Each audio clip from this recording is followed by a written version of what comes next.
Welcome to the Grand Theft World podcast, hosted and sponsored by GrandTheftWorld.com, a place, it's a one-stop shop for your freedom-related daily ongoings. This show is a weekly rundown of the news of the week, and then we're going to give you some contextual history, some deep dives into primary sources and documents to embolden you during the next week of this precipitation of toxic media out there, people trying to get you all scared, get you to do things without informed consent.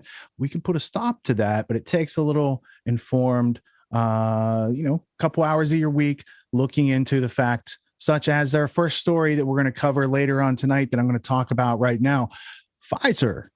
It's not just the company you see on TV sponsoring all your favorite news channels. No. They have a long and it's tedious criminal history over several decades. We shouldn't be looking at Pfizer as this benevolent, charitable organization saving lives around the world. Maybe we should start with the grammar of who is Pfizer, what have they done, and why are they doing the things that they're doing these days? We're going to follow up that story by then cutting to a Moderna timeline. Moderna also brings us a type of gene therapy for the past couple years. Every Christmas season, here's a new type of gene therapy. And Moderna actually got some approval on the gene therapy before the thing that the gene therapy is being used for was put out there. There's some investigation into that. Let's check out some news on that tonight. And then also we have a special guest coming up, probably in about 40 minutes from kickoff here. Special guest. And then after that, we're going to show you a new trick that they installed on your Samsung. You might not know it there. You might call it a feature, a benefit. You might also call it toxic psychological programming. And it would go something like this. You clicked home screen twice, pops up a little gizmo, and then it starts playing propaganda to you when you ask for a song. Propaganda about a current ongoing pandemic like plague situation. And it's just another example of predictive programming. So tonight, we're going to change things up a little bit. We're going to kick it off with JP Sears. Awaken with JP has been doing incredible work. He had a really big week. He got to meet the former president of the United States. I guess he was in Florida from his Texas stronghold. He was on vacation or something. Let's check in with the latest creative notions from JP. He's going to represent what's going on in the minds of liberals out there to help you understand and navigate your next week. Let's check it out.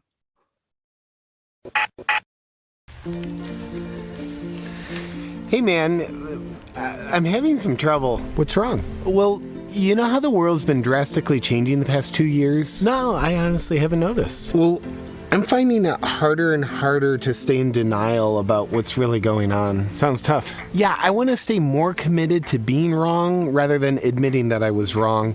But I'm struggling because things are getting pretty obvious. So you're having trouble staying in denial? Yes. Well, that's where you're going wrong. Denial isn't enough anymore. You need to be in denial that you're in denial. Oh, so like 2 layers of denial? Exactly. So you're not in denial? No, not at all. Oh, I see.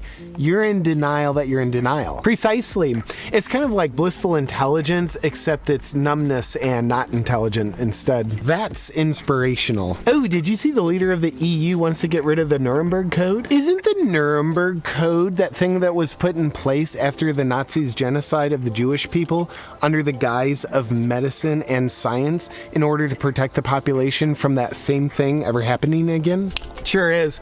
But I think now they're wanting to get rid of what protects people in order to better protect people. Wouldn't that open the door for the same thing to happen again? Probably, but I don't think that's the question they want us to ask. What question do they want us to ask? How many of those 3 scumbag white people that Kyle Rittenhouse shot in self-defense were innocent black people that he murdered out of hate? I'd say at least 4. If not 5. And do you see how when we're talking about things like this, you've already forgotten about that important question that you asked? What question? Now we're talking. That's great. I read the other day that Webster's dictionary changed the definition of the word anti-vaxxer. Hey man, reading's uninclusive to people who are too dumb to read. I know. I'll write those idiots an apology letter tomorrow. Great. What'd they change the definition to? They changed the definition to include anyone who's against any law or mandate. I could imagine that it's important to occasionally change the definition of words in order to stay consistent with the truth that the word was originally designed to represent. Yeah, the new definition makes me think that totally sane people who just want their God-given right to freedom and body autonomy are insane. They couldn't be more insane, based on what the now less accurate dictionary tells me to think. Hey man, what's that? Oh, I just got the latest booster that was designed for 2 variants ago in order to protect me from the current variant. And now instead of a sticker, they just give you one of these. Looks cool. What's it mean? I don't know, but they told me it's what I am now. Powerful. A lot of people are getting microchipped now. Dude, that's a crazy conspiracy theory. Dude, it's been 2 years since we've been saying that, but people are doing it now. It's reality. Over 6,000 people in Sweden got microchipped. It's literally Stockholm Syndrome. Of course. How'd we survive so long not being microchipped and tracked by dangerous people that lie to us? I don't know, but could you imagine how convenient it would be not having to carry our papers and not having any freedoms because we got microchipped? It would be delightful. Oh, speaking of showing your papers, in Austria, now they've put unobedient, uninjected people into an indefinite lockdown. Even better than that, Austria passed a law that requires all citizens to be injected by February, and if they don't, they go to prison. I just wish they could be even more strict and more obvious with what they're really doing. What are they really doing? Well, obviously taking away all resemblance of freedom in order to protect their people from a disease with a very dangerously high rate of survival. You can only imagine what kind of dirt the cabal has on the Austrian leaders. Are authoritarian and Australian the same thing? No, Australia's the thing that the authoritarians have taken over. That's right. It's also the place where a long time ago they rounded up all the Aboriginals and treated them like they were less than human. Oh, and they're doing that again today. I wonder if they like it now. Well, I think they do because the Aboriginals recently sent out an SOS for international help against the current genocide they're facing because the now authoritarian Australian government is doing the same thing today under the guise of medicine and science. Can't get rid of the Nuremberg Code fast enough now, can we? They're also arresting teenagers for leaving their homes. Well, there's 2 sides to every story. And they're also putting people into camps. I love camping. Me too. And the largest protests in human history are happening every weekend in places like Australia, Germany, France, and Belgium, with people standing up against the mandates. Well, because the mainstream media chooses to black them out, I refuse to acknowledge that they're happening because doing so would invalidate my whole commitment to not changing my mind since this whole thing began. I believe in science as well. But do you think history is repeating itself? Well, I mean, the faster the what are they called again? The cabal? Right. The faster they can erase our records of history, the more we'll think the answer is no, which will help us go into peaceful slavery, well, more peacefully. Do you ever think we're in an endless pattern of new variant, fear-mongering, new lockdowns, new booster, more freedoms being eroded away? No, I'm pretty sure these first 3 times are the only times it'll happen. And besides, you get to upgrade your awareness to tunnel vision when you refuse to acknowledge patterns in life. I already don't know how to do that, and not knowing's half the battle. Well, I should get going. Where I live is currently not in a lockdown, but I want to go home and practice. Okay, but, what are you wearing that for? Well, the guys that abused me told me to wear it so I'm more controllable for my protection. You are lucky having them look out for you. Yeah, my soul has to leave my body just to cope with how well protected I allow myself to be. Bye-bye! I hate to say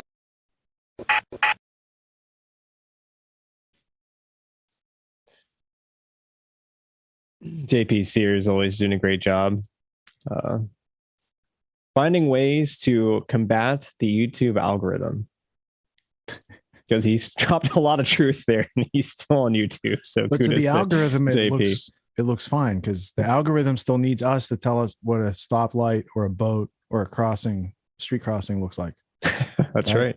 So the AI needs us. It's not that advanced. JP's like leaping over it like he's a Olympic hurdler, and he does it with consistency and eloquence. There's a lot of verbiage in there. There's a lot of copy that has to be written to make each one of those videos. Then there's a whole lot of production, and he's playing both sides of that production, right? and to be able to have the timing and the eye line and all this sort of stuff go in there.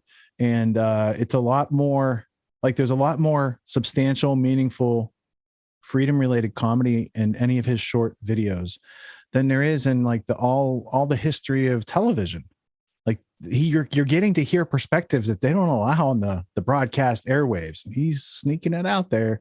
And that's very George Carlin-esque of him to be able to use the medium that he's kind of protesting as the form of protests. In his case, the medium is his message. This is his message, right? Yeah. He's living the cybernetic dream, but using it for good. Yeah. All right. So next clip we're going to go to, you want to go to Christy Lee or do you want to jump into the Moderna story, or what do you think we got time for? Let's see here, 9:30. We got special guests coming up here. Top we of the could hour. Probably do all three. Well, let's go to the InfoWars then on Moderna's timeline, and then we'll go a little deeper into that, and then we got substance and meaning on the record before we bring the special guest to the stage. All right, let's go to the clip number two from the InfoWars crew. See how I made that rhyme? Glenn Beck, who just is awesome. He's really come out and exposed something we covered 8 months ago, and he did too, that's gotten almost no attention. Thank God Tucker Carlson had him on last night. Remember, they had COVID-19 vaccines for Moderna and Bill Gates produced actually 6 months before COVID ever popped out, and that's in the emails. You understand? They created the virus, they prepared it, they released it, they already getting the vaccine ready, and that's in these documents that have come out about gain of function. And I've tried to hammer it and tried to push it and tried to get people to care. I mean, it's the smoking gun. I mean, Fauci needs to be arrested, tried, and dealt with. I mean, this guy created a bioweapon, ordered him to do it, created the vaccines with Bill Gates for it that they knew was also a poison that would create the same thing that's in the virus, the spike protein. But it's, it's one thing for us to read these documents on air that they admit are real, but it's another thing to watch it on Tucker Carlson. And Glenn Beck up there, who I get, used to think I was out of my mind. He didn't think it was this bad. He does know now. I'm going to leave it at that. I'm not going to get into what I've been told or what he said, but that's good. That's good. Joe Rogan hung out with him again last night. Hell, 2 nights in a row. He's really awake. And he's going to get more hardcore. And I think everybody's just going to choose a side. Are you for humanity and total death and destruction? I mean, it's simple. Are you for humanity or are you for total death and destruction? It's very, very simple. I mean, Elon Musk is coming out against the New World Order. So it's on, folks. Choose a side right now. Time and time again, powerful empires become corrupt and decadent and evil, and they then engage in self-destructive things. And that has now begun to happen to Europe and the United States, Australia, New Zealand, Canada, once Christian nations, now as devilish as you can get when it comes to the ruling class, who are beyond irredeemable, in my view. But only God can judge that. So, I want to hit the economic news first, and then I want to hit the Russia war news, because it all ties together. Because the power structure is always, when they get caught running financial scams, hundreds of years ago, last century as well, they launch a big war. That's what happens. And so we've got that to deal with, and so much more here today. First off, though, I just want to tell the listeners, and I don't say this to brag, I say this so you have some hope. And so I have some hope, because I can't just sit here and cover the negative stuff. I should also cover the positive. We have come so far together in this fight, and we've been so effective, all of us as a family, the listeners, the viewers, the crew, myself, the guest, the callers. I mean, we're one family. We are the resistance. That's why they hate us. That's why they hate the fact we're on air, because this is our culture. This is who we are. And they want us all alone, not realizing that we're not alone. They want us cut off from each other. That's very simple, but very powerful. And I know you know that. But I got to tell you, I could go down the list of everybody fighting the New World Order right now who get more hardcore by the day. And almost every one of them personally told me that I woke them up, and that they wouldn't be awake or have understood this if I hadn't been there, that they thought I was crazy 20-something years ago, 10 years ago. Tucker Carlson came here to meet me 10 years ago and said, I thought you were crazy and nuts. Now I see a lot of what you say is true. And then over time, he's gotten more hardcore and awake. And now look at him. Same thing with Joe Rogan. I mean, Joe is awake now. I mean, I told you a year and a half ago he was awake, but that he was going to have to get in a position where he could do what he wanted. And now he's there, and he's about to really kick it into high gear. Dr. Peter McCullough was on his show yesterday. It airs today. I'll leave it at that. And boy, does he destroy him in a 3-hour plus podcast. Very respected heart surgeon. Almost really going on. So as bad as things are and as negative as things are, we woke up Glenn Beck. We did this. The show, the broadcast, the guest, we've been the tip of the spear, and that's all because of God's providence. So I want us all to recognize here what we've done together. I don't care if you told your friends and family about the show, or if you bought products from us, or whatever, or you shared links. Doesn't matter. You did this. You did this. This isn't about giving you credit. It's about you realizing how important you are, so you keep fighting even harder. I know you don't want a pat on the back. You're just like me. You want the globalist off our backs. But I think it's important sometimes to realize that the enemy does all this evil stuff to demoralize us and break our will, and we can't let them do that. We have to, when they attack us, realize they're trying to break our will and decide to make our will even stronger and say, my will is strong through Christ. My will never break because God is unbreakable. And I built my house upon that rock. I was sitting there having breakfast with my 4-year-old daughter this morning. And I'm sitting down the table from her, and we're sitting there eating eggs and bacon, and I told her, I sure love you, sweetheart. And I said, show Daddy your will. And she just, and I haven't really had to explain this to her what it is. And she just goes,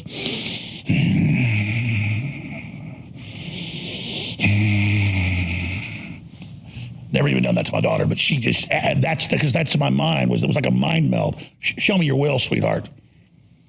And she went, it was just the most beautiful thing I ever saw. That powerful will. Oh, we will beat this, ladies and gentlemen. That's why they try to poison us and dumb us down and control us. And it's because they know we're beautiful. They know we love God. They know that we didn't sign on to Satan, and they want to kill us. I don't care if you got beautiful black skin or beautiful white skin or beautiful brown skin. You all got red blood, and God made you. And if you love God, the devil hates you. They love death. They love destruction. Well, the Gateway Pundit got it right when they put huge in front of the headline. Glenn Beck on Tucker Carlson. U.S. doctors were reviewing Moderna vaccine in December of 2019 before COVID hit the U.S. And they were calling it COVID-19 then in the documents. But if you go back over a year, actually, and then 6 months before, the documents we covered earlier this year, they were creating a whole bunch of chimeric viruses with the SARS virus that fit the description of COVID-19. But imagine months before we hear the name and get the details, they're already running to make the Moderna vaccine for what they cooked up at a lab, all confirmed in the emails. Now, a lot of you are like, okay, Alex, yeah, we heard you talk about this in February and March of this year. So did Gateway Pundit. Doesn't matter. We're celebrating that it's on Tucker Carlson now. We're celebrating Glenn Beck is covering it. He was actually covering it a month ago, and we talked about it then. That's a sign of it getting out there. People are like, oh, I noticed you covered this first. That's how I learned about this. Look, they're covering stuff you covered a long time ago. Wonderful. I don't give a rat's behind about who gets credit for this. It's not about the credit. It's about stopping these murderers. And if we get this information out, Fauci, instead of being, oh, new lockdowns are coming and you got to take 7 shots now and, oh, we got to make you take them. How about you go to prison, you little rapist? Want to rape us with your bioweapons? Fauci's the biggest rapist in history at this point, along with Bill Gates. That's what tyranny is. It's domination and control, and they have a hunger for that. You want to, take a child to the park and give him a snow cone. Bill Gates wants to kill him because to them, that's the power and control. So the report's on Infowars.com, the report's on GatewayPundit.com, but it's a very important full 15-minute interview. I'm just going to air like 5 minutes here, but they go over all this, and this is like the string and the sweater. You pull the string out, it just keeps going, and the whole sweater unravels. So we can fight them with their electronic scams with voting, or fight them with their gun grabbing, and fight them with their open borders, and fight them with their economic collapse, and fight them trying to start a war with Russia, and fight them on this and fight them on that. But we have them on Wuhan. We have them creating the weapon. We have them releasing it. We have them making the vaccines before that actually make you sicker. We have their whole freaking business plan. Remember Bill Gates was on a financial show last year, and he's like, I'm actually made 20 times the money with my investment. It's the best ever. And they went, well, he didn't mean money. But no, he did make 20 times the investment. That's what this is about, is power, money, and control. Money, power, and glory as he sits up there as our savior. Well, guess what? You're not getting the glory part, Billy boy. Your family name, as they say, is Mud. And this means war. So here is part of that report. This is the type of stuff that will bring the criminals down. This is what we need Senate and House hearings on. We need the Republicans, if they're able to stop the election fraud with a huge tsunami in 10 months getting in, to immediately have hearings with criminal subpoenas on this. But no, they'll probably keep debating Russiagate. They're always fighting the last war. That's why they're a bunch of candy asses. But it doesn't matter. We, the people, are going to demand it. Here's Tucker Carlson with Glenn Beck. Okay, so this is a 2-hour chalkboard that is condensed into about 4 minutes. So if you want to see the whole thing, it's at FauciLied.com. But I'll try not to sound crazy and tie this together. Gain of function, with which Fauci says never happened in November of 2015. It happened with Dr. Barrett. It was a published paper, November 2015. The USAID and Fauci with EcoHealth, they were funding it. It was happening with the Wuhan people. So we know that. But what you may not know is in November, the same month that published paper comes out, the United States begins a partnership with Moderna, and they are searching for mRNA coronavirus vaccines. Kind of a weird coincidence, but wait, it gets worse. In this time, we skip to 2018, DARPA receives a proposal from Dr. Barrick, US guy, Dr. Shi from Wuhan, and Peter Daszak from EcoHealth, and DARPA sees this and says, this is far too dangerous. We're rejecting your proposal. We don't know what happened from there, but we do know just about 12 months later in Wuhan, where Peter Daszak, Dr. Shi, the Bat Lady, and Dr. Barrick were all doing research on coronaviruses. About a year later, there's an outbreak, and the outbreak actually begins, according to documents that we have that have been smuggled out of China, that there were 10 hospitals involved by October with patients that we now know are corona-like virus symptoms. They didn't know what was going on.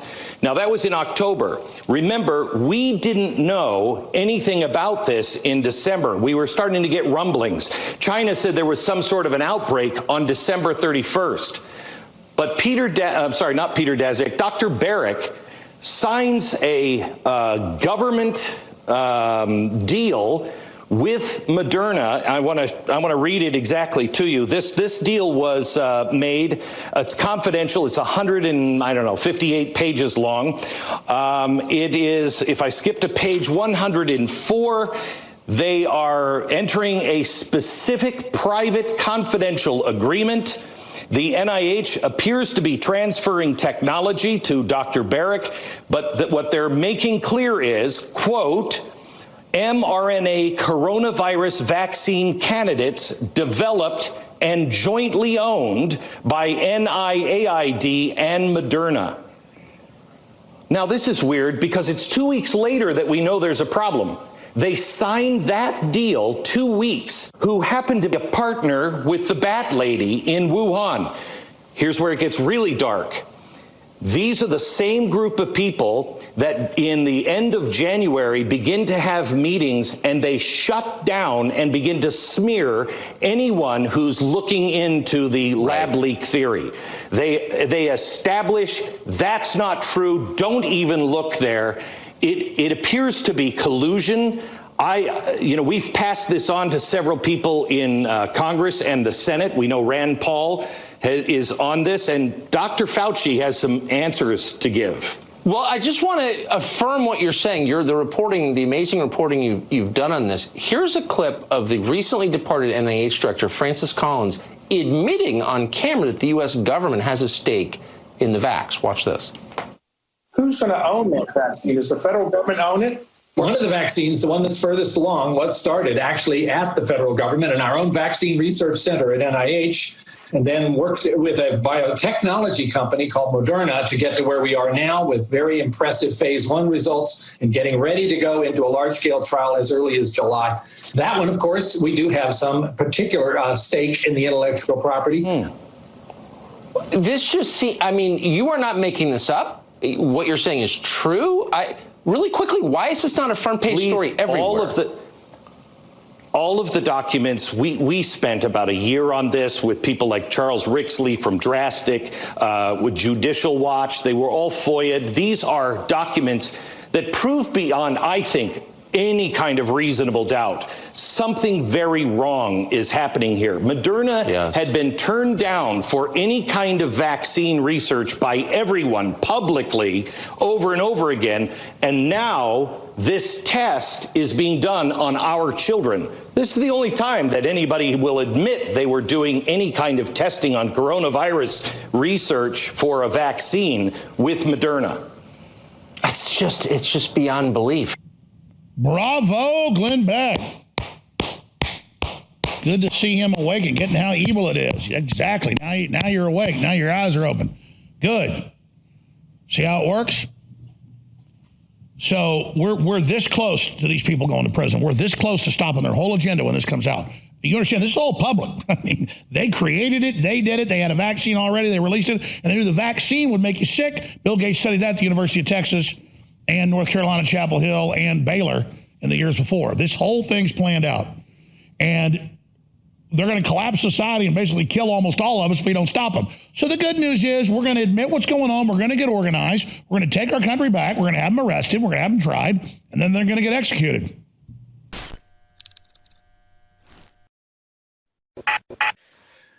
It's funny the things he's like says in a sentence right before the commercial break comes up. He's just like, his brain's just throwing words and he's like, the hyperbole, it's just wonderful. Yeah. But the point is, it is good to see things that were covered by not just us, but colleagues of ours, because we're bringing that media out to people over a year ago, almost 2 years ago, including Jones, including Burmis, including Luke, including a whole bunch of other people that have like been Johnny on the spot, and they're a year and a half ahead of mainstream media, if mainstream media chooses to ever tell their audiences about these things. Like, was it a slow news day? Like, how did Glenn Beck finally get like, okay, we have enough information today to tell Tucker Carlson? But for the past 2 years, it's like been, he just listens to Jones. They're like Army infantry. We're like Marines. They're like Army infantry or something. They come in after we establish like a beachfront or something like that. Yeah, they're definitely not the first to fight. All right, so we have one more clip. We have our special guest in the house. He's kind of a special forces guy of alternative media and investigative journalism. He's a old school original gangster, we're going to listen to Rusty Rockets because we want to, I think Russell Brand's like a good person to kind of like prime the pump here, for the special guest. Russell Brand's stage worthy. And Tony, it's a good juxtaposition between Jones. It helps to brings a better segue and transition than Jones is more. The special guest coming up hyperbolic. Right after Russell Brand. Who don't love a whistleblower blowing their whistles, pointing out corruption, letting us know the truth behind the mask? Well, let me tell you who don't like whistleblowers. Big Pharma and Pfizer, who are lobbying right now to shut down some whistleblowers that are about to expose, wait for it, you won't believe this, corporate fraud,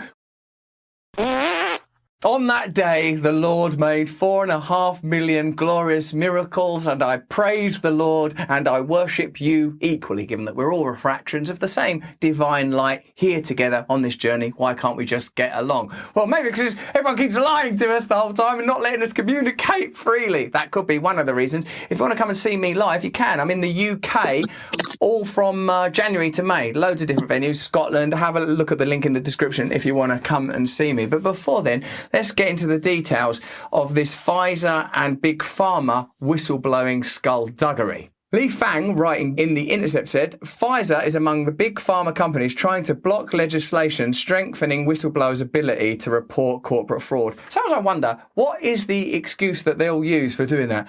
Look, we've got to stop whistleblowers. Oh, why is that? Because I suppose the first thing a person would think is because you've got stuff that you've done that you're ashamed of, that you're trying to hide, that if people found out, they wouldn't trust you or spend money on your products, and they certainly wouldn't let you be in a position where you're able to profit at large from mandated process. No, it's like, I can't even think what you would say. It's just like some of those whistleblowers, they blow their whistles really hard and a dog could hurt its ears. No, that's true. We all like dogs. Pfizer and other large pharmaceutical corporations are pushing to block legislation that would make it easier for whistleblowers to hold companies liable for corporate fraud. Major corporate interests, including Pfizer, are fighting an update to the False Claims Act, a Civil War-era law that rewards whistleblowers for filing anti-fraud lawsuits against contractors on behalf of the government, with whistleblowers successfully helping uncover wrongdoing by military contractors, banks and pharmaceutical companies. The law has been particularly thorny for Pfizer.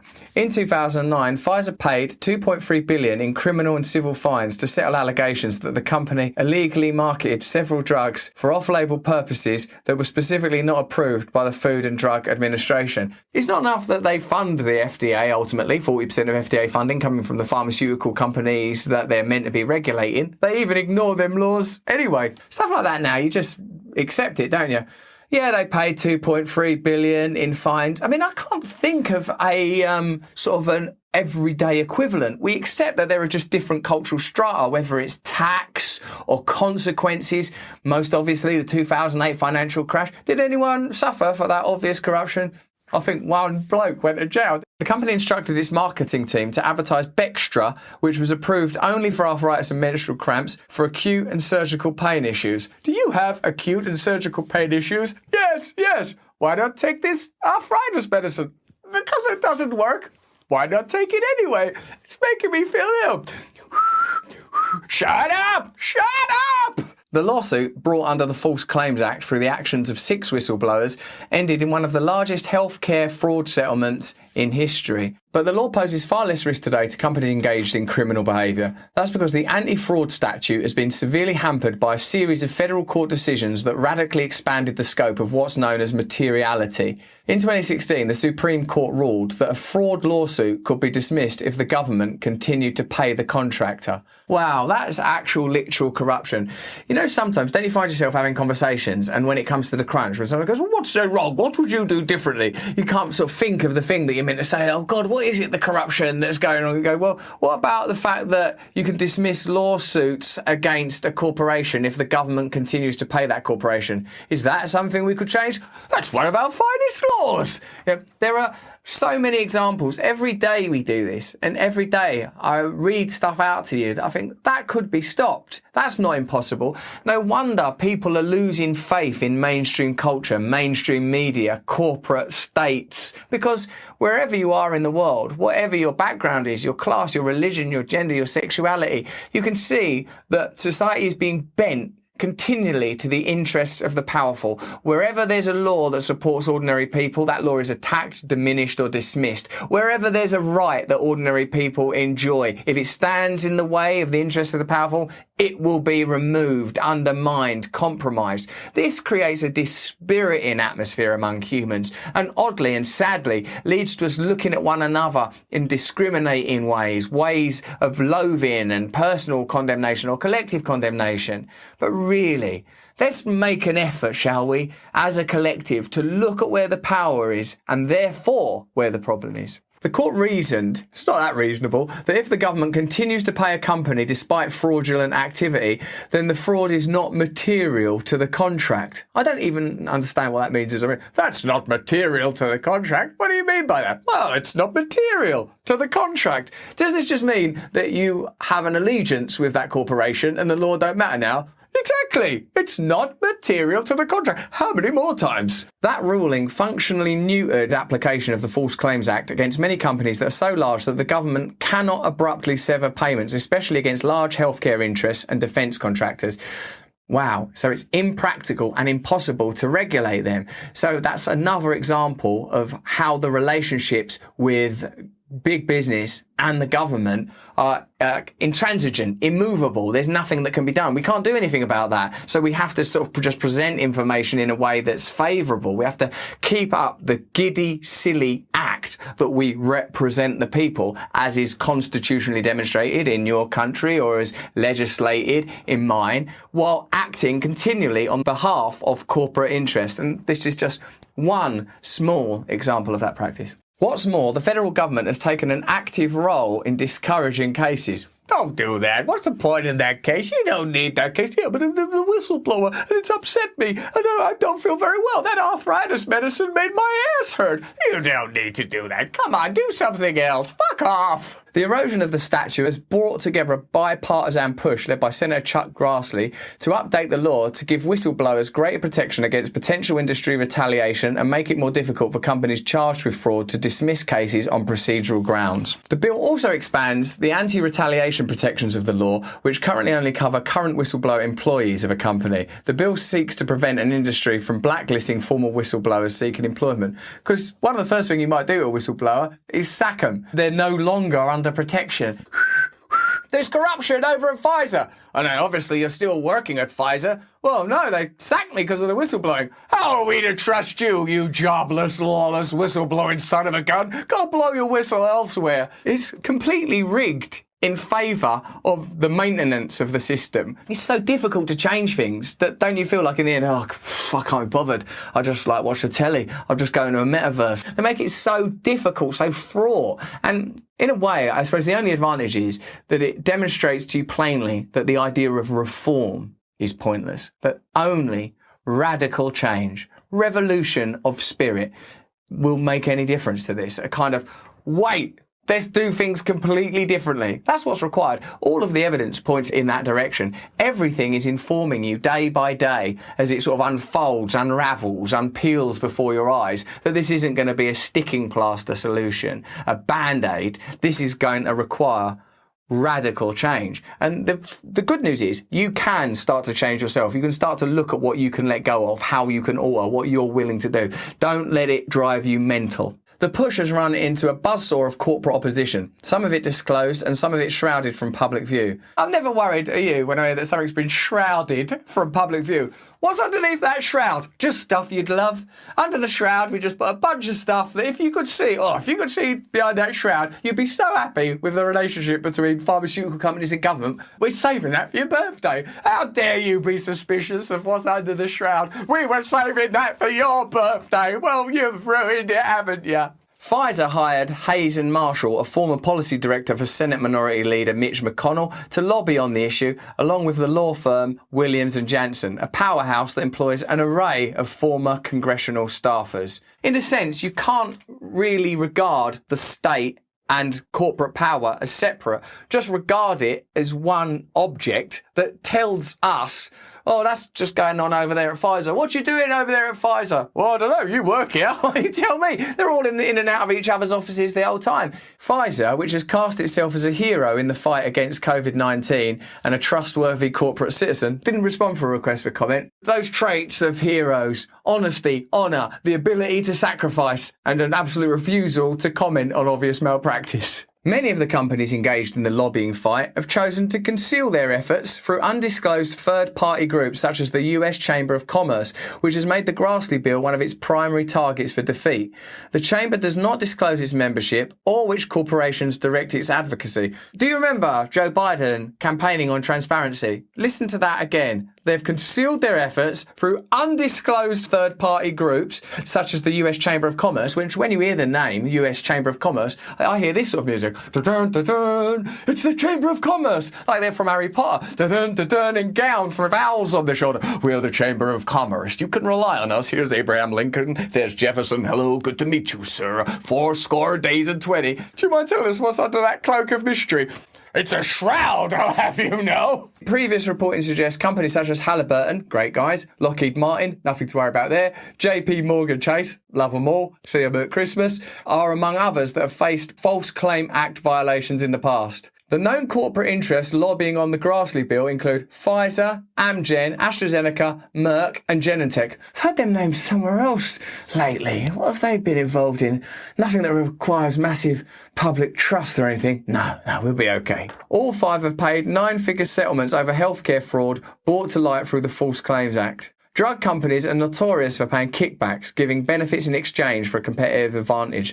Drug companies and healthcare firms are about 80% of the False Claims Act recoveries for a reason, said Stephen Cohn, a whistleblower attorney. What a remarkable, magnificent, extraordinary story that this level of corruption is just ordinary practice. When bills are proposed to stand up, to advocate for the rights of ordinary people in an increasingly polemical and complex world, they close it down. There is no separation. What was the great experiment of secularism about? Separation of church and state.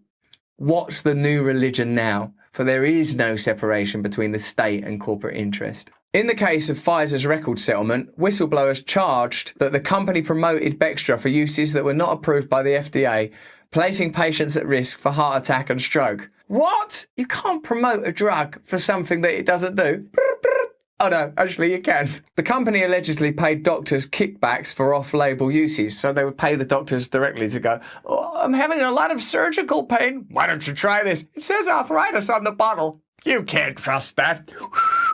Shut up! The whole culture of Pfizer is driven by sales, and if you didn't sell drugs illegally, you were not seen as a team player, said John Kopczynski, one of the Pfizer whistleblowers. In this team, we sell drugs. Even if you don't need those drugs, we continue to sell them. Not that I'm commenting on anything that's happening globally now, upon which I have no opinion. But this could be seen to show that there are relationships between the government and corporations, such as Big Pharma, that are worthy of investigation, that there are regulations and laws that not only don't help ordinary people, actively persecute and punish ordinary people, prevent justice and freedom from occurring. But that's just what I think. What do you think? Let me know in the comments below if you're happy with that kind of arrangement or if it causes you concern. Please give the video a like, subscribe to my channel and turn on the notification bell because I need to remain in constant contact with you. I'm sorry to ask you to turn on that notification bell, but I need to know that you're directly informed to ensure that our video gets seen by you. Please also, if you enjoyed this video, have a look at this one. And you might consider signing up to my Awakening Side channel where every day I give you stuff on well-being. Please sign up for my mailing list as well so I can send you a weekly bulletin on what I'm thinking, what I'm reading, what I'm up to, what I believe in. And if you're in the UK between May and January, come see me live. There's a link in the description. Stay free. Who don't love a You know, we were talking right before the show and we were trying to figure out, was that the Jimmy Dore clip or was that the Russell Brand clip? And I said, I don't know. It's confusing because they're both comedians. And then I also observed that if they went shopping for clothes, they would probably shop in different sections. And Russell just proved my point there. I hadn't seen that, but he proved the point. All right. He's also talking about whistleblowers, and we're at a point in history where places like Project Veritas are under attack, places where traditionally for the past couple of years, whistleblowers could confidentially communicate what's going on, and there's legal communications. And now that New York Times has gone to war with Veritas and kind of illegally leaked a bunch of that content out into the public, it has sullied the environment for whistleblowers to come forward. But it's not as tough as in the beginning of the 21st century. You had people like, Bill Binney and James Risen and all these other people that were whistleblowers got a really hard time back then. So the fact that these Pfizer whistleblowers can get it out, and the fact that it can get to platforms like Russell Brand with 4.4 or whatever million people, because he says usually at the beginning of the video how many million people he has watching. And that is also a good sign. that these types of, whistleblowers, it's not just like in the olden days, they might have accidents. Those stories might not make it to the rest of us. Those companies stand to lose a lot of money, but all of a sudden these type of whistleblowers can start getting this information out to the public. So if at the same time that also the same company is trying to force mandate one of their products to you, that should give you pause what those whistleblowers have to say about that situation. So we can continue to talk about that. We have a couple more clips on that same topic, but I want to respect the time of our special guest. He's in the room. If he would come to the stage, I was going to introduce our guest, but he is so damn good at introducing himself. I heard him do it last Friday in Polish, and I got it. I felt like I could understand his message, even though I don't speak Polish. That's how good he is at communicating. Let's see if this works. Luke, are you there? Yes, Richard. Thanks for having me. And, even though I speak a different language, I felt a lot of people totally understanding what I had to say, which was very unique and very fun. I try to always confuse Tim or try to always just bring up something on the show that's going to make people question what in the world's going on here. That was a fun event. And I'm thinking about new ways of just totally confusing the crap out of people. And I have to say, I really enjoyed that moment, to say the least. Yeah, it was with the guy from the Epic or the Epoch Times, and he spoke Polish too, I guess. So did he understand what you were saying, or is that? Oh yeah, we went back and forth a couple times, and then he kind of looked at me. He was like, "But how many?" He was speaking in Polish. He was like, "How many people speak Polish?" Well, I'm like, "That doesn't matter. What matters is about sending the message." And I said a whole bunch of other things. I keep calling Lydia Linda. I'm mad at her. Ian's the dirty hippie. Tim's the beanie man. And I think we make a great crew. And I've been having a lot of fun co-hosting the show. And it's been really a pleasure. My next question was, did you really call Ian a dirty hippie? Because was like, that's how he translated it. I was like, oh, did he really? Absolutely. Say that? Yeah. Oh, geez, man. You're going to, and it's not a lie. He just ate my ice cream. I found out a couple hours ago. That son of a gun ate my ice cream in my refrigerator. I have my name on it too. So he can't read now. He didn't have his glasses. He didn't have his glasses, Luke. I think he was in a daze, and kind of walking Maybe about. Maybe it was dark. You should get him a headlight so it doesn't happen again. What's your beef with Lydia? What's the beef with Lydia? What's going on? It's there's a lot of beef with Linda, but we're gonna leave that one for the show. I think it's only a matter of time till that one comes out. I'm going to go register Sour Patch Linda right now. I'm going to very disappointed in Linda. Very disappointed in her. I thought you guys all did a great time. Who drove the Magic Tim mobile bus to Texas? Because it seemed like it sounded like he flew, but someone else drove. That was Andy, Chris, and a whole bunch of other people are part of the crew here that do an excellent job. There's a lot of people behind the scenes here that do really good work, and they're really awesome people. Some not so good, but most of the people, really great people, really awesome people, and really do have a passion for this stuff. You see them a lot of the times in the vlogs. Andy's one of the drivers here. Castle. So Chris, the Castle. So Chris and Andy predominantly did a lot of the driving, and I got to say they did a good. I drive an RV all the time too. It's hard. It's not easy. And they made record time driving from Texas all the way to West Virginia. And they did really a good job. And they got everyone there safe, and they got everyone back safe, which is pretty important, because when you're driving RV, something's meant to go wrong. Something's meant to break. It always does break. But Andy was on it. He fixed a whole bunch of stuff, and it really worked out really, really well. So we're going to be taking the show on the road. Probably once a month now somewhere. I'm going to push for Florida, and then maybe even set up a little base camp in Florida myself, where I build my own Freedomistan in Florida. Tim will have his in West Virginia. We, of course, will then collaborate and then try to set one up in New Hampshire with the Free State Project. Yeah. So we're all about building, culture, and we're also about building physical places where people could interact with, where we could work with. We just did a pretty amazing event here, in-person event with Ryan Long and Danny Polishchuk here in West Virginia. So, we're all still grassroots. So we're all doing this without any major funding, without any major corporations. and it's been fun. But it's been a lot of work. And I unofficially work with Tim. I volunteer here. I have a lot of fun, and it's about decentralizing everything and building things up. And I think he's doing, his own way of that. He's doing an incredible job. But there's so many other people we have to empower and push and have set up their own Freedomist stands. And that would be the perfect vision, have all these Freedomist stands, these free spaces everywhere where people's privacy, security, and inalienable rights are secured. And they're able to actually meet and connect with good people to build and grow stuff. So that's the ultimate plan here. And it's been a wild, fun journey and a huge learning lesson, to say the least. Well, I think it started with you. You decided to leave New York. Where did you learn to back up a trailer that gave you the confidence to get a fifth wheeler and get out? Well, I still don't know. I still don't know how to back up a trailer, Richard. But that hasn't stopped me. With trailers, it's just go slow, figure it out. Sometimes I'm there for hours and I'm sweating and I'm like, this is so freaking hard. So I never figured out how to do it. I just did it. Sometimes it works out well, sometimes it doesn't.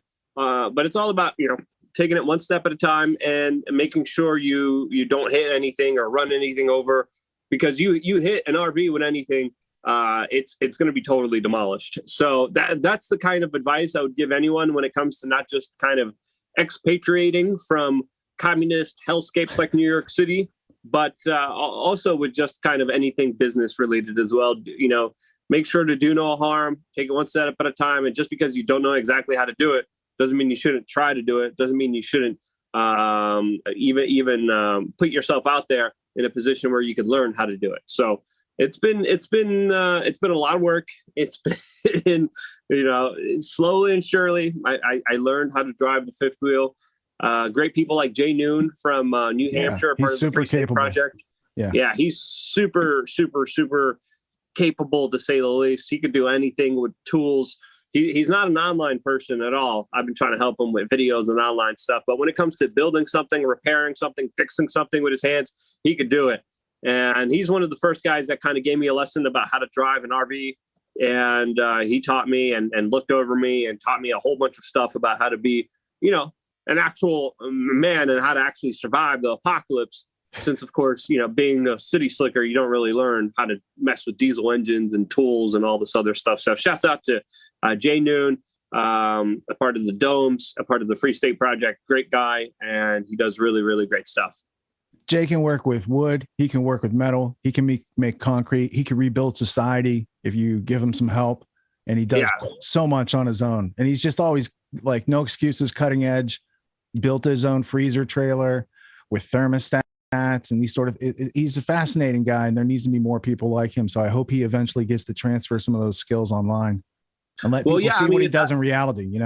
We got content creators like me on the internet that are known for doing the stuff that I do. But if society collapses, he's going to be the content creator. He's going to be the main person that everyone's going to looking at and kind of seeing what they're doing and trying to get their attention as much as they can. So when ish hits the fan, he's going to be the person you really want to know, you really want to hang out with. But you can, and just understanding the situation at hand, I was like, hey, I need to be around people like this just to see what they're doing, just so I could learn from them. And Jay was very awesome to allow me to learn from him. And there was a lot of learning lessons, to say the least. Well, I admire the story that much more, knowing that you didn't know how to back a trailer up when you just decided and went and did it, right? I learned how to drive, first like a lawn tractor with the trailer and then a truck with the trailer. And I know the rule is the longer the trailer, the easier it is to back it up. And the shorter the trailer, the more squirrely, right? Other than that, I still have to think it through if I haven't done it for a while, because it's opposite of where you want it to go. But your ability to make a decision and then decide how later, you had a good reason why you made the decision, you jumped into it, and so many things that you've done, you've taught yourself along the way, and then you go find other people who are smart in those areas, and you're like, what can I do? Can I share some of this knowledge? Can I bring you some value? It's agorism. It's building friendships. It's bringing value everywhere you go, right? And I think that's a hallmark of what you do. Well, yeah, there's a lot of people that are just stopped, that are stagnating, that are, denying themselves the ability to do whatever they want to do in this life. And the only thing really stopping you from achieving whatever you want to achieve in this world is you yourself. So no matter how crazy of an ask, no matter how crazy of a wish, no matter how absurd of a dream, if you really want to make something happen, go and make it happen. No excuses. I didn't want to live in New York City. I wanted to get out of there. I wanted to learn a little bit how to live off the land. I wanted to live in an RV, travel over the world. I never knew how to do any of that. I just kind of did it and learned along the way. You're going to make some mistakes, and it's just about mitigating those mistakes and learning from them and not being too hard on yourself and going out there and driving that RV in that parking lot for hours, or being stuck at that, because going forward is pretty easy, but backing up is pretty hard, especially with the fifth wheel, especially with anything that you're dealing with a trailer. But sometimes that includes you being at an RV park and then just struggling for a while, trying to get it in there.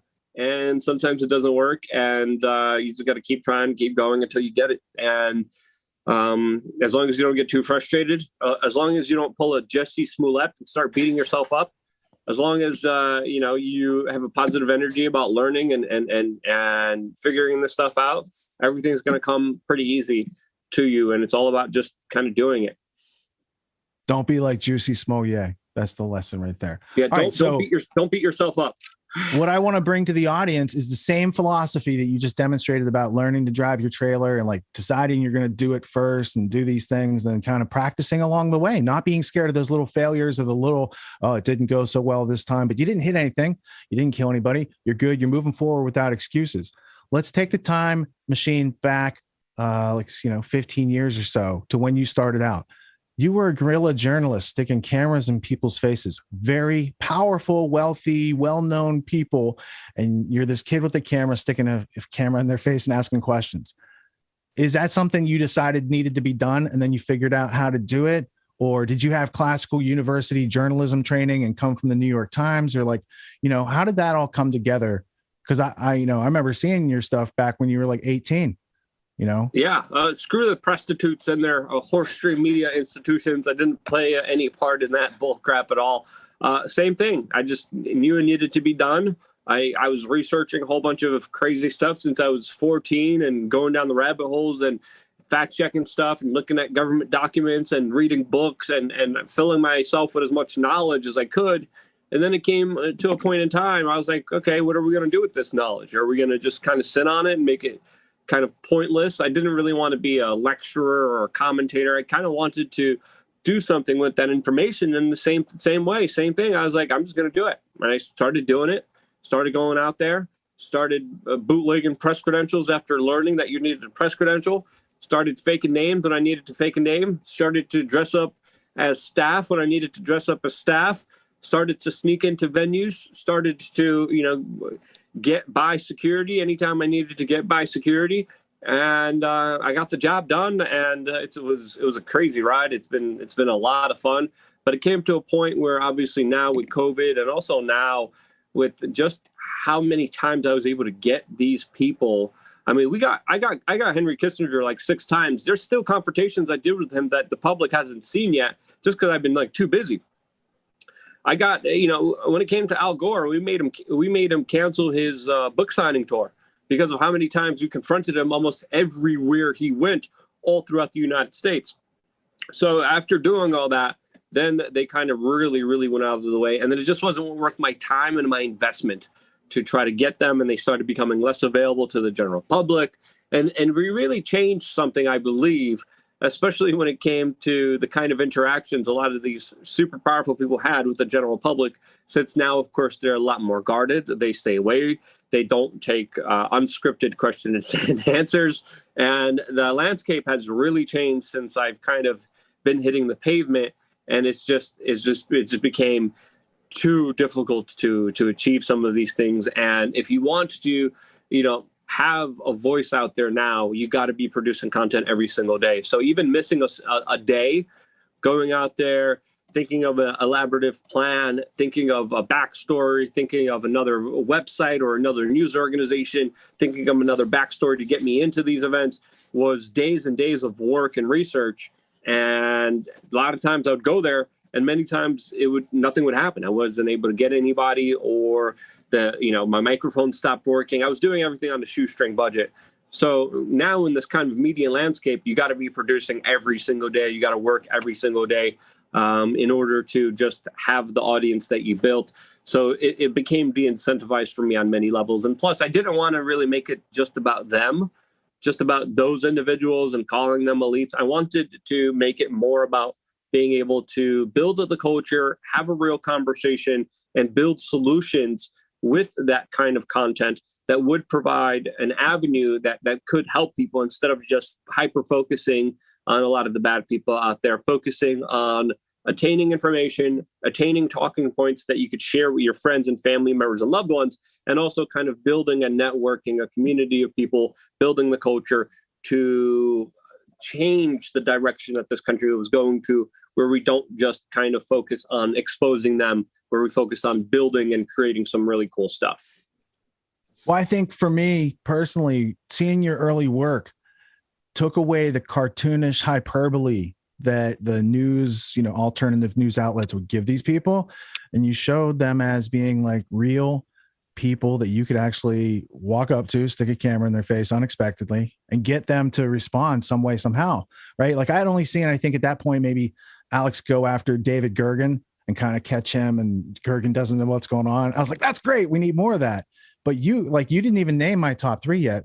I would say David Rockefeller, Jacob Rothschild, and then Zbigniew Brzezinski. Yeah, Jacob Rothschild. Because Jacob Rothschild, I didn't even does that guy exist? Is this a myth from the internet? Is he just on The Simpsons?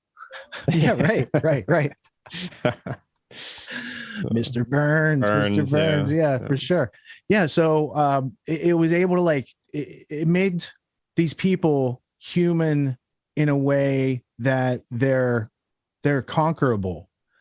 They're not like gods on Mount Olympus. If Alex Jones did it, okay, we can all make the excuse at home. Alex has all these resources. But when you did it, you took away excuses for a lot of people and encouraged other people to do likewise, not to copy you, but to accentuate and synergize with you.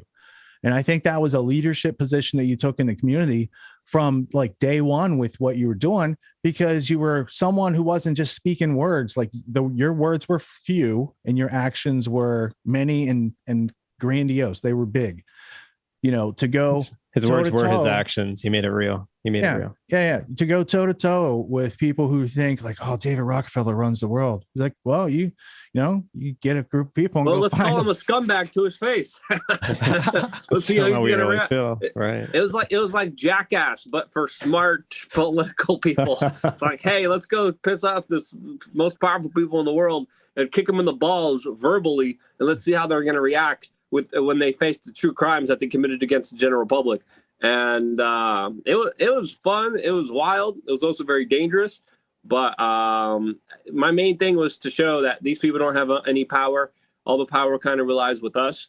And I think at some level we did kind of humble them, and we did make people realize that, hey, at the end of the day, we as the general public here have a lot more power than we're told about. Yeah. And I think that also your white pill optimism has been consistent over the years, despite the craziness that goes on. Because I think that you believe, like I do, in human nature, insofar as we have the ability to learn and invent and create our way out of these things. But we can't do it until we understand and act as if that these things are real, they are going on, and we have to do something creative about it. No, absolutely. We could just sit and dredge and go down the rabbit hole and get depressed and sad about what's going on, but that's not going to help anybody. Information is power. If you have that power, you got to wield it wisely and do something with it. You can't just sit on it, because again, you just kind of fester and really don't achieve anything in your life and your existence. And you might as well to try to do something in this existence rather than just serve the machines or be their source of batteries. Being a little bit disruptive, being a little bit contrarian, being someone who is not afraid to do their own thing while helping, building, and growing, and being there for your family, for your community, for your friends, is something that we need to understand is all within us, And it's a necessity for all of us to take charge of right now during these crucial times to make sure that our loved ones don't become victims of the larger nonsense and bullcrap that's happening out there, when people are being extorted, people are being manipulated, people are being forced into situations that they don't want to be in, that they think they have to comply in when clearly they do not. What they have to do is sit down, not making an emotional decision, start to think critically and act whichever little way they can, because the time is now more than ever to say, hey, you better start seeing what's going on here, because if you don't, you're going to get slapped upside the head with it. And that slap is not nice. That slap takes a lot of people out. It hurts a lot of people. For some, it just stings. But for a lot of people, those are consequences that they have to face for the rest of their life. And, there's no way out of this existence. So you might as well make it an interesting one. You might as well make it a good one. And that all starts with you just saying, hey, my life has meaning. My life has value. I'm going to take it in my own hands. I'm going to do the right thing. I'm going to help people. And I'm going to be a positive force in this existence that's going to make the world a better place than I left it. I think that kind of perspective and ideology is something that you could share in so many different ways, in so many different artistic ways, in so many different creative formats, that it's just been fun playing around in these different kind of environments and these types of ways that we could express ourselves. So it's been a wild ride, man. I've been doing this for way too long, but it's been extremely fun, and I don't see myself doing anything else. When did you first think that you were going to actually go and cover a Bilderberg conference? There had to be so many unknowns on your radar. Was that something you decided to do and figured it out later? Or did you know some people who had been there and they're like, we could walk you right in? Like, how did that work out? I mean, the Bilderberg decided to come to Virginia. And I remember there was like no excuse not to cover this event. We had to. This was one of the most important events in the world.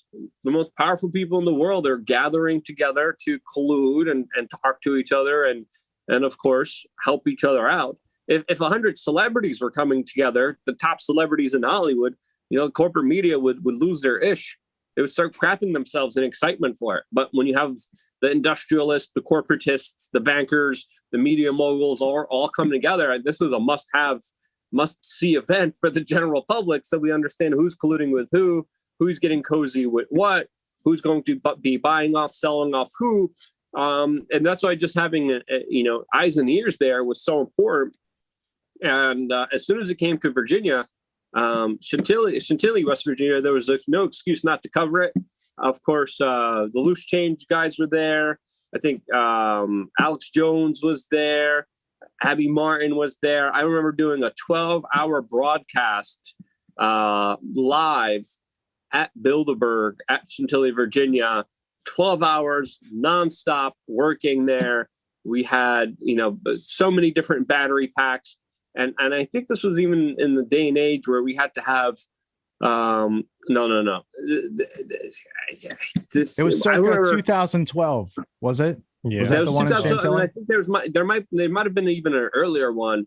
But I remember back in the days, we used to have the laptops with not firewire cables. I forgot those specific cables, but this is back in the day, archaic technology, old laptops, huge battery cases. The technology wasn't there for people to even record in their cell phones in some instances. So we had to have DV cameras connected to laptops that we did live streams of. So it was probably Firewire. That's how you would have connected. That would have been the older one. Yeah. I got a picture of Jones. I got a picture of Jones looking at the ultimate history lesson like this in Chantilly because our buddy Kevin Cole was there. There was two Chantilly's though. So okay. There was two Chantilly, Virginia Bilderberg members. So you went 2008, or was there was 2000 and I think it was 8, but there was a couple of them that happened. We need to get a Bilderberg calendar of when these meetings. Yeah, and then ever since covering it first time there, I was like, we need to cover more of this. The way that the police and Secret Service and all these intelligence agencies have been acting around this is absolutely ridiculous. They obviously don't want us there, and there's always the craziest adventures that are just absolutely mind-boggling, whether it's being followed by cops everywhere we go, whether it's being intimidated, whether it's being harassed. We were arrested a number of times. We had our hotel room literally stormed into by the German Gestapo, the German Polizei. We got raided. Again, we got beat up. We got assaulted by, Bilderberg security guards who, of course, don't want us there. And they did almost everything in their power next to executing us to try to get rid of us from covering that very important event. So, and then still we were like, well, the more you try to stop us, the more we're going to go and, of course, cover it. And that's exactly what we did. Yeah. And so whether it's in the United States or it's overseas, you're still, I would want to say, I was going to make a joke. It's like, that's why other journalists don't cover Bilderberg, Luke, because it's so, you get beaten up and attacked and your room gets tossed, but that's not why they don't cover it. You had a conversation, was it in the Germany or the Austria one, where you talking to some press reporters in the bar? I remember you telling me this one time at Porkfest. And you asked them like, hey, why don't you guys cover the conference? And they were talking about how you're the real journalist. Can you recount that story? I believe this was in Austria during the Bilderberg meeting, and me and a couple of other independent reporters snuck in there while it was under lockdown. And the only people that were there were, of course, the White House press corps, and they were flying back and from the G8, and they just had that particular hotel that they were staying in, and the Bilderberg security was allowing them to stay in. And we kind of got in there, and I guess the security thought we were White House press corps. That's kind of how we played it off, kind of went right in there, got into a room. We weren't supposed to be there. And then that one particular night, we all got hammered with the corporate media. And a lot of them are professional alcoholics. A lot of them are substance abusers. A lot of them are just, sadly, people with a lot of very strong addictions. And, they were kind of talking like, hey, I just got to do this for my mortgage. I got to pay the bills. Because we kind of broke it down. We're like, hey, you guys covering the Bilderberg here? They're like, Bilderberg what? They're like, Build-A-Bear? And I'm like, no, you dumbass. The Bilderberg group. You're like, what is that? And I'm like, you don't understand what all the security is about? And they're like, oh, no. And then kind of laid it all down to them. And then I'm like, are you guys going to report on this? And he's like, hey, I got to just do a bunch of them. A bunch of crazy stuff went down. With my other friend being, it was wild. It's but we had a kind of heart to heart in the beginning. And a lot of them were like, we got to pay the bills. I got mortgages to pay. I got families to take care of. And this seems like a real important journalistic event. And you guys are the real journalists. We're just here repeating whatever they tell us to repeat. Whatever they tell us to say, we say it. That's the reality of it. That's the truth of it. And we were all hammered. We were all drunk, some more than others. And it was a very kind of eye-opening conversation because we went off record. I told the White House press corps, there's a lot of members inside of the White House press corps that traveled to cover the G8, or was it the G7? I don't remember particularly, but it doesn't really matter. But there's a lot of the members there. And I was like, okay, off the record, I have journalistic integrity. I'm not going to violate who you are. But a lot of big names, you would be surprised who I was talking to. A lot of big names in corporate media. And heart to heart, I'm not going to violate that promise. My word is my bond. I'm not going to tell you exactly who they are, but I will tell you that a lot of them don't like their jobs. They hate doing what they're doing. They know it's all a scam. They know that they're told to lie to the American public and not to talk about the real truth of what exactly is going on. They know they work for the special interest and no one else, and they get paid a lot of money to do so, and they're happy. Also, that Bilderberg that we talked about in the beginning, my first Bilderberg was in Chantilly, Virginia in 2008. Right on. That's when that was. And then there was another one in 2012 and another one in 2017. Jack Posobiec was at the 2017 when I was there as well. I was there in Turin, and I was there in Switzerland and Germany and in Denmark and the United Kingdom. So I've covered a lot of them, and it was always wild. I was there in St. Moritz. It was always wild, and it was always crazy, and it was always important to get the bigger truths out there, even if it included just obnoxiously bullhorning them. Well, prior to you covering Bilderberg for, the alternative news community, who was the guy? Was it Jim Tucker? There was somebody who used to go and cover. He was like the guy, he had the hat. And I was like, I don't know. But when you covered not just one, but so many, it starts to give people more transparency into the process. I mean, for the players at home, Bilderberg Group got started in 1954. And I talked last week about the same people that set up Agenda 21 and all this sort of stuff. They helped to create Bilderberg Group. These working groups are not unrelated. They're working on a similar plan. So the point moving forward is Bilderberg's like a well-kept secret into the 21st century. At the time that Luke's going to all these conferences around 2012, 2014, it's still not publicly talked about. People say it's a conspiracy theory that the world elite get together and they might have some other agenda going on. That's definitely what they work on, right? And between the Davos meetings and the Bilderberg meetings and all these other meetings that they have on these various topics, those are all puzzle pieces that start to fit together. And it's because of Luke's coverage that for the past 10 or 15 years, people have started to see it's not just this one thing that Eric Schmidt and these guys are going to. It's like they're busy bees all over the place. And if you think they're working for the betterment of humanity, including you, no. Redefine humanity as them and their friends, and the rest of us are like the food and fuel for their plan. That's more like what's going on. What do you think, Luke? He made it real. He made it real for us, Luke, because us being more in the research end, it was still pretty new to us. So being able to look at it on the ground level and then build out the connections and how deep this really went with the other groups that preceded them and then proceeded from them. I mean, it was very fascinating. And, we have a lot to thank from the work you did to really like make it real and make it conspicuous for us to be like, no, this is really happening. And this is like the same people meeting over and over again. Let's get into who are these people? What have they been investing in?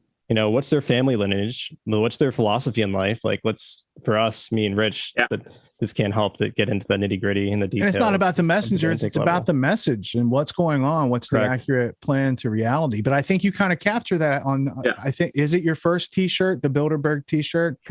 Where I believe so. I believe I teamed up Dan Dix. With Press for Truth, We Are Changing. We did it as a fundraiser to raise money so we could go cover the Bilderberg Group, because for a long time throughout my entire career, like we did this for pennies on the dollar. We cut corners everywhere we could. We slept on couches. We fundraised almost every single way of it. A lot of the times we never even had enough money, but we still went anyway. Someone let us crash wherever we were, and we were very lucky to allow people to crash. But the person you mentioned, Jim Tucker, he was the OG. He was one of the legends out there that really paved the way for a lot of the newer people out there, because he was covering Bilderberg all the way from the very beginning. And he passed away in 2013. And he had sources inside of the Bilderberg meeting. People inside of the Bilderberg meeting were talking to him, releasing information, and he was able to get things that happened in this world out there to the general public before they even happened. So big shouts out to Jim Tucker. He's an OG, an absolute legend, and someone that truly, really did lay down the path for a lot of people with his excellent journalism that was far better than almost anyone else out there, and it was greatly needed. And I would say it's still needed out there during this current absolute insanity and nonsense that we're dealing with. I had the pleasure of meeting him a number of times. The first time I met them was in Chantilly, Virginia. We did an interview with them, and he was the guy that went through everything that we went through, but he went through it without being able to tweet about it or do a live video about it. So I give him, more props personally myself. And seeing him do it was like, okay, we got to do this as well. Seeing the way he covered it made me want to cover it. And then when we did cover it, we found out that they were lying through their teeth. Because, the Bilderberg Group released a public attendance list. A lot of the times we found other people that were not on that list, that were inside of the meeting. They were caught lying about their agenda. We were able to corner a lot of their members that released a lot of information that they weren't supposed to. Just by simply having a conversation with them. So it was truly something important. Do these meetings still happen now? I would bet so, but I think they've gone more underground where the general public can't even find out about them. Or even if we do, there's probably going to be some crazy, insane travel restriction that's going to prevent a vast majority of journalists from even covering the confobs and the meetings that they're going to have in the future. Yeah, and Jim Tucker back in the day, like his best bet was to call Jones and get on the show. And I credit Jones because it's not about him. It's about the platform that he's provided and all the people that he's interviewed over the years that got wiped out when they took down his YouTube. As a for instance, right? So it's not just about the messenger, it's about the message being delivered through that network. So that was him and Robert Galen Ross was another guy. So those two guys, Jim Tucker, Robert Galen Ross, had these like lists and they had done these research into these groups, but there wasn't a lot of transparency. And then you come along, and after a couple of years of doing this, you started to share your methodology. Was it like 2014 when you came up with the Media University? I don't remember exactly what date that was, but it was. Well, you presented it at PorkFest. You did it as a workshop at PorkFest first, didn't you? Yes. But it was something that I was trying to do for a long time. Just being able to put it on the internet was the big step that we finally did it, and we were very happy about that. Now that's a feature in your members community, right? That, and now I did another class about apocalypse survival training. So that and Change Media University all are a part of free courses, free classes that people get when they sign up to lukeuncensored.com. And it's, the new platform that we've been building to stay away from a lot of the crazy censorship that's been happening out there. And I think I'm going to be doing more classes. And I think I'm just going to be releasing them for free for the members. Obviously, members pay for memberships, but I kind of really like doing these classes. Maybe we can even talk and collaborate a little bit on that. But these classes, I love doing them. People love receiving them. I'm getting a lot of positive feedback about it, and I'm seeing a lot of positive reaction because of it.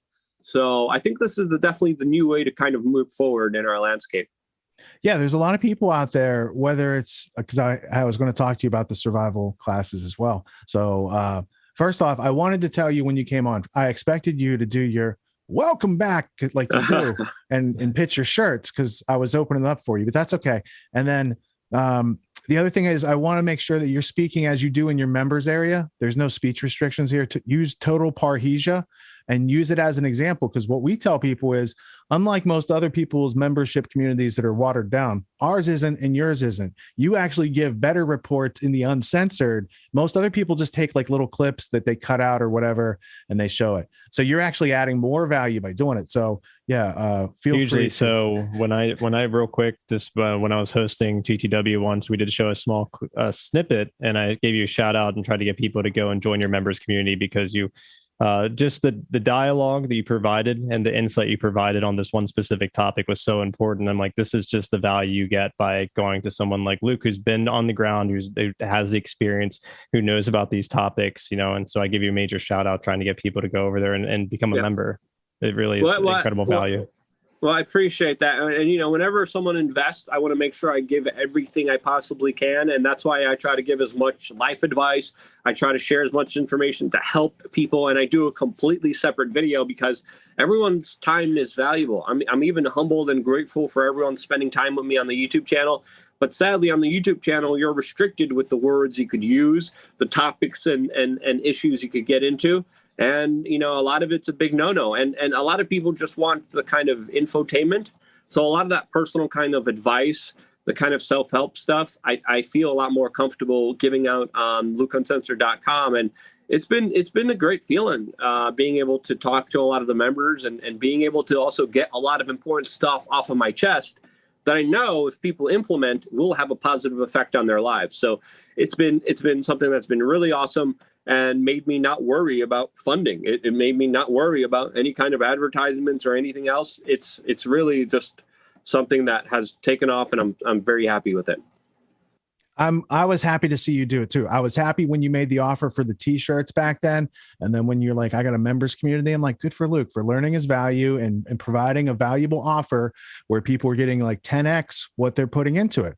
So for a nominal fee, helping Luke do what he does, you get access to all this stuff. And is there a community aspect where people can talk to each other, or is it just like you to them type of content?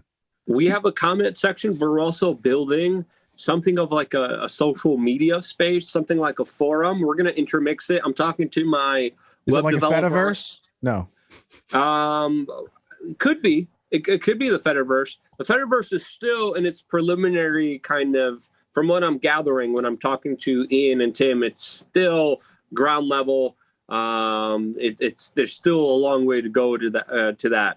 But I think just the forum, just something where people could post and share information and talk to each other, especially find each other in their areas, in their kind of cities, I think is going to be great.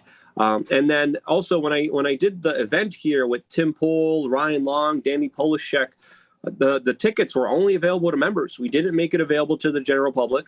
Only members. Tim did it the same way. Tim has a members area. No one could buy the tickets online. You had to be a member, and because you were a member, you got access to come to this event for free. So I'm going to be doing more events in the future. I'm going to be doing more survival apocalypse trainings in the future. I want to be doing a lot of cross collaborations with a bunch of people, and I think even just meeting some of the members as I continue my journey across the United States soon. I think that's going to be really awesome, and then one good way to move forward, give back, and also organize with people who are serious about changing their lives and changing their family lives for the better, and networking with homesteaders and people who are really serious about doing the right thing. So I think that's definitely the way to move forward, where it's not just content, but you give people access to stuff that they would never get. We also have a special members only t-shirt that's only available for members and no one else. So I think giving this kind of aspect of it is something very unique and something that I strive to do as much as I can, because this is so much better than just hacking advertisements, right? I could hack advertisements all I want. And there's some companies I work with. There's some good companies out there that provide good services that I would obviously promote.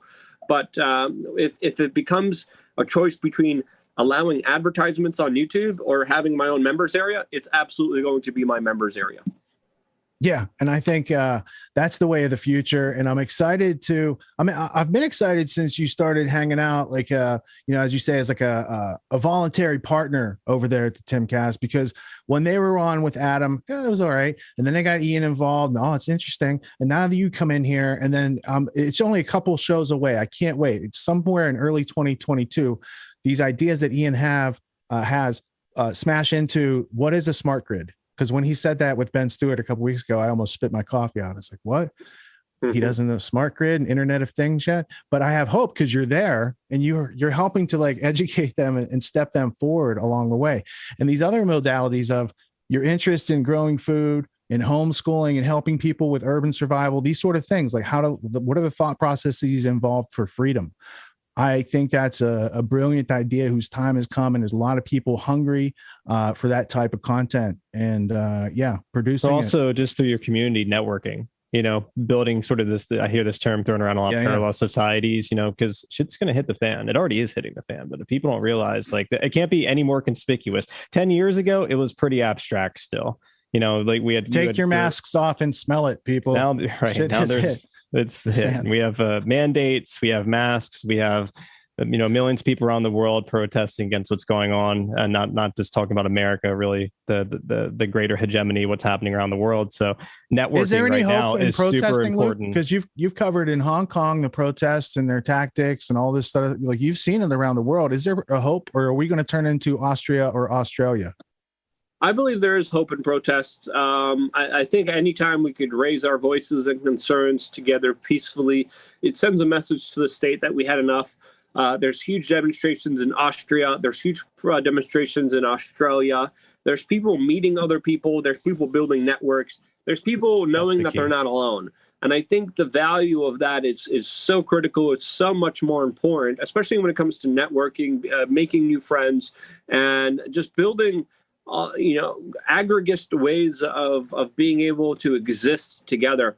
That's some of the most important things you can do in this world. And I absolutely believe in the power of protest. I believe in the power of peacefully raising your voice and your concerns in a constructive way, because there's a lot of things energetically in this world that are very hard to explain with words. But when enough people come together and say enough is enough, there isn't a force big enough that could be mustered in order to stop them. And I think that kind of acknowledgement of people just simply saying, hey, I have a right to voice my displeasure with this is one of the most important rights in human existence. It's our human right. And there's some governments, like in Germany, like in Austria, like in Australia, that they're trying to take it away. They're trying to take away your right to complain. And when they're taking away that right, that's one of the few rights that you should always have in your existence. But when they start taking that away, that's when you should start being worried. So all forms of activism, all forms of nonviolent ways of reaching out and getting the message across are absolutely key and more important than ever right now. Even if it's simply showing people that they're not alone, that little bit of hope, that little bit of community, that little bit of, hey, my neighbor's doing this, I could do this too. It's safe not to be okay with what's going on is imperative. And I think that's why there's been such a huge suppression of these larger protests. That's why there's been such a huge underreporting of all these significant demonstrations that have been happening all over the world, because a lot of the powerful people don't want you to know how many people are actually upset with them, don't like what's going on, don't want to be going in that direction, and actually won't be going in that direction. And they don't have everyone. And the best way to prove that is by coming together and showing them that. I got one last question, and then I brought an artifact to share with you. I think you're going to dig this. My question is, you just talked about the censorship and suppression and underreporting. Can you tell us how you got to Epstein's Island? What was that story? Yeah, we've all seen the video. Story. Yeah, I know the characters involved. I want to hear it from someone in the first person, though. Yeah, but before I get into that, even though there's a lot of online suppression, there's still ways of navigating that, moving through that, getting a message out there to the general public that intrigues them, and then has them go to off-platform, not big tech social media platforms that are self-built, whether it's yours or Tim's or mine or LukeUncensored.com, wherever it is, and then they can get the bigger lowdown, the bigger truths, the bigger action items that they could actually participate in that could make the biggest difference. So there are safe spaces that are allocated online. You just have to want to find them. And because people want to find them and have to find them, they value that information a lot more than a lot of the readily available stuff.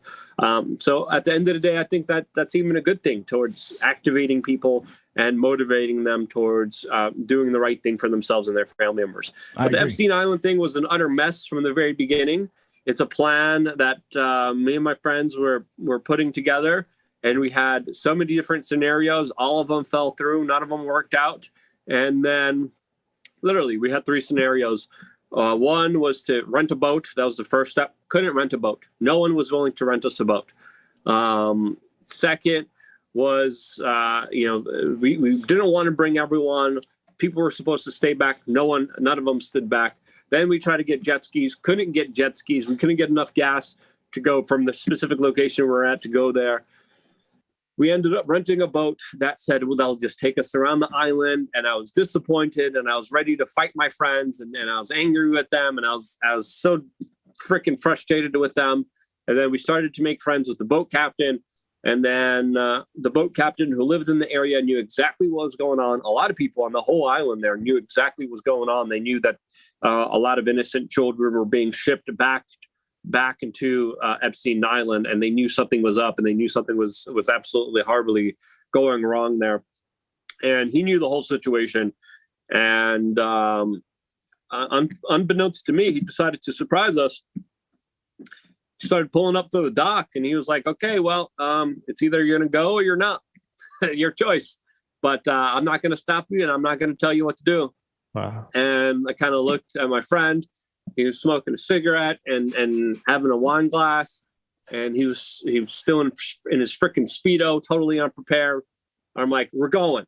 I was totally unprepared.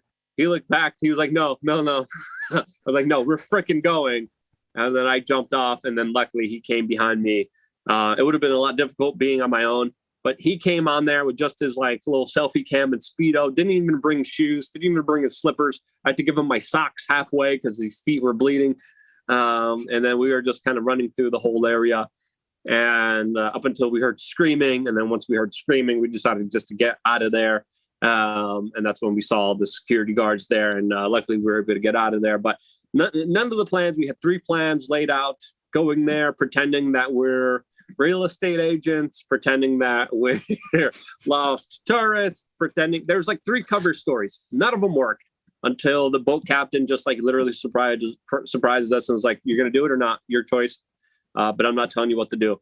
And I think he felt the need for us to do this, and I'm very happy he did, because the next plan was all my friends were going to go away, and I was going to figure out how to get on the island by myself and do the whole operation by myself. And luckily, I didn't have to because of this boat captain. And it's such a better video with the antics that go on. Yeah. Yeah, man. Serendipity for the win. At that point, it was only Rusty Shackelford's video from the drone that had Epstein's Island. You guys were and then he released the video showing what looked like Epstein on the island. And when he released that, I was like, we got to go. That's when I knew I had to go, because if Epstein's on the island after he allegedly committed suicide, and he did release a video that shows someone that looks like almost exactly like Epstein on the island after his suicide, I was like, we need to go. We need to check this out. And that's when we decided to, definitely 100% go and investigate it for ourselves. Yeah, that's fantastic, man. You've been on some great adventures around the world because you said, I'm going to do it. And then you figured out how. Even that, what you just talked about. Honestly, he just said he was going to do it. And like a lot of times it just came together, sort of that spontaneous self-organization. So even yeah. Yeah. It's just impressive. Sorry, go ahead. The just do it mentality of Rakowski. But that's the thing. People don't take that next step. Sometimes you have to find a way to get over your own fear and just do it. And things will sort of start to come together if you take that initial initiative. The thing is, people just build up these blockages in their mind and refuse to sort of like take that first step. So just incredible work over these years. So I decided I had this artifact I was going to show you. I could not find the artifact. So I spent time leafing through this book, and it's not highlighted. And I was looking for the quote, and I was like, oh, what am I going to do? And then I thought, where's the last place I used the book? I thought right here at this desk. If I bend over, it's probably over here in this stack of books. All right. So this is a casual view of America. The home letters of Solomon de Rothschild, 1859 to 1861, edited by Sigmund Diamond for Stanford University on the centennial of the letters. So these were published in 1961, and the letter I'm going to show you is from 1861. So I'm going to flip to page 1, 2, 3. And it's talking. So who was this character? Solomon de Rothschild was like 28 years old. He was the American. He was supposed to be the American scion for the Rothschild family. So their youngling that they were going to send to America to set up banking here, because they heretofore had used front people to set up their banking and do business with America. So they wanted to do business directly. They send Solomon over here. He stays with all the most elite families in the North and the South. He gets their perspectives. He writes letters home to his brothers and cousins. These are the collection of letters that are held by Stanford University, and Sigmund Diamond simply organized them. So this is in the words of young Solomon de Rothschild. And the part that I want is right here. So he's writing back to his cousins across the ocean. If 12 million people want to secede, you cannot stop them. So, I'm sorry, April 28th, 1861, right before the war is getting into heated battle. If 12 million people want to secede, you cannot stop them. So, the war that the North is going to wage against the South is an unjust, barbarous, fratricidal war. They're on the side of the South. That's what it tells you. The next quote, the North and South will attack each other like two locomotives under a full head of steam meeting on the same track. Nothing will be able to satiate the brutal passion for vengeance but death and destruction. When the two sections have exhausted all their resources, when they have seen the flower of their youth die, when millions have been engulfed into the bottomless pit of civil war, they will find themselves again at the same point from which they started. And now, moreover, with a yawning gap between them.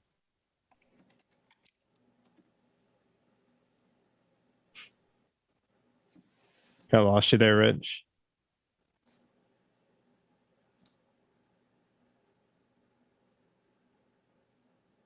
Oh, maybe some internet issues. Oh, that's unfortunate. I'm still there. Still here? I don't know if you guys can hear me. I can hear. I think he just lost his internet or something. Hopefully he'll be back in a second. If it's okay, I just want to ask you a quick question. We had James Corbett on a couple weeks ago, and we showcased a clip. Bro, they cut my internet. I've never had my internet cut in my studio before. Good thing I have my phone going on. I'm gonna continue reading. Go for it. Can I continue reading? How far into it did I make it, Tony? You're like halfway down that middle paragraph. All right. I just want to show you what's going on there. My screen. Let's see. Talking about after they annihilate each other, the sort of cultivated ground that'll be there for the Rothschilds. nice phone camera action going on there. Bro. Let's see. Well, Luke, we've gone through this show for over a year. We've never had anything like this happen, and we've broadcasted in live stream for hundreds and hundreds of hours. So congratulations. You must be special. They don't want you to have this information for sure, man. I'm just gonna do it live because that's what this is all about. Here's the page. You can see that. Right? Yeah. Oh, it's coming back.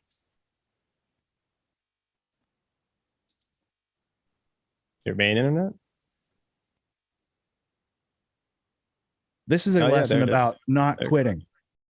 Let me turn off the audio on this, so I don't have that echo. All right, cool. Tony, how far did I get into this paragraph?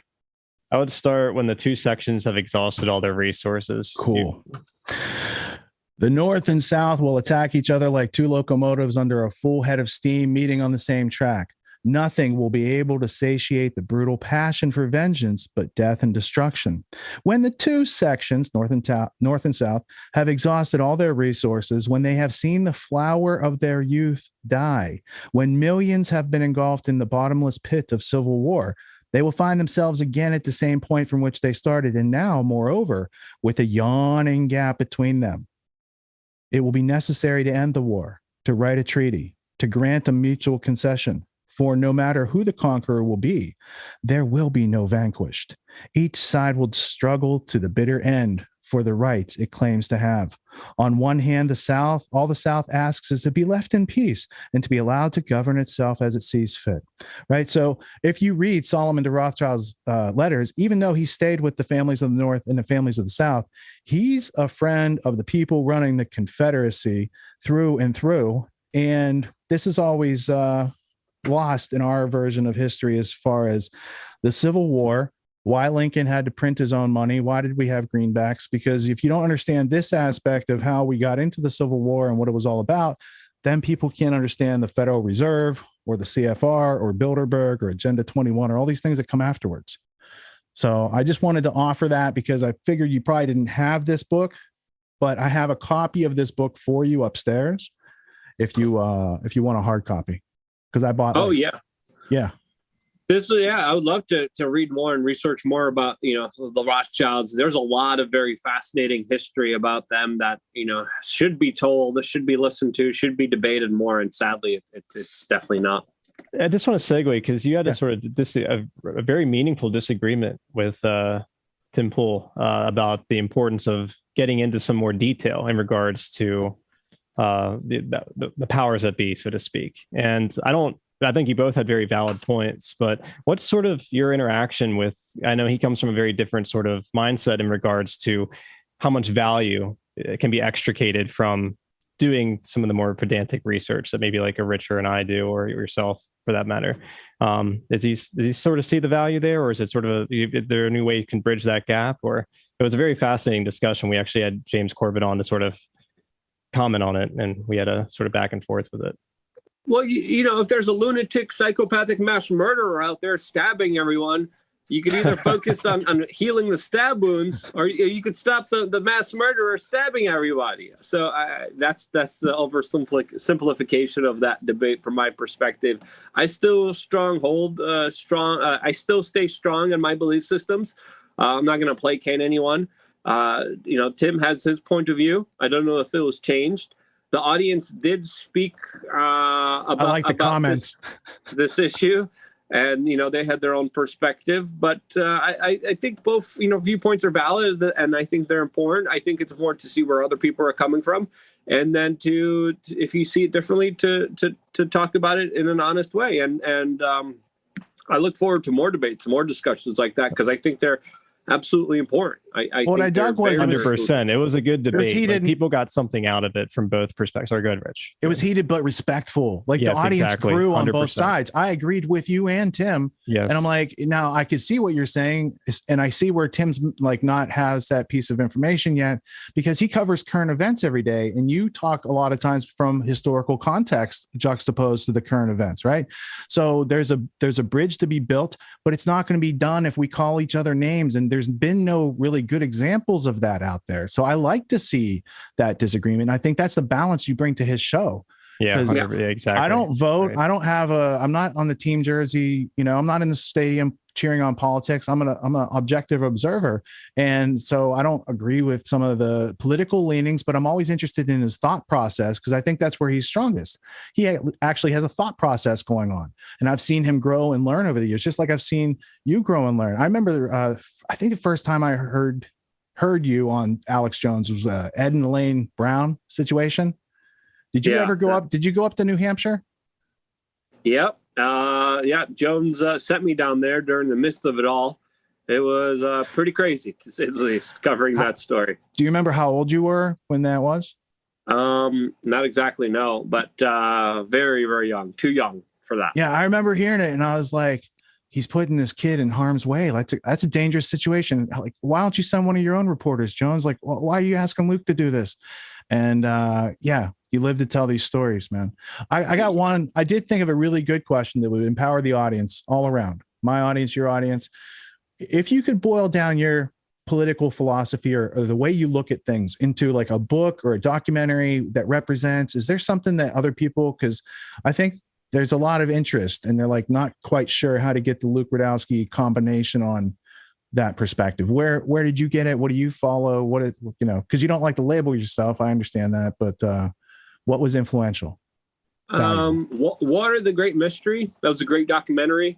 Definitely recommend checking it out, watching it, and then just kind of having a spirit where you're excited to build and learn and grow and just do stuff. You only get a short amount of time in this world where you could actually go out there and do stuff. Do it while you still have the chance. Life is short. Don't take it for granted. Appreciate every moment you have, and just make the most out of it, because there's a lot of people that wish they did and they didn't, and I don't want to be one of those people. So be like Bruce Lee, be like water. And did you guys hear the NLP, Tony? Did you hear him? He said instead of, it was like shirt anytime. I thought I heard the word shirt in there. It was almost like the way he said this one word was like, nice try, Rich. Shirt, buy your shirt. What is the website for your shirts? It is thebestpoliticalshirts.com, because I literally believe we have the best political shirts out there, and they're very thought-provoking, and they're meant to cause some problems. They're great gag gifts, but it's also a great way to get the message out there without it being censored. So there's shirts that we have that I can't even show on big tech social media. There's shirts I have I can't even show on my YouTube channel that I definitely can't even mention on the Timcast IRL show. So, you got to check them out to see what I got there. And it's all about spreading the message. And I think that's one of the best ways to get it out there to the general public, to show people that they're not alone. There's a lot of free thinkers out there. There's a lot of contrarians out there. There's a lot of people who see exactly what's going on, and they're not afraid to say it. The best way to do it is with a t-shirt. I agree. And several people here in the gallery, in the control room studio, they got dozens of these shirts between them. So that's good. You're changing it because they wear them because they feel like they're making a statement, and if people want to engage on that level, they can. But it's a way to kind of silently start the conversation by drawing a line and putting an idea on a shirt, and other people saying, that idea also represents me. I support that idea. And they get themselves a copy of it and they wear it around, kind of like this hat once upon a time. Do you still sell this hat? Which one is that? Is that the Orwell one? Make Orwell fiction again. I believe we still have that one. We sold out on a lot of our hats, so it's very hard to get hats in because of the supply shortages that have been going around. But I do believe we still have that one left. It's hard to tell because things come and go all the time. That's good. I don't want too many people having this hat anyway. It's savvy. And I get a lot of smart people who do a double take and then they're like, that's smart. Or they'll want to engage with me. Very clever. Like, oh, you know who Orwell is too? Okay, yeah. So it's like meeting other conscious people. It's like sending out this. Oh, yeah. The Epstein didn't kill himself. The Epstein didn't kill himself hat and shirt. That always gets people like, absolutely, he didn't kill himself. They're lying. The government's lying to you. I can't tell you how many like Uber drivers and store clerks and just people I run into as I'm walking around. They're like, absolutely. They fucking, sorry. No, don't apologize. Yeah. They took him out. I know they did. I had this one crazy reaction down in South Beach, which was very memorable. And then someone just seen it and had a reaction like, yes, someone finally gets it. Someone finally sees it like I do. And they're like, they effing did it. They effing did it. And it was a visceral reaction that, it's important to have, because then you know who's in your community, who's a friend, who's a foe. There's a lot of other shirts that get people in trouble that probably will get you kicked out of venues, but you don't want to be in those venues anyway. They're right. They're uptight venues. You got other things to do with your time. And now we have a Ghislaine didn't Epstein herself t-shirt. Does that step on any of your copyrights or anything over there? No. All right, I don't think I have any copyrights on that specific one. Did you do one that says Ghislaine didn't Epstein herself? We have a shirt that we released a while ago, before I think Ghislaine was even arrested, that said Ghislaine Maxwell did not kill herself. See, so we had that Epstein instead of kill, though. Mine's a different copy. Yeah, no, you don't worry about it. Even if you had a Ghislaine Maxwell didn't kill herself shirt, good, because the message is getting out there to your audience. Let's go, Brandon. And I wouldn't even be mad about that. I would be okay with that, because it's all about, to me, the shirt store was an answer towards demonetization on YouTube, but it's more about just getting the messages out there, because we don't try to charge a lot for these shirts. But them being able to get the message out is more important than just even the financial incentives for us, because getting the message across, building communities, doing that form of activism that can't be censored is absolutely imperative to us. And it's more important than profit. Someone in the chat just said here, the Real Island Boys is a ridiculous shirt and something. It's awesome. I appreciate that one quite a bit too. Especially with we have a Real Island Boys with Bill Gates and Jeffrey Epstein tattooed classic. as the Miami Island Boys with the Epstein's Island behind them. That also is a big seller. It's been doing pretty well. I also just wanted to let you know before we let you go, my 2017 and 2018 presentations at PorkFest were on like how to create your own platform and how to do this after you get demonetized. And I know you probably didn't see those, but you did all those things for yourself anyway. You figured it out anyway. And I want to say, bravo, well played. Thank you, Richard. Thanks for everything you guys do. And, we just got to keep doing it. And most importantly, have fun doing it. I've been having a lot of fun. It's been a crazy ride. It's been a wild ride. Goddamn right. We made it so far, and we still got a lot more to go. Thank you for investing part of your evening, helping our audience get a little better grasp on your work and where you're coming from and the particular flavor that you bring to the Timcast. I also keep up your personal marketing. You're like a woven carpet salesman down in the Bowery, like an Armenian rug merchant. And you're like, hey, check this out, and it's probably better quality than what you got. And people are like, I will take some of that. But if you don't get out there and do that hard part for Americans, right? Because you were born in Poland, you came here when you were young, but you have this work ethic and this mentality that a lot of Americans don't have, man. So thank you for bringing that to the table consistently and bringing us all value every day, either on our YouTube stream or in the inbox or wherever people are catching your stuff. And people go to LukeUncensored.com to get your membership so you can hear Luke speak with total parrhesia. All right, buddy. Have a good night. Thank you so much. Luke. Merry really Christmas. Appreciate all your work. Yep. We'll catch up soon. Tony, Richard, thanks so much for having me on. It's been a pleasure. Appreciate it. And don't be strangers. Yeah, right on. Safe travels, bro. Yeah. Be careful. Bye. Holidays. All right, that was fantastic. What do you think, Tony? Do you have any questions? Did you know all that? Ton of questions. Yeah. I mean, you actually asked most of the questions I had specifically about his guerrilla journalism, how he got started. It was interesting to hear his journey. One of the things the theme I picked up on, I commented sort of later towards the end of the interview, was just he just did it a lot of times. Like a lot of times he had plans, but 90% preparation, 10% of delivery, that old cliche about being prepared for a meeting or a presentation, right? But in a way, like, he did as much prep as he could. But you listen to the Epstein story, the Epstein Island story, it's like, yeah, we had all these alibis, we had all these plans, all these like stories and narratives we're going to tell. It's like, no, it just all of a sudden came together. The fact that when you don't give up, that's the lesson. That's the thing. You will be successful when you know that you won't quit on yourself during any given endeavor. Correct. Right. He has that innately. I was in like, I want to help people understand that explicitly. Right. From here's someone who's doing it, and this is how you could do likewise. It's great for people on like autonomy. People frequent your autonomy course, like, and just to learn that, like, look, a lot of times it's ourselves. And Luke said it himself, like, we're holding ourselves back. Like, if you just take that first step, they'll, like I said, I use this term, like this sort of self-organization takes place. Pieces start to fall together. And even if they don't, you'll be much more appreciative that you did something and tried, even if you failed in that endeavor, because you'll learn something more about yourself, your limitations, and what's possible, rather than not trying at all. So it's just so important. He's a very inspirational story to hear and see, like, his life journey and where he got to be today. Because back in the day when he did that guerrilla journalism, I'm much more introverted, maybe not so much now, but those videos used to shock me. I'm like, who could have the audacity to go up to those types of individuals and just ask them these very absurd and sort of overt questions and conspicuous questions about what they're doing. Unveiled questions. Unveiled, just like, punch in the face type questions.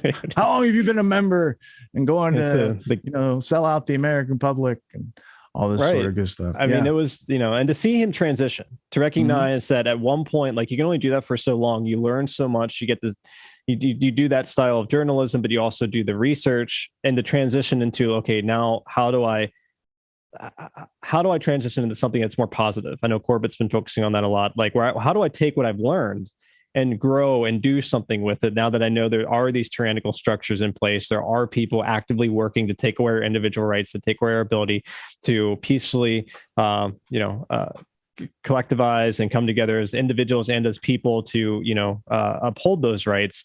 That was very also inspiring for him to recognize that, like, well, I have all this knowledge. What am I going to do with it? I've done the guerrilla journalism thing. I can only take it for so far. And obviously now those people are putting themselves behind, they're making themselves less and less available. So he had to transition, and to hear a story about how he transitioned, and also focusing on, his survival course. And that could be taken out of context, that whole part.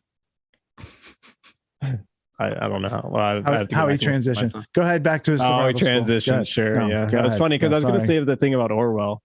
Apparently Orwell's family, to say this aside real quick, they sold it out to a feminist. I don't know. We'll maybe get to that later on. Geez. But yeah, they're going to rewrite 1984 his private papers from a feminist thing. He was married to a woman named Sonia who published his private papers. So they probably had custodianship over his will and the literary rights to that. But I wanted to offer this. When you're talking about how he's an example of just do it mentality and figure it out as you go, 100% of people who won't take step one won't take step two. So that's the whole key. Getting started, taking a step. Step one. Right. So if you won't take step one, you're not going to get anywhere. So taking step one is getting into action, but you don't have information yet. So you ask questions and you learn from people along the way through communication skills, Correct. And exactly. being able to interact with other human beings who already have the knowledge that you seek. It's very simple, and we should be taught these skills from a young age, but school kind of does the opposite of that. It makes you scared of strangers and not wanting to be able to solve your problems very easily without the government in a way to do it for you. Yeah, exactly. They don't teach you public speaking. They don't teach you how to be able to speak with parrhesia and to speak or to understand topics critically and to argue from evidence. They don't do any of these things. I mean, if anything, they sort of beat you down and make you feel as though you're sort of compartmentalized into a certain caste within that schooling structure. So you don't step outside of that, put the lid over the jar of the fleas sort of thing. And then you have them controlled. And that's, it seems so simple, but people have really lost their spirit, really, in a way. And so we're just sort of helping bring that back, taking their ability to speak breath is related to spirit, and to relate their concepts and what they experience, and through their breath, through their speech, through their words, and put it into action and develop community. I mean, that whole transition into like his ability to now run courses. He is the Free State Project.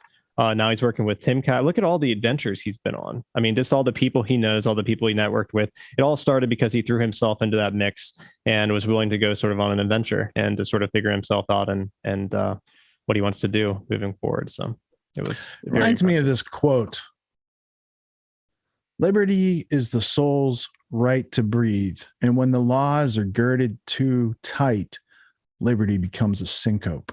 Henry Ward Beecher. Interesting. Proverbs from the Plymouth pulpit. The Plymouth pulpit. I like that. That's funny. I think that's a real reference. No, I'm not denying the reference. It's just the irony of it being. The irony is that I heard that first from Matt Damon and Good Will Hunting. But that is a real quote, I do believe. If you go check it out. That was a good film. Yeah, it was. Long time ago. Actually, can I offer you guys a piece of wisdom on that?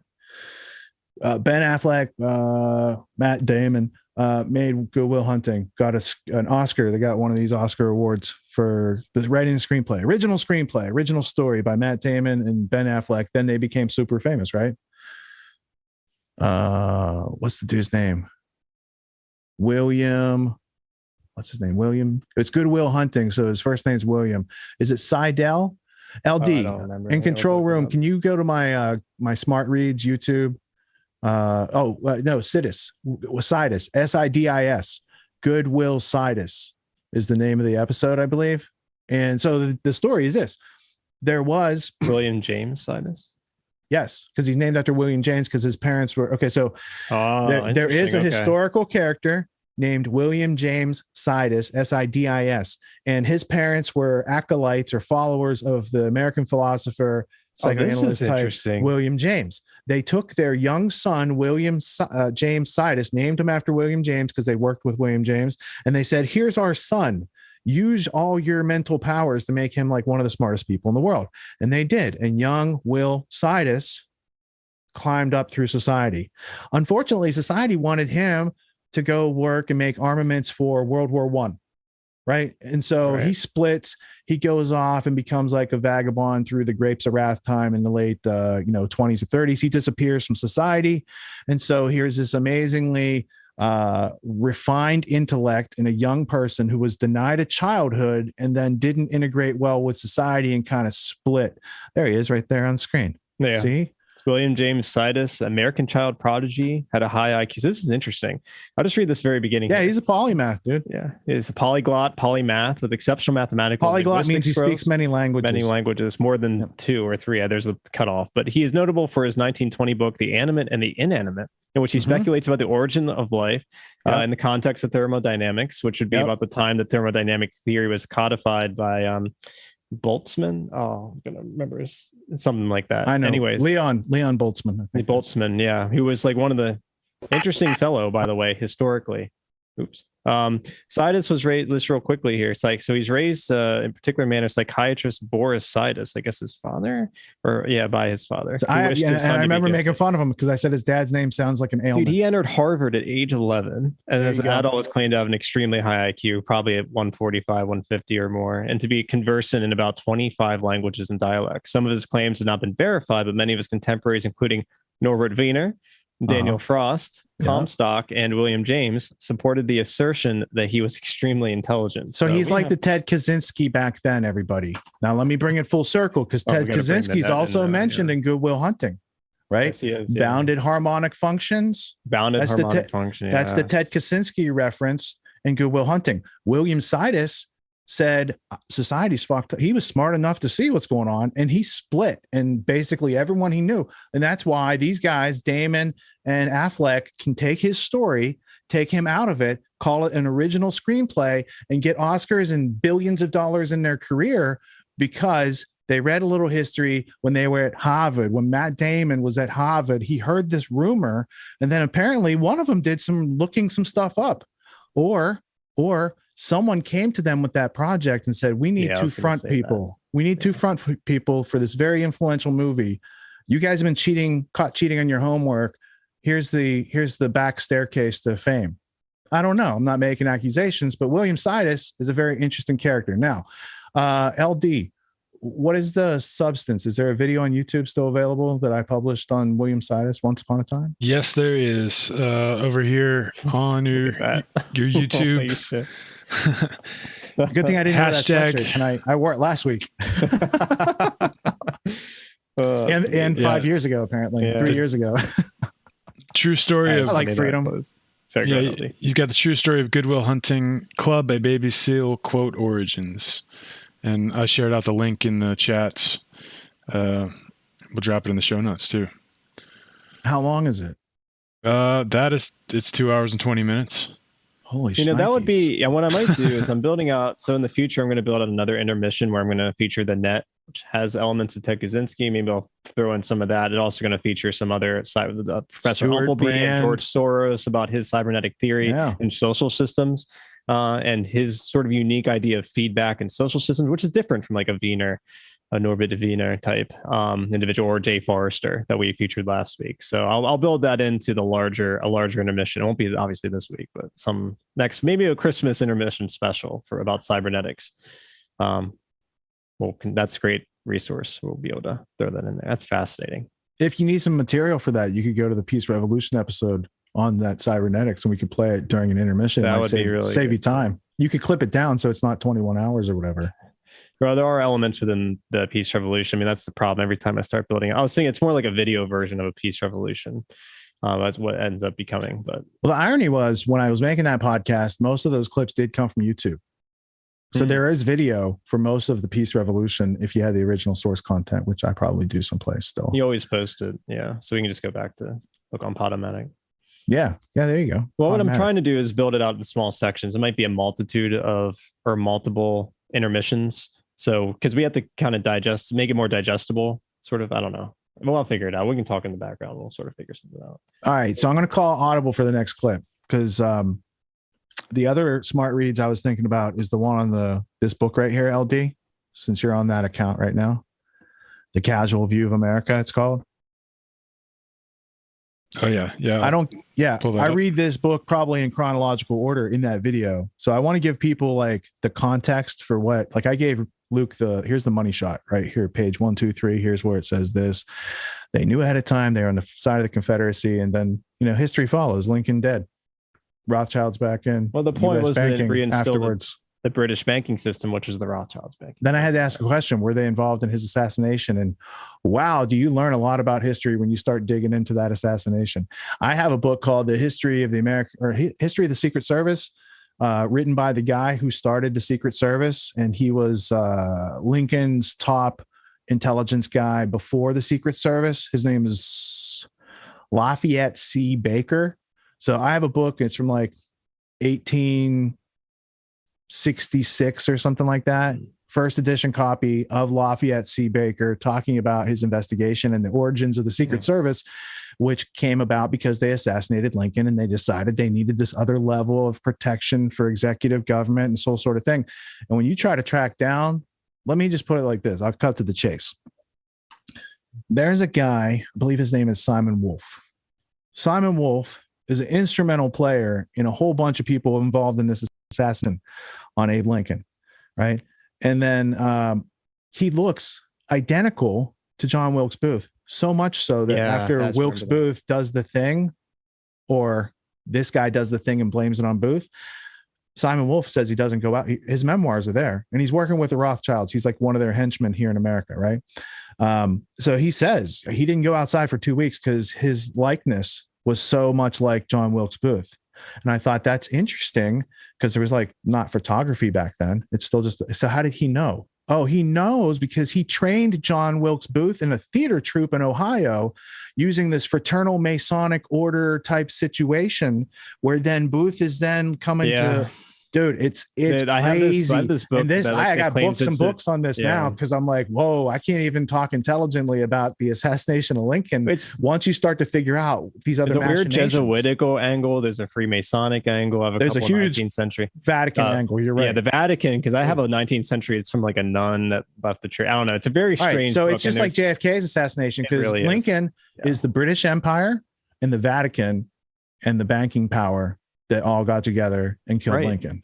That's Now, right. how is it different from JFK again? So if you know Abe Lincoln's scenario for reality, what do you think happened to JFK? Oh, the British were involved? Well, the Vatican was involved?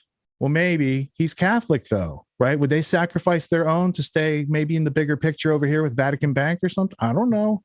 But these, the Vatican protected the Nazis, or Kennedy's funded the Nazis. There maybe the Vatican's not Also, involved in that this whole assassination. ritual aspect. Then you have to it. move these pieces in and out. You have right? mafia as well, Yeah. Teamsters. You have so many players invested in the JFK assassination. That's hard to. What we do know is it's, there's a lot not of the magic bullet that similarities Arlen in these Specter echoes in tried to pull history. There were, So, all right. So, LD, did you find that video?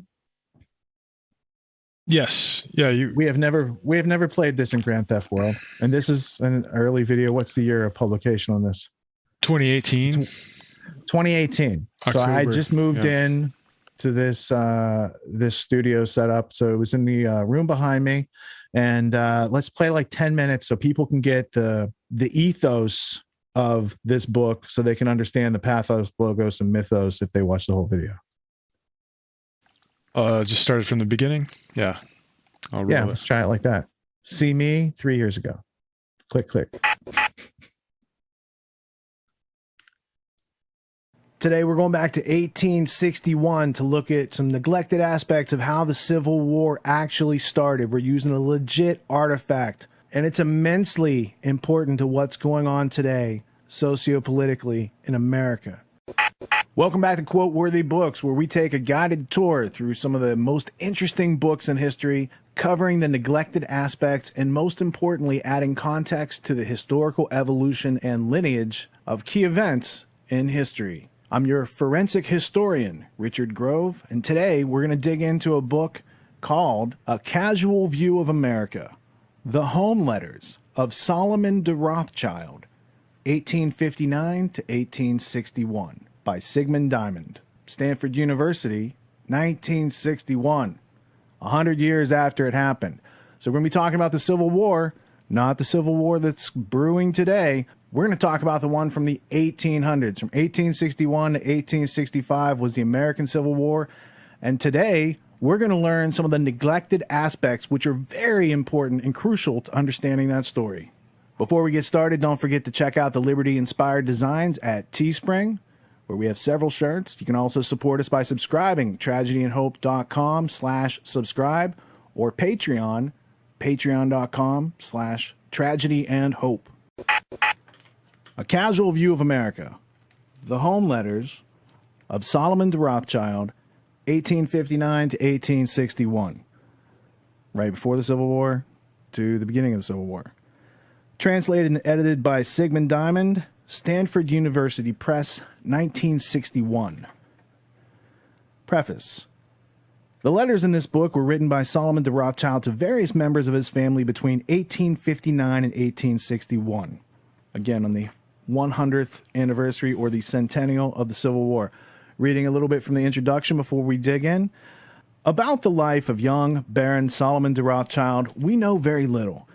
He died too soon to have left much to impress on the affairs of the world, or even on those of the great bank that bore his family's name. So this is a book about the illustrious and infamous Rothschild banking family.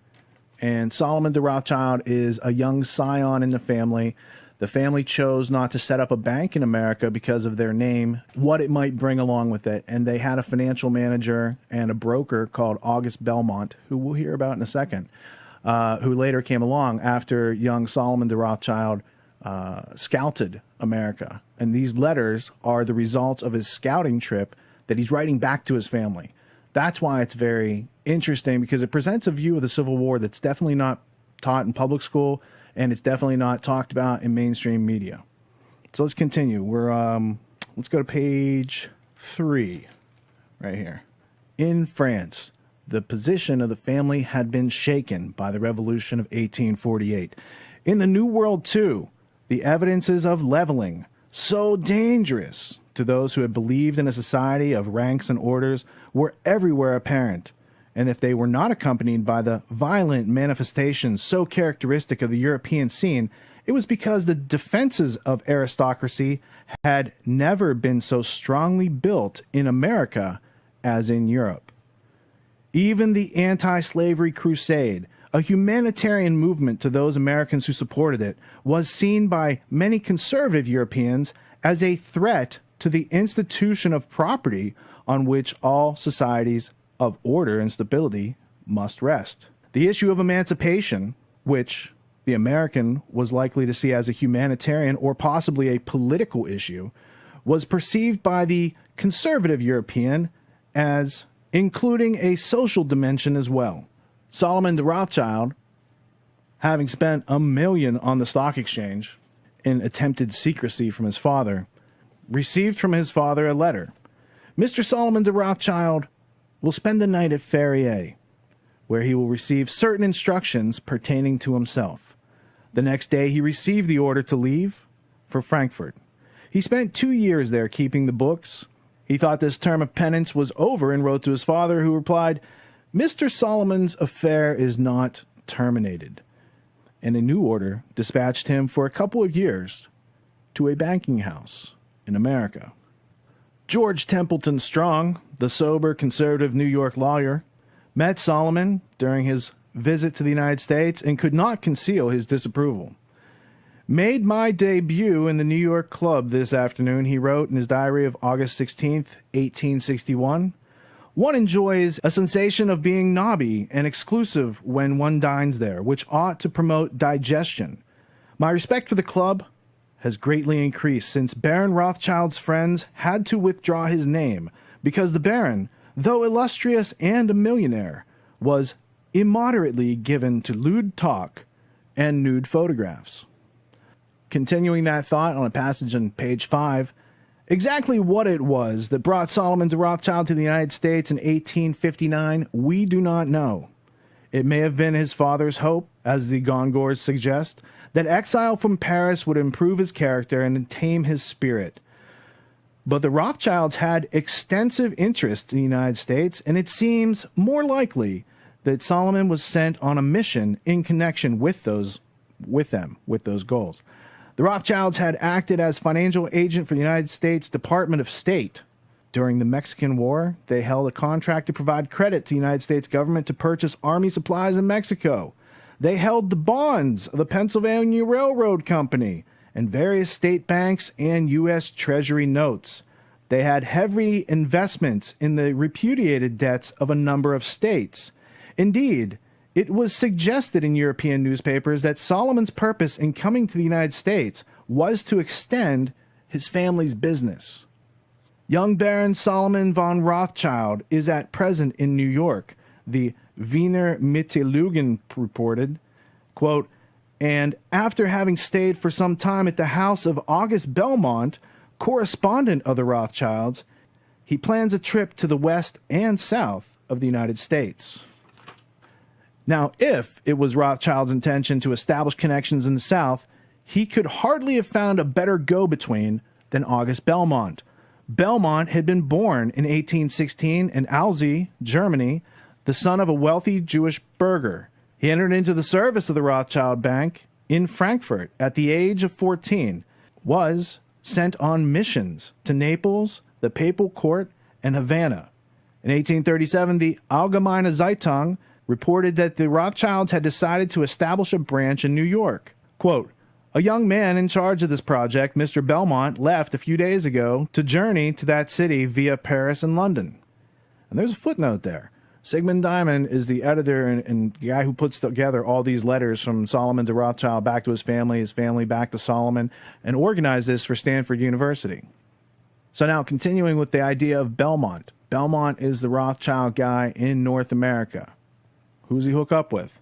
Reading from page 6. With his marriage to Caroline Slidell Perry, the daughter of Commodore Matthew C. Perry and niece of Louisiana Senator and Confederate John Slidell, his ties to the South became those of kinship as well as interest. So the Rothschilds send August Belmont to America. Belmont marries into a prominent Confederate family. He met his Southern friends at his New York clubs, at Saratoga and at Newport, and he often entertained them in his Fifth Avenue mansion. From Belmont, then, who was undoubtedly Solomon de Rothschild's mentor on American affairs and his sponsor in the circles of wealth and influence in which he traveled, the young man's innate conservatism and property consciousness received reinforcement. Continuing on page 7, Rothschild's visit to the United States spanned the period during which events were marching swiftly to the final crisis of civil war. His first letter was scarcely written 2 weeks after the execution of John Brown, his last when the dogs of war had already been unleashed. Between the two letters lay the final rout of the forces of stability and adjustment that for decades had staved off the necessity of seeking a military solution to the slavery question. During the winter of 1860 to 1861, the states of the Deep South, headed by South Carolina, withdrew from the Union and established a new confederacy. The border states, however, were hesitant to act, and so long as they remained within the Union, compromise seemed possible.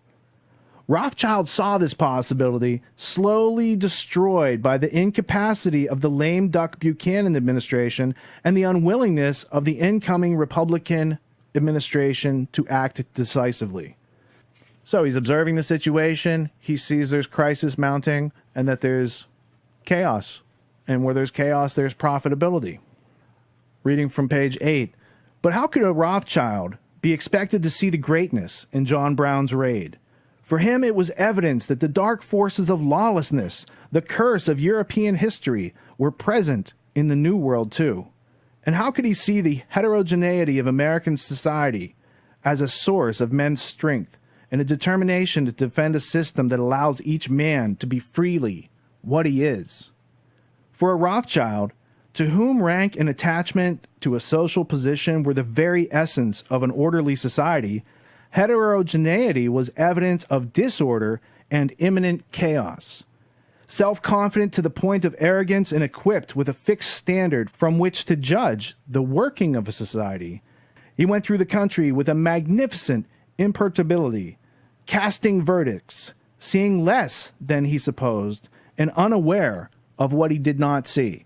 Meaning that as Solomon de Rothschild, a native of Europe, comes to America, he's not as familiar with the culture and the customs and the interpretations of various social dialogues. This is still the introduction by Sigmund Diamond. We'll get to the letters in a minute. Reading from page 9. I'm just reading selections from the intro because it's really long. Convinced that a Union victory would threaten the foundations of a social order that provided security for him and all of his kind, would endanger the national interests of France itself, Solomon de Rothschild importuned his family to bring every pressure to bear on Napoleon III to recognize the Confederacy. That the emperor was sympathetic to the Confederacy, that he saw in an independent South a buffer that would safeguard his Caribbean adventures against northern interference, that he attempted to get the states of Europe to recognize the Confederacy, all of this cannot be doubted. Moreover, far-fetched as it may seem, there was some reason for Rothschild to feel, as he reported to his family, that there were those in the South who were willing to put themselves under the protection of Napoleon. To be sure, the rumor was widespread in the United States that the Rothschilds had invested heavily in Confederate bonds and would exert their influence in a direction of negotiated peace, but the rumor seems to have been based less on fact than on bigotry. The question before the country is, wrote the Chicago Tribune, quote, will we have a dishonorable peace in order to enrich Belmont, the Rothschilds, and the whole tribe of Jews who have been buying up the Confederate bonds, or an honorable peace won by Grant and Sherman at the cannon's mouth? But W.W. Murphy, an American consul general at Frankfurt, testified that the Rothschilds had not purchased Confederate bonds. Quote, you do a great injustice to the eminent firm of the Rothschilds here, end quote, he wrote to the editor of Harper's Weekly, quote, "The firm of M.A. von Rothschild and Son are opposed to slavery and in favor of the Union. A converted Jew, Erlanger, has taken the rebel loan of £3 million and lives in this city, and Baron Rothschild informed me that all Germany condemned this act of lending money to establish a slave-holding government, and that so great was public opinion against it, Erlanger and Company dared not offer it on the Frankfurt Bourse," end quote. Reference 20. So far as Belmont concerned, it is clear that the pressure exerted on the Rothschild family ran counter to that of Solomon. Throughout the spring and summer of 1861, he was in correspondence with Lionel and James de Rothschild of the London and Paris branches of the family, objecting to the granting of belligerents' rights to the Confederacy by their governments and urging them to head off the granting of recognition. In 1861, he sailed for Europe, ostensibly to join his family on a tour, but actually on agreement with Secretary of State Seward and Secretary of State Chase to engage in unofficial diplomacy for the Union. Quote, "I'm glad to hear you have not taken any interest in the Confederate loan," end quote. He wrote Lionel de Rothschild on April 14, 1863. Quote, "It is the most reckless speculation, and I do not believe that the first dollar will ever be paid on it," end quote. For Solomon de Rothschild, then, the world offered few certainties. If even a Belmont could not see the dangers that loomed ahead, could not realize the acuteness of his diagnosis or the wisdom of his prescription, what hope could there be that others, less situated, would see? What Rothschild himself could not have grasped was that Belmont, a Jew, a European, an aristocrat, and a banker, had now achieved a position inside American society, a position that influenced his own vision and his judgments, while Rothschild himself remained outside society during his tour in America. There were compensations. Rothschild could laugh at much of what he saw or sneer. He could measure its quality. He could see its frauds and its hypocrisies. But there was also a price. Quote, "These Rothschilds, the bankers of kings, the princely moneybaggers," end quote, Heinrich Heine wrote, "whose very existence would be most grievously imperiled by an overthrow of the European system of states, nevertheless bear in their nature the consciousness of their revolutionary mission." Once, when James de Rothschild was in a good mood, and we're talking arm in arm quite for millionaire, Baron James explained to me how quite clearly he himself had pioneered the road for social advance everywhere by his system of government bonds. I see in Rothschild one of the greatest revolutionaries who have founded modern democracy. Richelieu, Robespierre, and Rothschild are for me three terrifying names, and they connote the gradual destruction of the old aristocracy. Richelieu, Robespierre, and Rothschild are the three most fearful levelers in Europe. That's the introduction. Let's go to the letters. All right, so before we go on to the letters, I wanted to just make a quick disclosure about what Sigmund Diamond wrote in 1961 about the letters. What he says is there was that the Chicago Tribune had basically libeled and slandered and said that the Rothschilds were buying up Confederate bonds, and there was no evidence of that. What there is evidence of is Abraham Lincoln had to print his own money called greenbacks to finance the Union during the Civil War. That's because for the first time in American history, the American government was cut off from Rothschild funding, which they then picked up again right after the Civil War was over. So there is this really interesting gap in the Civil War when you look into American finances and how the war was funded, where the Confederacy was selling its cotton to what markets to fund its efforts and who was helping out with that. So there's a lot to consider. Now let's get to the letters. New York, 17 December 1859. This is Solomon de Rothschild in his own words. We have learned. All right, so one of the points from that clip is when they questioned the Rothschild banking firm that was accused of funding the Confederacy, they said, "We have nothing to do with it. We don't support slavery." The Christian banking house down the street of Erlanger and Company is the one that made that loan. You guys should go look at them. And everybody turned away because Christians made the loan to the Confederacy, so there was nothing to see there in the journalistic sphere at the time. The problem with that is Erlanger, that is pointed out as making the loan, they were converted, and they were actually very close banking relative friends of the Rothschilds. How close? Well, when the Rothschilds were colonizing Palestine in the late 1800s, they used Erlanger and Company as their front group to promote the proto-Zionism that led to modern day Israel.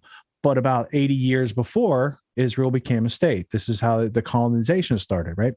So there's a bunch of references on that. So when you take the quote at face value, you come out with the conclusion the Rothschilds were anti-slavery and they were against the Confederacy. However, their actions contradict that. And the accusation, response where he says the Erlanger Company, look at them. That's not us. That's them that did that. They're the front company that the Rothschilds use when they need to have influence in places that their name might cause a ruckus, right? So they use fronts, just like they use Belmont in America. And that's the evidence. That comes from Stanford University. That's not my claim. That's me reading a book. People think it's edgy, conspiratorial. Like, no, this is just history. What are the thoughts you had, Tony? Anything strike your mind? That was actually very fascinating. The biggest one was the biggest influencers of democracy: Robespierre, Richelieu, and Rothschild. I mean, who would have never figured that one out, right? Now, why would they want to fund nation states and the idea of democracy? I don't know. I have no idea. Profit there? What is Soros doing, and where did his money come from? No idea. Right. So I have no ideas. I just have to. I don't even have to think about it. Don't have to think about it. That's the lesson. This is the book's falling apart, and it might be somewhat of a spook book, but it's interesting because they sort of highlight some things. I think it could be sort of cross pollination, but it's called the assassination of Abraham Lincoln, 1924. Ooh. And this is the one that gets into the Jesuitical angle. But chapter 1, I just want to read the chapter head title here. Destruction of this republic. Destruction of the republic plotted by European monarchists. And it gets into the Treaty of Verona. It gets into Russia, Prussia, Austria, and Pope Pius VII. Now I'm going to read the back of the book because it doesn't have an index, unfortunately. And it's falling apart. And it could be a spook book from back in the day. It talks about Surratt and his influence. And it really gets into the whole Vatican. Surratt had a papal Zouave army funeral. They literally have a picture. I just found that picture in here. When he got caught, he was wearing a papal garb. And so let me see if I can figure this picture out. Where did I just hear them talking about papal garb? So let me just read this ending. Man, boy, love club type of stuff happening in the Vatican. I just heard that in the news the other day. But go ahead, continue with your reference. I'm sorry. No, you're right. John Surratt. The Surratt. So the treasonable SUR, yes, that's right. ATT, that's correct. The treasonable fourth degree oath of Knights of Columbus. So this pamphlet, now in its 5th edition, is a history of the above oath, the alleged oath on the congressional record, and the attempted whitewash by the 4 members of the Masonic Order in Los Angeles, which Knights of Columbus extensively exploit. It is the first authoritative expose of the oath issued by the Supreme Council of the Knights of Columbus, November 1914. Is unanswerable. So they connect interesting lots of. I mean, it could be one of these spook books. They tell you a lot of really from the early, very, very, very early 20th century. They tell you a lot of truth, and mix in some inaccuracies. But they get into all this. They really try to bring in the sort of like European monarchist / Jesuitical Catholic angle, which is fascinating. Dude, if you look into because JFK, what you just said there into more. But like the Lincoln assassination, I only started looking into that more deeply a couple years ago. And like Wilkes Booth had a diary, and the diary was in the possession of Secretary of State Stanton. And then when Lafayette Baker inspects it, there's a bunch of missing pages from the diary. And he's like, who had the power to rip pages from this diary? And it's like he was running into Kaiser Soze, That's exactly right. I mean, yeah, just go on to. I can appreciate the usual suspects without being a fan of Brian Singer because, yeah, he belongs with the Papal Zouave Army, Vatican, Man, Boy, Love Club crew over there. in Exodus. There's a lot of interesting information. I mean, it's pretty, some of the stuff they get on the record here, and they actually extricate from testimony. It's actually really fascinating. So yeah, and the arch conspiracy, all these Surratt, and like, I want to see if I can find the picture of him in that papal garb, because that was, when I found that in here, I was like, what the? I forgot about that. The and first place I learned John about Wilkes Booth, like people don't realize he was part of a traveling troupe. They go into detail about his exploits and sort of, I guess, as being a actor on a play, you know, sort of that sort of fundamental thing. So there's all that element in there too. What intelligence agencies in the past have recruited actors and or theater directors into their intelligence groups? Okay, here it is. John Harrison Surratt and people. America didn't have an intelligence agency, so could it have been another country? You know, why did Russia have to come in and help Abe Lincoln stave off the British, the Rothschilds, and the Confederacy? What happened there? That's the end of the Civil War. Yeah, there he is. John Surratt, and I'll read the bottom for people. John Harrison Surratt in papal uniform at time of his arrest and return to the United States. So they get into all of that. That papal zouave uniform, it works only at the Vatican. Otherwise, you look like a clown and you attract attention to yourself. That's the fact. It's in the McPherson's like, this is fascinating. So I haven't actually gone through this book in years. I got it when we were working together, like in person back in like 2011, 2012, that sort of time frame. We got into this. I forget how, but you had got some books. I picked this up, I think, had it shipped to your house. And anyways, we were just trying to figure out all because we found some sort of connecting thread. And I think the Rothschilds was that connecting thread that you were able to, with the Solomon letters, be able to exude from the. I'm just saying they got archives and they're in English and everybody can read them, but nobody really does. A lot of influences there, though, because now the interesting thing, and I've heard this. I'm just also making the point from last episode, like Edmund de Rothschild and Agenda 21 and Club of Rome and all the stuff we see going on today. Like there is an ominous continuity. The Rothschilds funded Cecil Rhodes and like he made them like executors of his will until they're like, that's too much for the public. So let's make our son-in-law. What's his name? Okay, that's perfect. What's his name? The guy that, you know, he's the son-in-law of the Rothschild, so he's a different last name. So like make him the executive and people will be like, there's nothing to see there. Just like the Christian Front they used in America to fund the South. Like there's a whole bunch of different things. But the interesting thing is like, why would they, this gets to your point, what you just said, why would they want to foment and fund democracies in, what was it, the 18th and 19th centuries? Like that's to be a front for the monarchical families that still have holdings. They were scared of French Revolution stuff popping up. That's what the letters indicate. So, what did they do? They funded. It's a smokescreen. In other words, nation state's a smokescreen. Yeah, I mean, what they described in those pages in that letter that I read when Luke was here is like that scene from Dr. No where they got the fighting fish, and the third fish just waits until those other two exhaust themselves and comes in and plunders the whole thing. Oh yeah, right. That's basically that's like Solomon de Rothschild's quote from 1861. Yeah. These two sides are going to exhaust themselves, and then there's going to be no victor, and then they're all going to be in debt, right? Well, they've already experienced this with the Napoleonic Wars, so they knew what the game was going to be played. They were on Napoleon III over there in France. Yeah, exactly. Right. At that point, I mean, Jesus Christ. Yeah. So they already knew how to play that game, how to sort of pit both sides against one another, pit the ideologies against one another, and just be there to buy up assets, resources, or to provide funding and capital after the smoke had settled and the bloodshed had finally calmed down.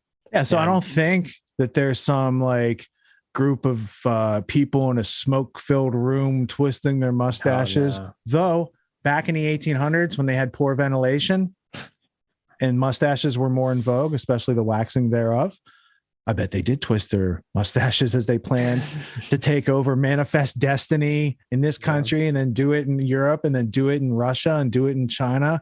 The robber barons, man, the ones who made transportation, steel and lumber, made everything. Mining, who owns all these minings? Like, can I just take you to the history blueprint real quick, then we'll get back to the show? All right, we were on Bilderberg last we checked. That's right, history blueprint.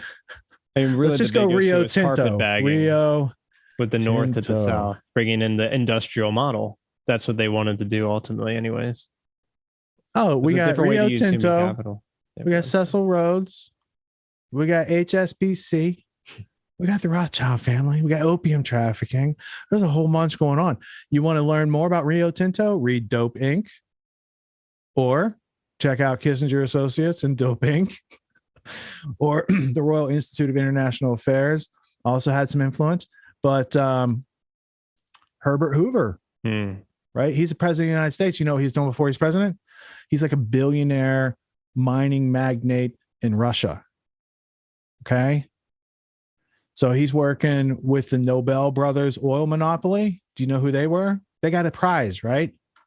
Nobels. All right, let me lay this on you real quick. I'm going to go back to also this. TNT, let's not forget. Sorry. Nobel Prize is created because there were, I think, 3 Nobel brothers, but there's 2 that were kind of like working together consistently, right? So the newspaper prints an obituary and says the Nobel brother who created dynamite and TNT has died, and all these people lambasted this guy. You made weapons of war and we hate you. But they listed the wrong brother. So the brother who had this bad legacy got to see what the public thought of him. And he's like, I need a good PR thing. And he's like, hey, Rockefeller, what do we do? Oh, yeah, give out dimes. I'm going to give out a Nobel Peace Prize. That's where Nobel. Okay, so where did they get their money to be the thing that led to the Peace Prize? Hold on, story. How did they create it? Wait. Yep. Sorry. The Nobel brothers were the Rockefellers of Eastern Europe. Right. Mining, oil. They created the first railway tanker car. They created the first like tanker ship. These are all Rothschild funded projects for the Nobel brothers.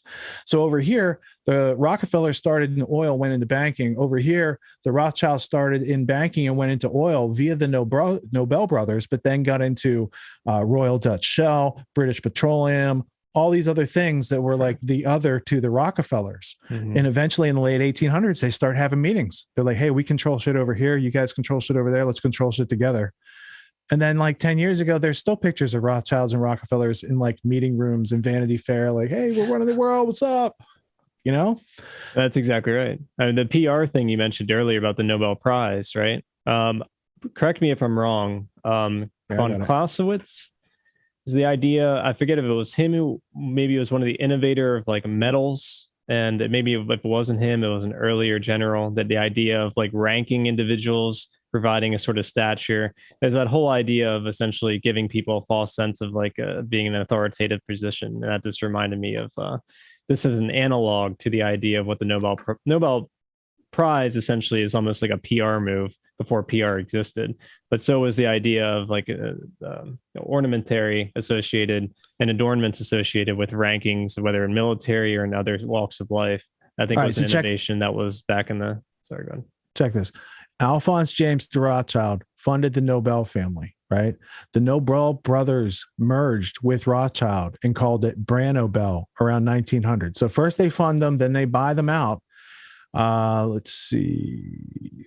The other thing was Alfred Nobel, Emmanuel Nobel, Ludwig Nobel, and Robert Nobel. Now, one was the father and the other was the 3 kids, I think. Yeah, 3 brothers. Right. But the Koch brothers, by the way, got their money working in Russia, like in Nobel was family it the railway territory. Because they made a bunch of railway, if I remember correctly. If it wasn't them, it was someone else, and that's how they made their money. Sort of. Yeah, Koch Industries and their billions. Yeah, that's influential because they got it from there during the time of like the Soviet Union, right? Okay, who are these people that have political influence and budgets today? Yeah.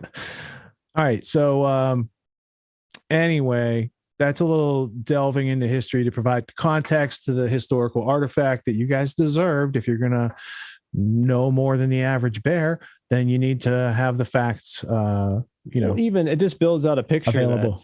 That history isn't so disconnected. No, there's actually a very logical chain of deductions that one can engage with that brings context to our current day situation. And it stems even long before the 19th century and what happened during the Civil War. But you see how Rich is built, and Rich and I, but Rich especially built out from the Civil War onwards, and we can see the major influencers and shakers. Oh, they're the same people today. Let's look at the Civil War. Literally the same people today. Civil War. American Civil War. America. Here we go. Coming up. America. Oh, Napoleon III. Didn't we just hear about this guy? The Hudson's Bay Company. That's where Surratt went to hide. The B'nai B'rith is where Simon Wolf is. He? No, B'nai B'rith. Oh yeah, see, oh geez, that's a dirty. Oh my goodness, Simon Wolf. Here he is, right here. Yep. And let's bring him to life. That's right. So he was instrumental in creating the ADL and the CSA. He was a teacher of John Wilkes Booth. Yep. Confederate Service Secret Intelligence. I don't know what that means. Didn't know that they had any. Oh, look, the page is gone, dude. It's gone. Well, August Belmont and Judah Benjamin still exist, and they were his mentors or his like handlers. I can bring it up. It's still here. It just wasn't put in your system. All right, cool. So yeah, it's United States businessman, lawyer, writer, diplomat, and Jewish activist. Wolf was born in Heinzwiller, Kingdom of Bavaria, immigrated to the United States in 1848, making his home in Yorkville, Ohio. And so it goes into some of that. He made friends with presidents Abraham Lincoln, Ulysses S. Grant, William McKinley, and Woodrow Wilson. All right. So here's this. The other person that I wanted to bring up that Solomon de Rothschild went to visit was Judah Benjamin, who was in charge of the Confederate Secret Service and the Confederate States of America. And he was in charge of Scottish Rite Masonry, right? So if you want to learn from a different source, Lord Palmerston Zoo, a fantastic lecture, talks all about the British intelligence and the banking families funding the Confederacy against the Union. And these are things that people should know about, because things like this ADL thing, that still exists today, right? So the things that were started back then as that operation that they had going on to run cover for an empire that wasn't supposed to exist in America. Right. Going back real quick to Simon Wolf. Wolf was a prominent Freemason, member of the Lafayette Lodge, number 19 of Washington, D.C. He was also very active in the independent order B'nai B'rith, in which he was president from 1903 to 1905. Here are some of his works that he published. The Influence of the Jews on the Progress of the World, 1888, The American Jew as Patriot, Soldier, and Citizen, Philadelphia, 1895, Mordecai Emanuel Noah, a biographical sketch. Yeah, so you kind of the presidents I have known from 1860 to 1918. Oh, he knew like 14. Dig into that one, dude. Simon Wolf knew like 11 presidents in person. So here's the thing: not only did he mentor John Wilkes Booth, not only did he look just like John Wilkes Booth, but he knew Abraham Lincoln well enough to walk in to the Oval Office, to walk into the booth in the theater. No pun intended. Okay, right. So that's so crazy. I'm just saying, when you look into the situation, I have a hard time people back then believing, because a lot of this stuff was printed back in the 1800s. When you look into like what the facts of this matter are, not what they told you in that movie, The Conspirator, with Sean Penn's ex-wife Robin Wright playing Mary Surratt running the conspiracy. There's a lot left unsaid with that, and the people saying it might have had something to do back then. Like where did the Empire of Hollywood come from? Did it come around in the 1900s after other certain events happened and took power? B'nai B'rith, ADL. B'nai B'rith's almost like the Freemasonic version of Judaism. It's like anyways, but it is interesting, right? Because it leads the whole way. He knew Woodrow Wilson, and of course he published his work in 1888, The Influence of Jews on the Progress of the World. But it's just interesting because how, that was the movement. We're trying to World War I. We have the Balfour Declaration. They wanted to get their Zionist state. There's a ominous continuity, unfortunately, of people with specific ideologies, and he seems to be a part of it. Now, this is obviously an Eastern European Jew, because he was born in Heinzwiller, Kingdom of Bavaria, obviously before even the unification under Bismarck of Germany, which was at 1864. So, well, the other thing is, at that time, we've talked about World Federation as the real term for globalism. They seek a World Federation, these sort of things, right? There was a thing called the British Israel World Federation.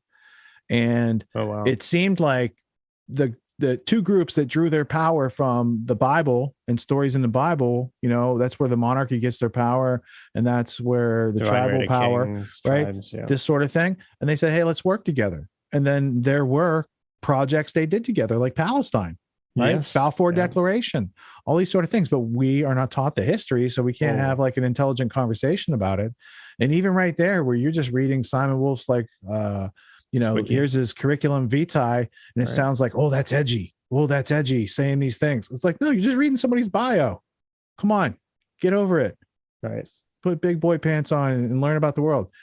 Leo Amory. Well, one of the things they also did, I mean, they took, I remember we watched a documentary on this a long time ago, but they took the Christian community and used the Old Testament to justify why because they weren't necessarily in support for the longest time of a Jewish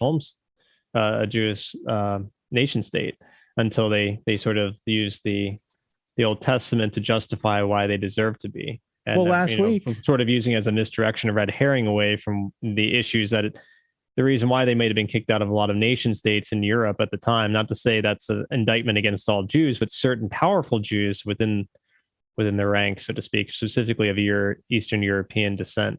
And to your point about them using the churches, there was something created called the World Council of Churches. And this guy you heard about last week, Alan Dulles, and his brother, John Foster Dulles, right here, they're in charge of making sure that, these ideas of British Israelism were the rigor of the day. They're the forefront in the true globalism. The people running the CIA, in the 19th century. The people running the CIA on behalf of MI6 also did this, right? So, and there's an article here you can dig into. The Dulles brothers, Harry Dexter White, all these guys in pre-war international banking system, City of Men, a Declaration on World Democracy by Rhodes Scholar Frank I. Delott, W.Y. Elliott, William Yandell Elliott. Oh, look at that, 1940. This William Yandell Elliott's the star of this book right here, New World Order by Sean Stone, that I wrote the foreword for. Let's put that on the screen. This guy right here, that book, Strategy of Imperialism, William Yandell Elliott. So these ideas, the World Council of Churches, the Rhodes Scholarships, these sort of things, they're not all just coming out of nowhere. These people are highly organized, and over time, they have laid out a lot of evidence for us to study so we can become knowledgeable in our opposition. Who's blocking us from freedom? Who's trying to take our freedom away? These sort of things, we can't effectively protect ourselves against it unless we have an idea like who, what, where, when, why, and how of a lot of these situations. So I just wanted to point that out. And this book at some point will come out in a second edition. And I might or might not be holding that project up with my schedule. So I got to get a new forward, an updated forward to them. But that's the idea. These things are not disparate. It happened one time. It's not relevant today. It's like, no, it happened back then. It's also going on now because no one ever got enough public knowledge of these things for people to be like, oh, that's what's going on. Well, we're going to take our attention to energy and an exchange over here, away from it. But without that, people get sucked into it. They got free shipping. It'll be here next day. All these things are part of that empire. Jeff Bezos, according to this book, Stealing Time, like he's a front man. He's not the richest man in the world by accident. They found a guy who was kind of like malleable, and they're like, go ahead, Jeff, you can. They pat him on the head, because these dudes, when they're gangster meeting with them, they like pull out knives in the meeting and stick them in the table. Bezos was the guy they were sticking the knife in the table to, right? Like, this is how we do business. So it's not same with Musk and all these characters. Yeah, they're all front men for larger projects that they usually start to develop within sort of either black ops programs or military programs. And then they push it to us. Look, Tony, you just don't understand. You don't know what it's like coming from a family with an emerald mine like Musk did, where he could just take his dad's emeralds and hawk them at Tiffany's even and Bill go Gates clubbing with his friends. Man. Yeah, right. You just can't relate to that guy. That's all. Stop being a hater. Yeah. Those people are rich because they're better than you, Tony. Not because they compromised and bent over for authority. I was going to say compromise. And would do it on command and like consistently enough where authority's like, yeah, we can invest in you. That's essentially it. And look at, if you jerk that chain, what do they do to people like Dave Chappelle or anyone else? Cancel, or worse. Dave Chappelle had a drug overdose. Oh, he's got a drug addiction. Like, they fucking poisoned the whole media market against him. Oh yeah. I mean, that's what they do with anyone that calls it out. That's for sure. Either go missing, or you all of a sudden, you have some strange accusations associated with you or your family, or your Mercedes drives 80 or what miles happened? An hour What into a tree happened? And the transmission goes 1,000 yards Michael, down the road. I'm sure. Yeah. Yeah. But then there's also, look at what they did to Hearst. They ran the paper. He had one of the most powerful paper companies in America, and they pulled his funding overnight. and he showed who had the real power. Well, he had some blackmail on the people with real power. Well, he had blackmail. They had been blackmailed before. They were much like Nelson Rockefeller. Yeah, Nelson Rockefeller. They were like, you think you can blackmail us? Here's what goes on. That's exactly right. So at the end, let's just juxtapose this. Bill Gates has like 100-some million acres. The Queen Elizabeth, has 6.6 something billion. I think it's billion. How much is the Vatican holding down? It's right. An equal type and of you look amount, at their probably. holdings, they own mineral rights. They have But Tony, they don't have any power anymore. That's the smokescreen of democracy. That's my point. That's the smokescreen of democracy. Stop trying to gaslight me. I know better. Law. What's Brian Stelter? All right. So back to the outline.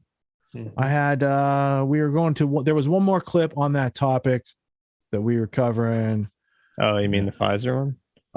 It was the Paul Joseph Watson clip, I think. That was yeah. There's the living the meme. That's a good one. Yeah, living the meme. Yep. Living the meme. Wake up from the American meme. That's a t-shirt. There you go. Is there any Christmas themed t-shirts, LD? Well, Christmas Carol singing. Oh, not yet, but Ghislaine didn't Epstein herself. Not yet, anyhow. But yeah, that's something about hanging itself. Yeah, I'm sure it's been done, but I could come up with something clever for that.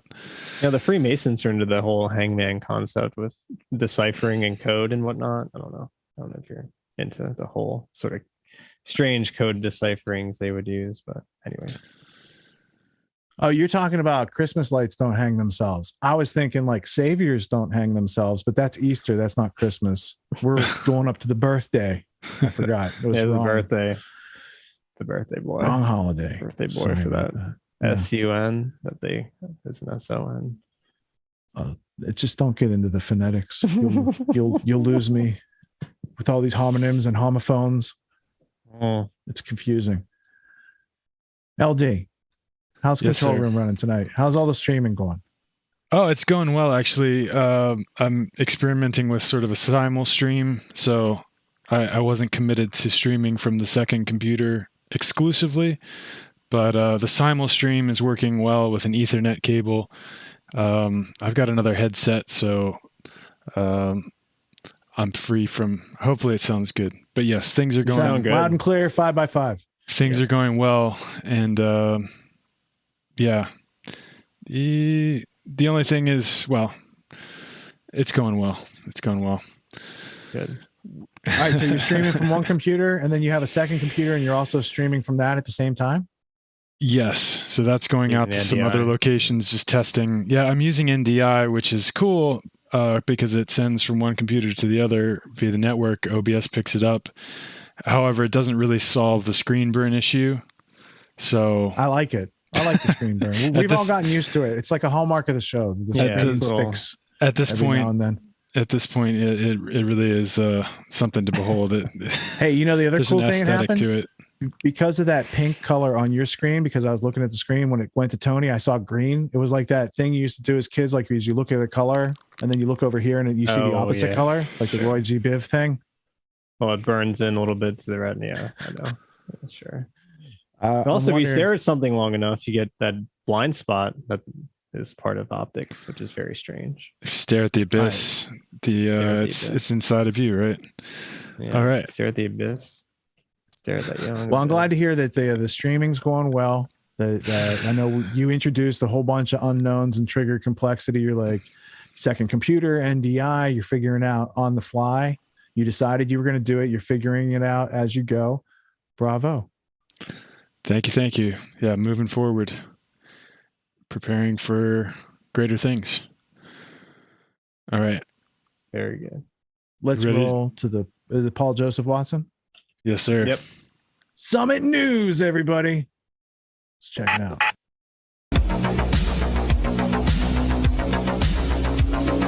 Memes can be cringe, memes can be witty, memes can be funny, but they're not usually noted for representing a 100% accurate view of reality. And yet now, we're literally living this meme. New variant, surging cases, lockdowns and further restrictions, vaccination or another booster, slight reopen. New variant, surging cases, lockdown and further restrictions, vaccination or another booster, slight reopen. New variant, surging cases, lockdowns and further restrictions, vaccination or another booster, slight reopen. New variant, surging cases, lockdowns and further restrictions, vaccination or another booster, slight reopen. If the creators of Black Mirror remade the movie Groundhog Day,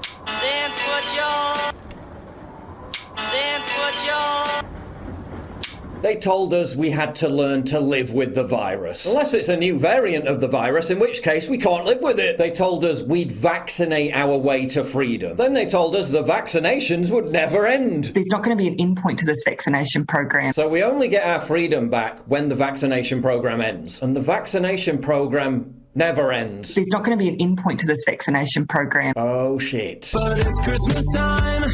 We'll be in line for a booster.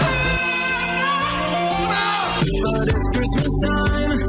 We'll be in line for a booster. Stop it, please, I beg you! They told us they'd stop obsessing about case numbers and instead focus on hospitalizations. Well, these are the figures on hospitalizations. There are fewer COVID patients in hospital than there were in October. The number of people in hospital primarily for COVID is down 4,214 in England. It's been below 5,000 since 10th of November. Guess it's time for another semi-lockdown then. The government has announced England is moving into Plan B of its winter plan. Now is the time for Plan B. Plan B. Plan B. Plan B. Plan B. In England. The day before all this, they said there were no plans for Plan B. What changed in 24 hours? It wasn't the data. 10 days ago, they said it would take them 3 weeks to have anything solid on Omicron. But in the space of 24 hours, suddenly Omicron becomes a dire threat. What changed, of course, was that Boris Johnson was in dire need of a dead cat moment. They admitted to violating their own lockdown rules by hosting numerous Christmas parties. While everyone else was under lockdown, while everyone else had to cancel their Christmas. While some people lost out on a final chance to see their dying parents and grandparents. And what was the response from the general public? Well, the message was clear. Addressing the same government that made a mockery of lockdown rules, they stood up and loudly proclaimed, "Lock me down harder, Daddy!" Comres poll, 69% support vaccine passports compared to just 10% who oppose the scheme. 74% support working from home rule. Govern me harder, Daddy! They're claiming post-pandemic stress disorder is now a thing. Then we told them the sudden onset of hundreds of thousands of heart-related illnesses were due to post-pandemic stress disorder.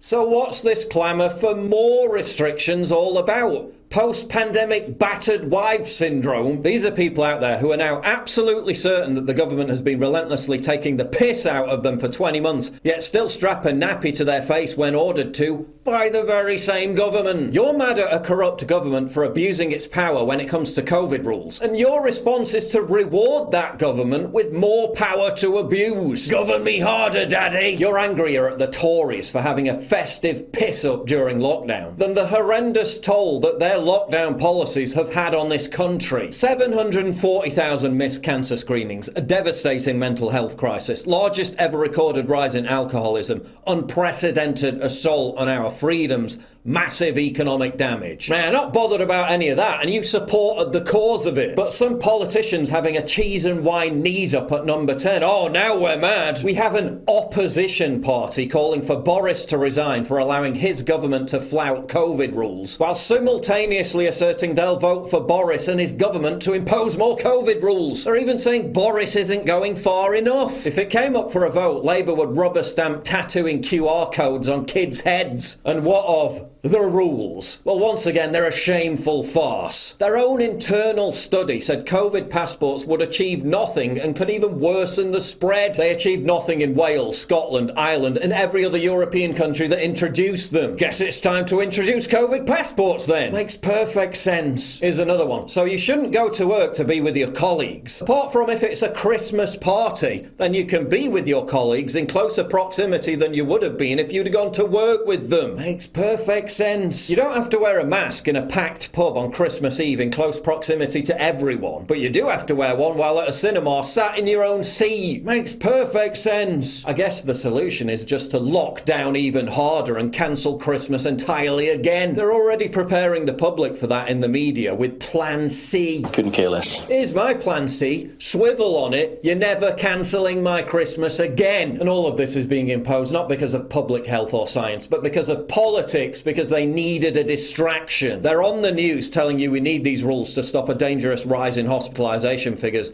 while literally standing in front of a graph showing hospitalisation figures going down. Oh, but Omicron is going to cause 1 million corona cases a day. Yeah, say the same people who back in July said lifting the restrictions would cause 7,000 hospitalisations a day. The restrictions were lifted and it never reached 1,000 a day. Why are we still listening to these people? They have no credibility. They've been wrong every time. And what of Omicron, the deadly new variant that has killed precisely 0 people in the entire world? The WHO says preliminary data indicates hospitalizations across South Africa have remained low. The load on hospitals is significantly lower compared to Delta. Botswana, where the variant originated, has not seen a rise in COVID hospital admissions so far. According to experts in South Africa, the variant causes much milder symptoms. The EU says cases are mostly mild. Some experts even say we should allow the milder variant to spread to reach herd immunity. Some even say this is good news and it could herald the end of the pandemic. So why is our government formulating policy as if the situation was 180 degrees the other way? There is, of course, another possibility that the Christmas party thing is a giant red herring and that the semi-lockdown was planned all along, just as we knew back in summer 2020 that they were planning another lockdown in October. Journalist Neil Clark predicted the January lockdown to the day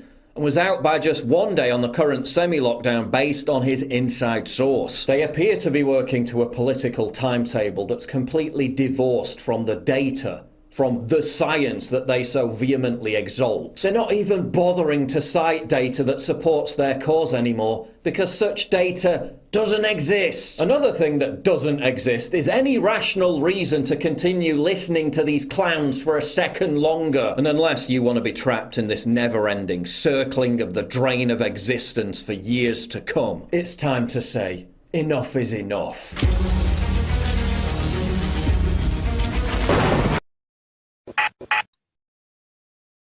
Enough is enough. How many plans they got, you think? You got A, B, C, D, E, F, G, H. If they would have started using numbers, it would be more believable because there's a lot more. Well, don't worry. When they run out of variant names, they got constellations in the Greek alphabet. There you go. Yeah. They could have a project of constellations. They might be hiding from us. Maybe someone should look into that, see what the big picture is. Someday, maybe they'll look at it. All right. So next clip I wanted to go to before we change sections into the vaccines, therapeutics, and lockdowns is Senator Ron Johnson. He's famous for bringing Pierre Corey and these frontline doctors in front of the world back. It was about a year ago. It was like December 6th of 2020 that they came out and talked about ivermectin. And promptly they put the kibosh on that. They're like, Ron Johnson, we gotta censor you. Sorry about that. You're not supposed to know who Pierre Corey is until much later in this story. And then Joe Rogan gives like, hey, ivermectin, Pierre Corey, let's interview him. And then he gets inside track to the early treatment. And now people call it the Joe Rogan treatment, but it's really coming from Pierre Corey and like 2,000 other frontline doctors who came up with, here's kind of what works in a situation where the people who are supposed to have something working for us have just been stealing from us the whole time. So Ron Johnson recently, he went off for like a half hour on Fauci and the whole thing. So I don't want to put the whole half hour in right now because we got a lot of other clips to cover tonight. So let's play like 15 minutes of Ron Johnson and let him have the floor. And let's hear what a United States senator who's still speaking a little truth to power, if there's power to be hearing it. I don't know if they're in that room. So I would say, LD, go ahead and start from the second link. I made it yellow for you in bold. That one starts about 12 minutes in. He starts putting the slides on, and the slides where it gets interesting. Yeah, we don't need the fluff at the beginning. I want you guys to get like the gist. Here's the nuggets. Thank you, Tony. That was very kind of you.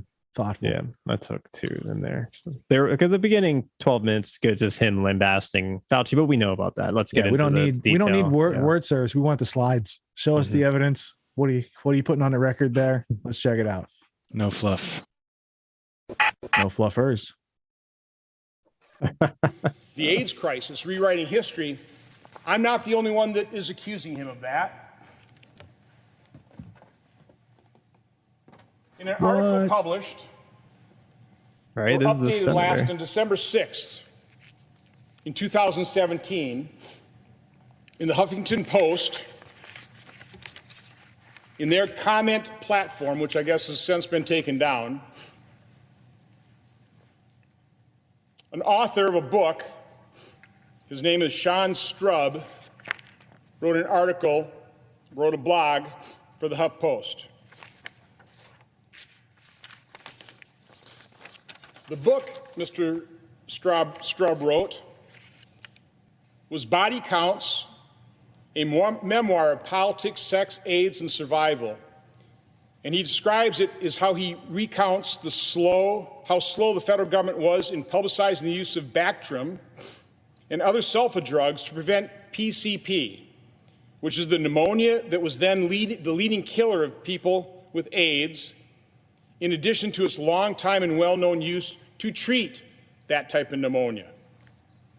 So let me quote from Mr. Strub's article. He said, Dr. Anthony Fauci is rewriting history.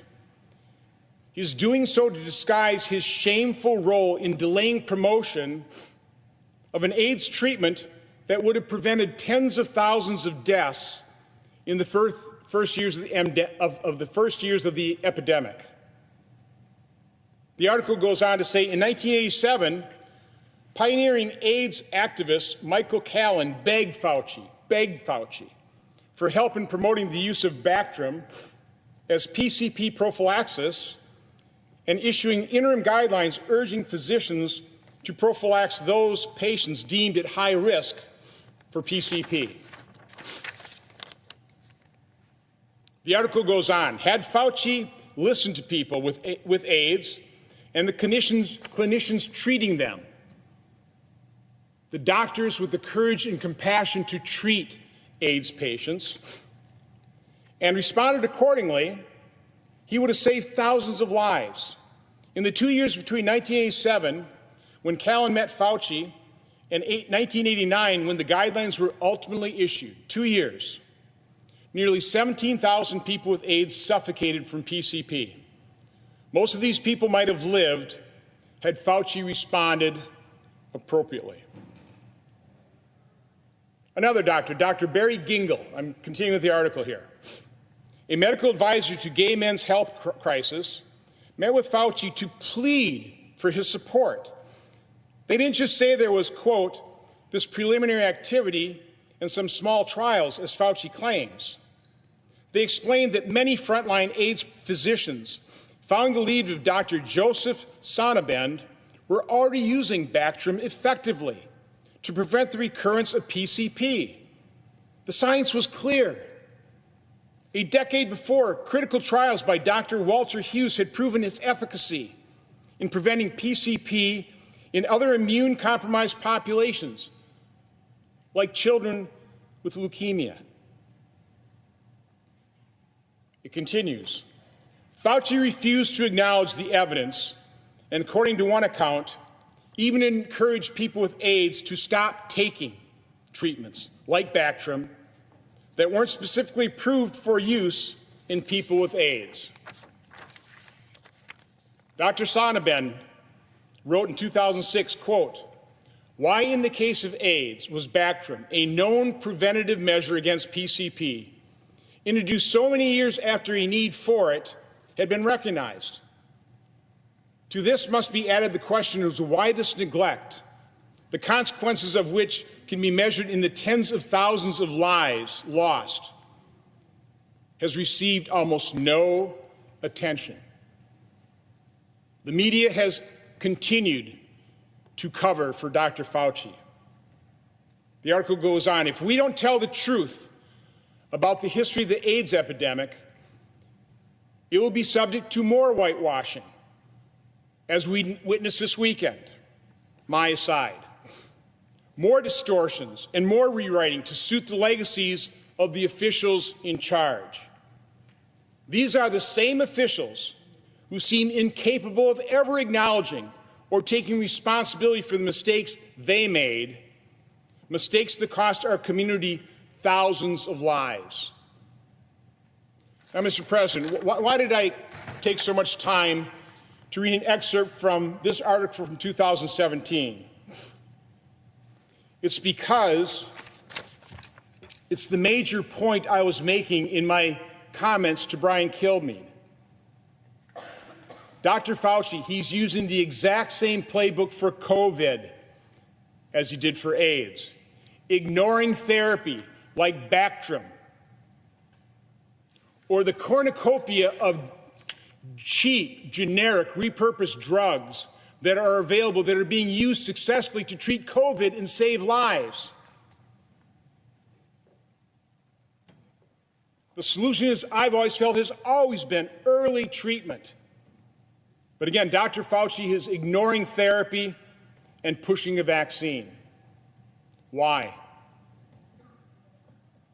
There are medical experts, multiple medical experts that have looked at this, who are treating COVID, who are doing the research, who say upwards of 500,000 lives were needlessly lost because we ignored, and I would argue, sabotaged early treatment with cheap, generic, repurposed drugs.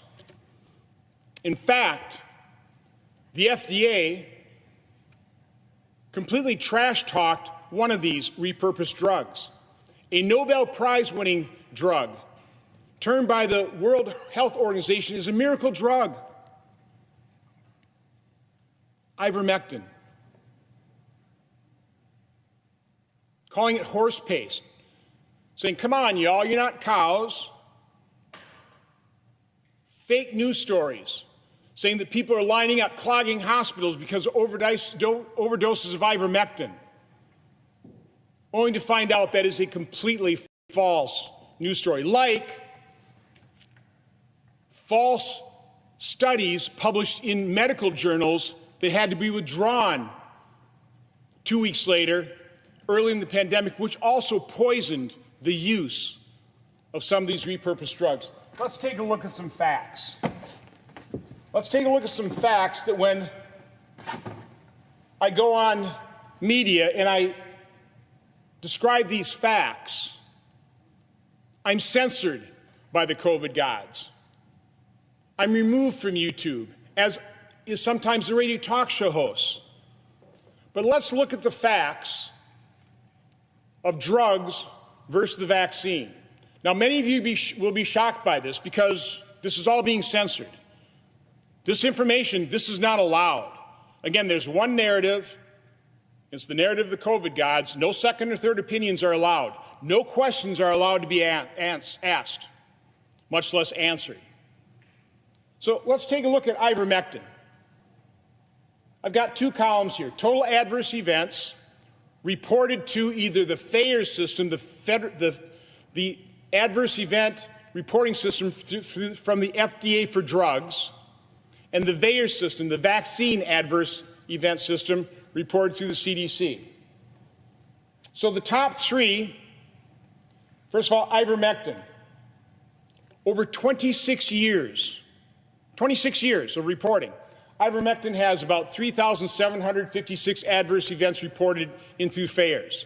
That averages, and by the way, so that's adverse events. In terms of deaths, it averages about 15 reports of deaths per year. Now, let's get something straight here. There are two main criticisms of FAERS and VAERS. It doesn't prove causation, I get that, but it also dramatically understates the adverse events. So again, we're going to use this as a comparison. Ivermectin, 15 deaths per year on average over 26 years of usage. Hydroxychloroquine, 23,355 total adverse events over 26 years. On average, about 69 death reports per year. How about the seasonal flu vaccine? Again, 26 years worth of history. 198,776 total adverse events reported on VAERS, but an average of 80 deaths per year for the seasonal flu vaccine.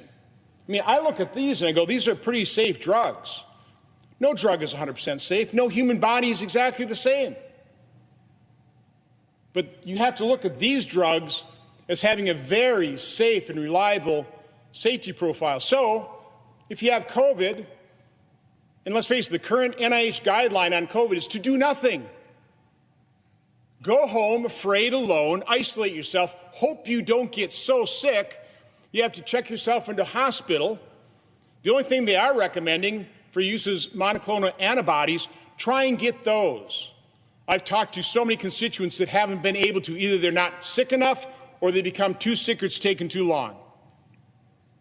So virtually the NIH guideline continues to this day do nothing. Now, quick aside, how many other diseases is that the recommendation? Isn't it always early detection, allows for early treatment, produces better outcome? Of course that's what we recommend for every other disease except COVID, because Fauci ignored therapies and pushed vaccines. He's got his blinders on. Vaccines, vaccines, vaccines. And then they scaremonger both ivermectin and hydroxychloroquine. I don't know, are you afraid of those? If you got COVID, would you give those a shot? I certainly would. And by the way, I'm not a doctor, I'm not a medical researcher, but I've been in contact with doctors who have the courage and compassion to treat. And so when I have a friend or a constituent that calls me and say, what can I do? I refer them to a doctor who treats them. And I have example after example of these things working, keeping people out of hospitals and certainly preventing death. I know it's anecdotal, but the evidence is mounting and it's getting to the point of being irrefutable. I think it is at the point of being irrefutable. So now let's compare this to the drugs of choice of Dr. Fauci and the COVID guides. Let's take a look at remdesivir. The studies were weak. They changed the endpoint of reducing death because it didn't to reducing days in the hospital. But they still rushed through the emergency use authorization, and it has been the treatment, because it's blessed by the COVID gods, that hospitals will apply. Now, in fairness, hospitals also do dexamethasone. They will do other things. Corticosteroids. Pierre Corey testified before my committee in May of 2020 about corticosteroids. But remdesivir is the big one.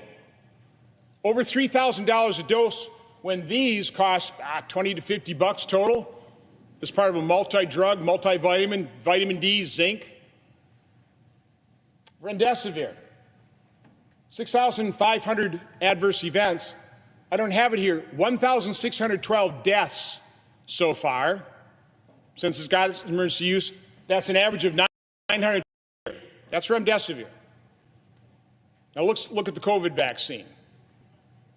And this will shock you. It should shock you because nobody's talking about it. And when a guy like me talks about it, I get censored. I get vilified. I get attacked. 927,740 total adverse events. And remember, one of the criticisms is VAERS dramatically understates the number of adverse events. Total deaths, 19,532. Now again, I realize VAERS doesn't prove causation, but almost 6,000 of these worldwide deaths occurred on days 0, 1, or 2 following vaccination. I know Fauci, I know Janet Woodcock, I know Francis Collins are not concerned about this. I'm concerned about this. Other people who have been able to avoid the censors and see this, they're concerned about it. They're making those tough choices. They also realize COVID can be a deadly disease. They have to make an informed decision whether or not to get vaccinated.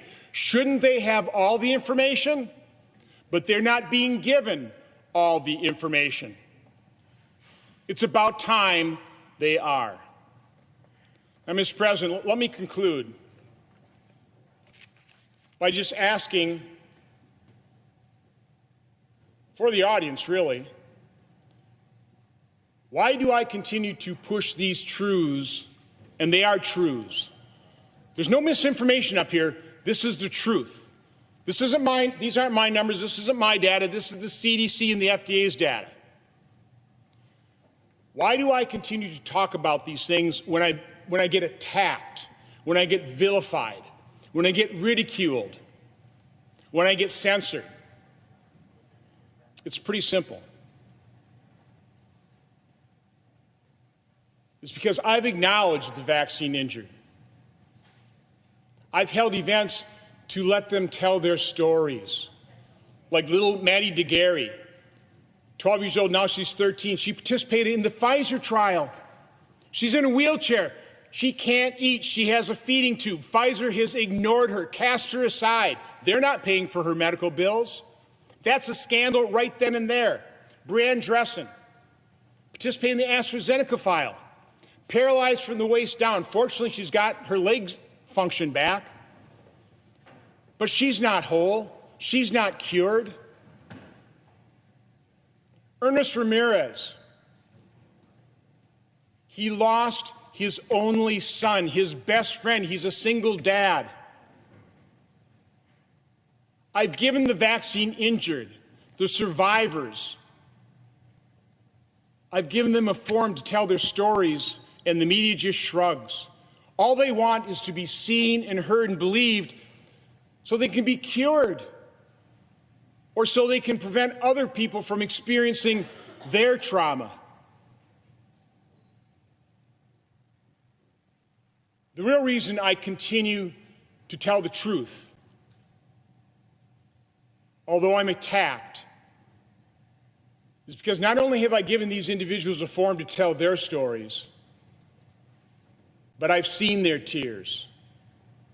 I've hugged the vaccine injured, the surviving spouses, the surviving parents, the surviving children. Why won't we acknowledge these truths? Why won't we acknowledge the vaccine injured? Until we do, until we acknowledge what the root cause of their illness might be, how is there any hope of healing them? So again, our response to COVID has been a miserable failure. We must acknowledge that. We can't deny reality. We need to embrace early treatment because we are going to continue to need early treatment. The vaccines aren't 100% guaranteed effective. New variants will emerge. We're going to have to treat. Better start now, and might as well give these cheap, generic, widely available drugs a shot. With that, Madam President, I yield the floor. I'm glad Ron John went to work that day. He only had one slide. He seemed to make the most of it. LD, would you look up the National Geographic trailer for the film Fauci?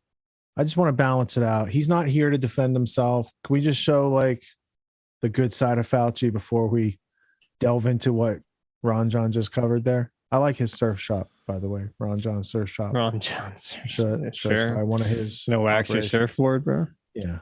Yeah. Bra? Right. Yeah. So Fauci, I don't know. I mean, the puppies, the kids with AIDS, the adults with AIDS. Shouldn't we have seen this coming, maybe? ACT. This guy, it's like he pulled off a caper. Like he upped his murder numbers. Like from the 80s, it was like in the, thousands, tens of thousands. What was that? Was it 17,000 people? Mm-hmm. Anyway, it was pretty low, the head count on that. But the body count on what he's done recently by denying early treatment to people. I mean, it's both. In both cases, it's cruel suffocation through pneumonia is kind of the thing that gets people. Yeah. He's like a serial killer. No, if they made like a spin-off from Dexter, they could have like Tony Fauci type character where he gets off on like, and then the recommendations from on high, mean, people would probably watch that series. I think they do. I think it used to be. It'd be like a girl with a Cuomo. dragon tattoo store sort of thing. You could do. Andrew Cuomo's going to host it. You know, could do the here's the psychopath that has lots of power and gets away with it for decades sort of thing. You know, in a ritualistic fashion. I mean, that's 17,000, but it's a lot more than that. That's just the number count is not available. Did we find that clip, LD? Yes, Mission we got Control it. with the win. There's only 8,000 likes out of 698 views. Did you log in so you could let them know what you think? Yeah, I could do that. Oh, this National Geographic. I want to give it a fair viewing first. No, I've already. All right, so just for the record, I'm not just making fun of this movie. I have taken the time out of my life to watch it. It's not going to get any better than this trailer. So go ahead and roll the trailer.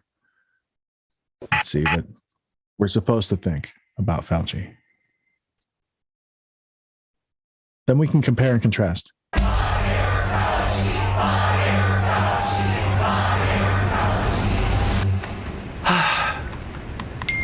God help us.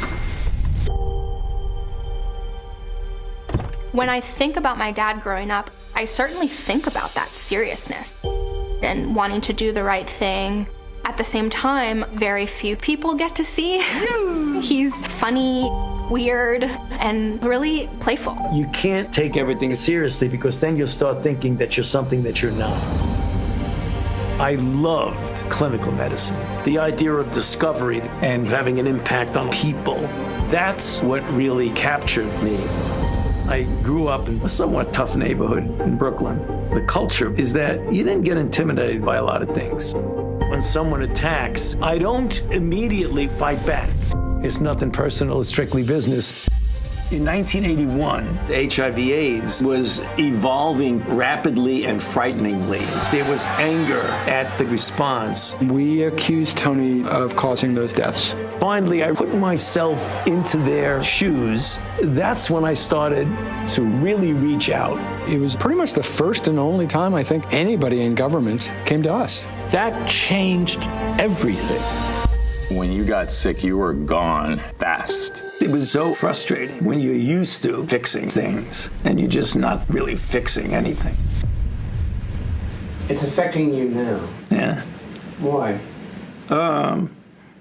Post-traumatic stress syndrome. When COVID hit, he became this target. My dad said, we're going to get through this whole thing, and he's held that. We're seeing upticks again, and nobody's hearing from you. I don't understand the hate that people have. These people are really, really getting bad. I mean, they're harassing my daughters constantly, which bothers me more than anything else. We heard about what he went through in the HIV/AIDS pandemic, like seeing signs, Fauci's a murderer. And I remember asking him, is this actually what it was like? His response was, you can't even compare the two. This is so beyond the beyond. Fauci says, here are the facts, and here's my recommendation for a way forward. He becomes the size of the challenge he faces each time. If you're a public servant, you don't do it because you want to make money. You don't do it for the glory. You do it because you care. When you're involved in a race to stop a horrible disease, you always feel you're not doing things quickly enough. Mean you're not murdering people quickly enough? That's incredible propaganda there. Don't you love how they bring in George Bush? I'm so sorry. We're supposed Bono, to give you spoiler alerts and heads up, and I didn't give you the barf bag alert, right? There's certain times in life where you're supposed to hey, hold on a second before you see this thing. In case you guys started choking, it got gag worthy at the end when I smelled the Crypt Keeper come out. I saw Bono. It was oh, they brought him out right? for Bono this? and George Bush. I'm come on, man. How absurd is that? Bring out the globalist shills that have been pushing. Might as well had the Pope there, right? Yeah. It's who's this guy? So that's what they want you to think about Tony Fauci. And now you can compare that to research on animals, research on children. Yeah. Everything RFK Jr. talked about last week. Well, in the week before, and his book. That's the big thing. Del Bigtree actually did a long form interview. We won't do it this week because we showed him now twice with other interviews. But still, that book is a reason why it's the #1 bestseller. But to be fair, it was it's just a couple months ago that we played Rockfin's Jamie Deluxe, and he had done the Fauci experimented on kids video that we played that's true several weeks ago. That's a great point. Maybe he read the galley copies of RFK Jr.'s book. No, I don't think so. I think it's just he did. Other people are interested in what's going on, and RFK has a bigger, louder megaphone. Well, that and he has more resources, so it's a compendium really of just facts, as he stated. It could be if he was telling it more in a novel fashion, it would have been 1,000 pages long. He made it about 500 pages about, and it's a research book. It's a reference book. That's all it is. And so it has that plus, 1,000 other points of reference about drugs he's funded, various experimentations he's conducted, what happened during AIDS pandemic, the shelving of certain therapeutics that we knew did work, and promoting other therapeutics. When he sits there and it's not about the money, it's when they said that in that promo there, I'm laughing because I'm like, he's nothing but a shill, him and Francis Collins, to be showed earlier. Oh, the NIH has some sort of how does NIH get intellectual property associated with Moderna vaccines? So yeah, good. These people are just shills of pharmaceutical business, large pharmaceutical companies. Packaging on that product does not match its form and function. That's what I could observe, and therefore I wouldn't have trust in it. Yeah, right. I mean, RFK said something really terrifying, but just the number of infectious diseases, allergies, autoimmune conditions that existed before he took over the NIAID, which is pretty much bankrupt when he did in the late 70s, or no, it was 80s. It was the early 80s. To now having an explosion in all those categories. And then seeing his confluence to big business and him promoting certain drugs that we know have been very dangerous. Agreement with the Gates Foundation, the decade of the vaccine in 2010. Look it up on the Gates Foundation website under press releases. Search Fauci, and you'll see the evidence of that's why every record he has is vaccines. Institute. Yep, exactly. That's right. That was what Ron John was just saying. He's like, hey, it's like a one-trick pony with Fauci. He thinks everything the answer is a vaccine. That's because there's how a reason maintained his power. Yes, right. Exactly. Who funds Pfizer? Who gives who brought Pfizer about? Where's Pfizer go back and the Nazis start? And who are these people again? Pfizer, all their products are made of petrochemicals made by this cartel or this cartel. Which cartel do they represent? Oh, the cartels joined. They represent the cartel. That's it. No, that's right. That's nutshell. Yeah. They consolidate. There's a reason why they're pushing vaccines too. I read here in the show card that there is an optimistic view from Sith Lord Gates, and I'm incredulous. I don't believe, so I've got to see the evidence. Let's see it.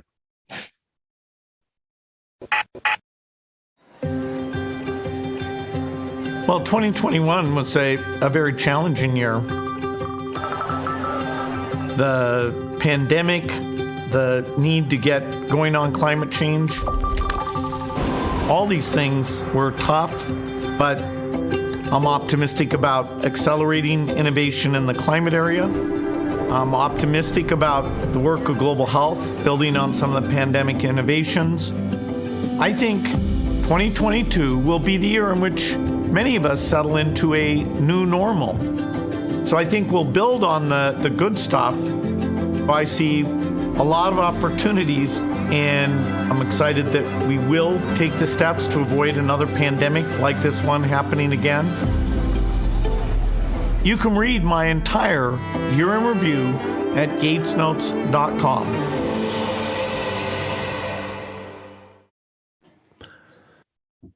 First off, I told him to wear a V-neck. I don't know why the guy calls and asks for advice and then doesn't listen, but that's beside the point. In the beginning of that ad, that was a joke, by the way. The beginning of the ad, he said, I'm optimistic, and then they had to cut to put together what he said. I want to know what he said in that cut. He said, I'm optimistic. He must have gone on about 45 minutes about eugenics and population control. And the director's like, Bill, can we get to the thing? Oh, okay. Yeah. And then he's like, I'm optimistic about, then they start smashing in the things that they had him say right there. Cause he was probably talking about riding on Jeffrey Epstein's jet. He's probably talking about that eugenics project where they're going to clone Epstein. and do like Moonraker type activities where they create their own proto civilization, and those are real things that Billy Boy and out there floating in orbit. Jeff Epps was up to, man. So isn't that what they were talking about? That's probably what that's what my imagination says they cut out when the editors had to do that, because Bill just rants. He's like Biden. No one's telling him, hey, come on, man, come on. He's a bachelor now too. Everybody's on Bill's time. Everyone's on Bill.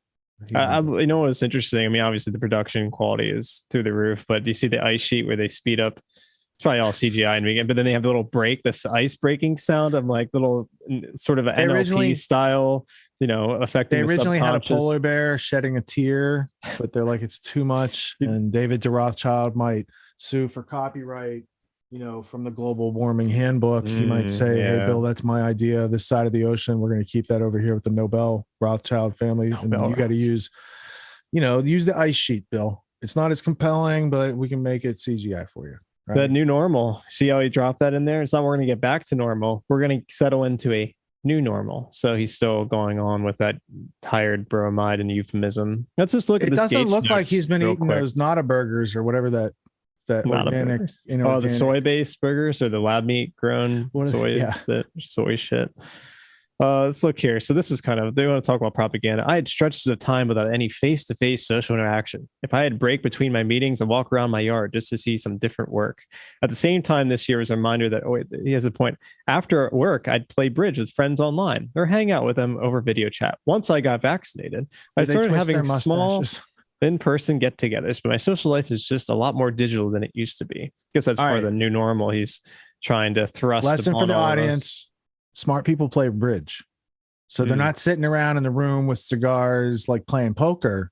When you imagine how these people sit around, they're playing games about how to control other people. Right. They got a malaria vaccine, though. That's one of them. One of the most exciting things happened was who approved thinking many steps out. That's why chess is also a popular game among the elite, because they're like the people that move the pieces around the board.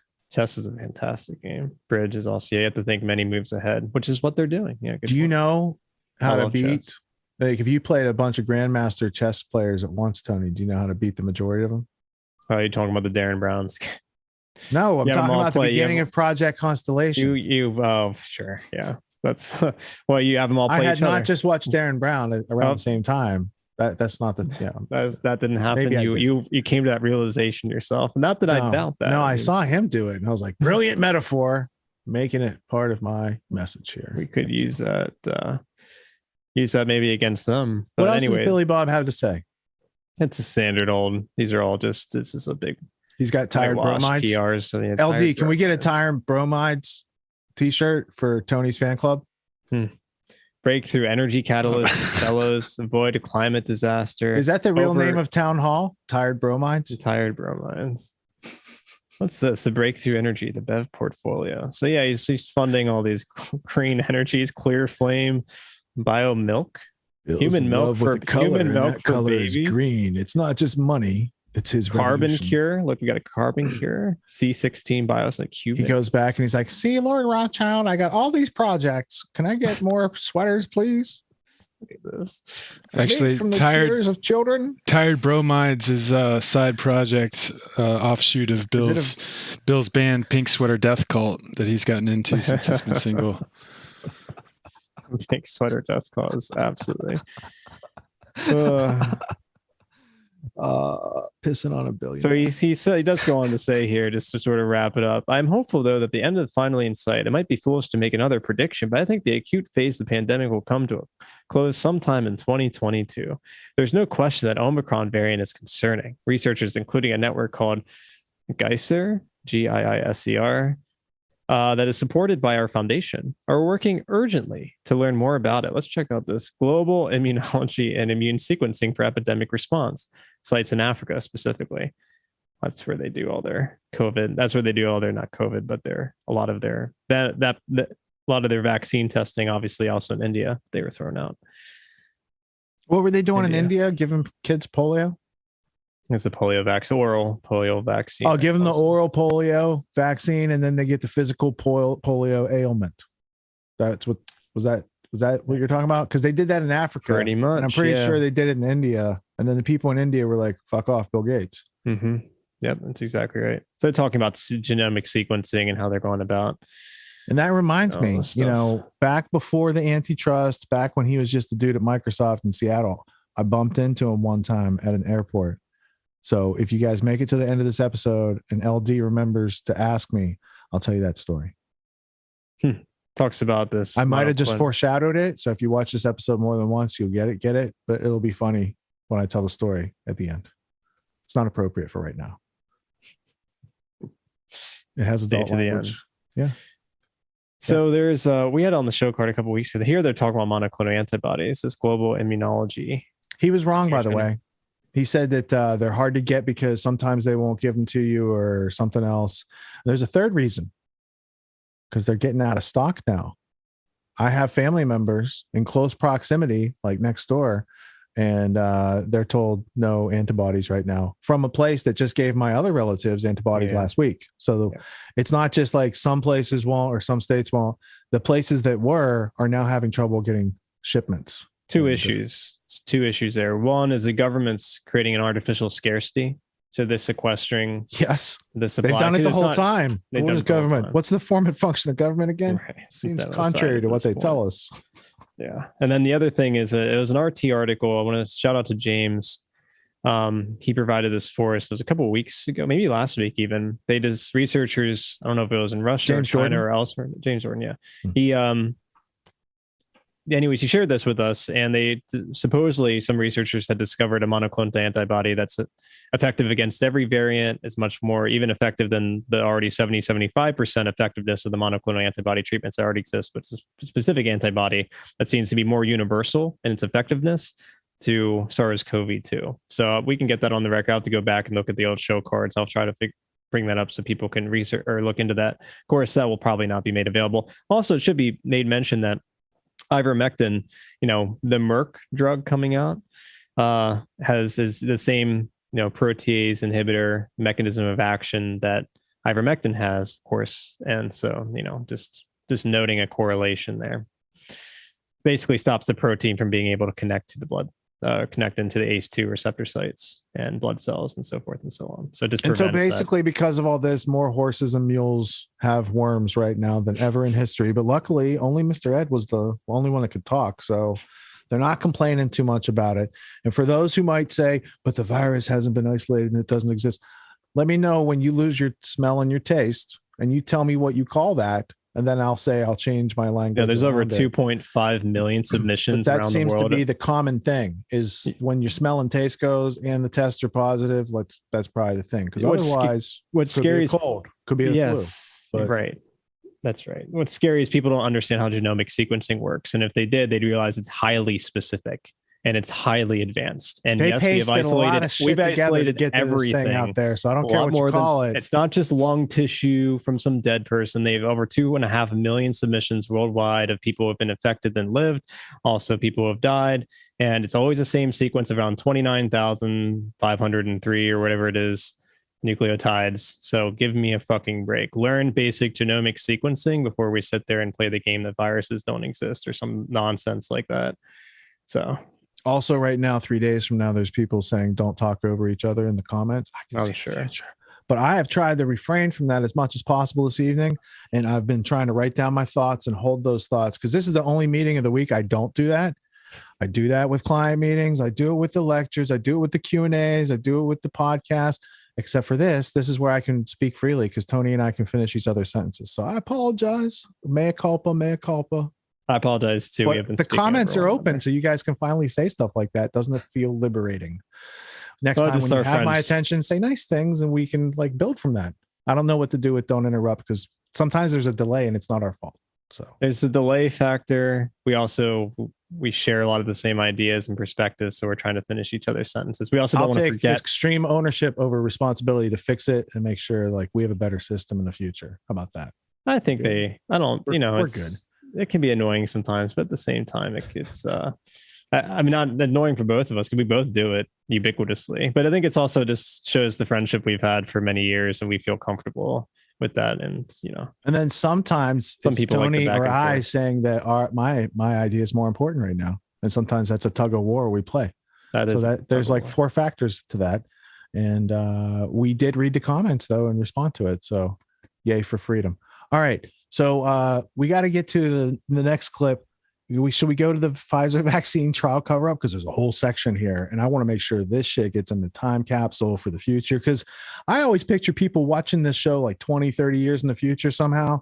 They get the technology. It's just like the wall or immersion of reality. I don't know how they do it, but they do it. And they can't believe there's people out there right now that are worshiping Fauci, that are risking their families' lives based on what that character's saying. Because it's totally unbelievable if you read it out of context or learn it out of context of the emotional stimuli at the time, much as people today can't picture how the German people could ever do these atrocities on the behalf of the bankers. Like you can see it clearly from the future, right? There's people doing that to right now.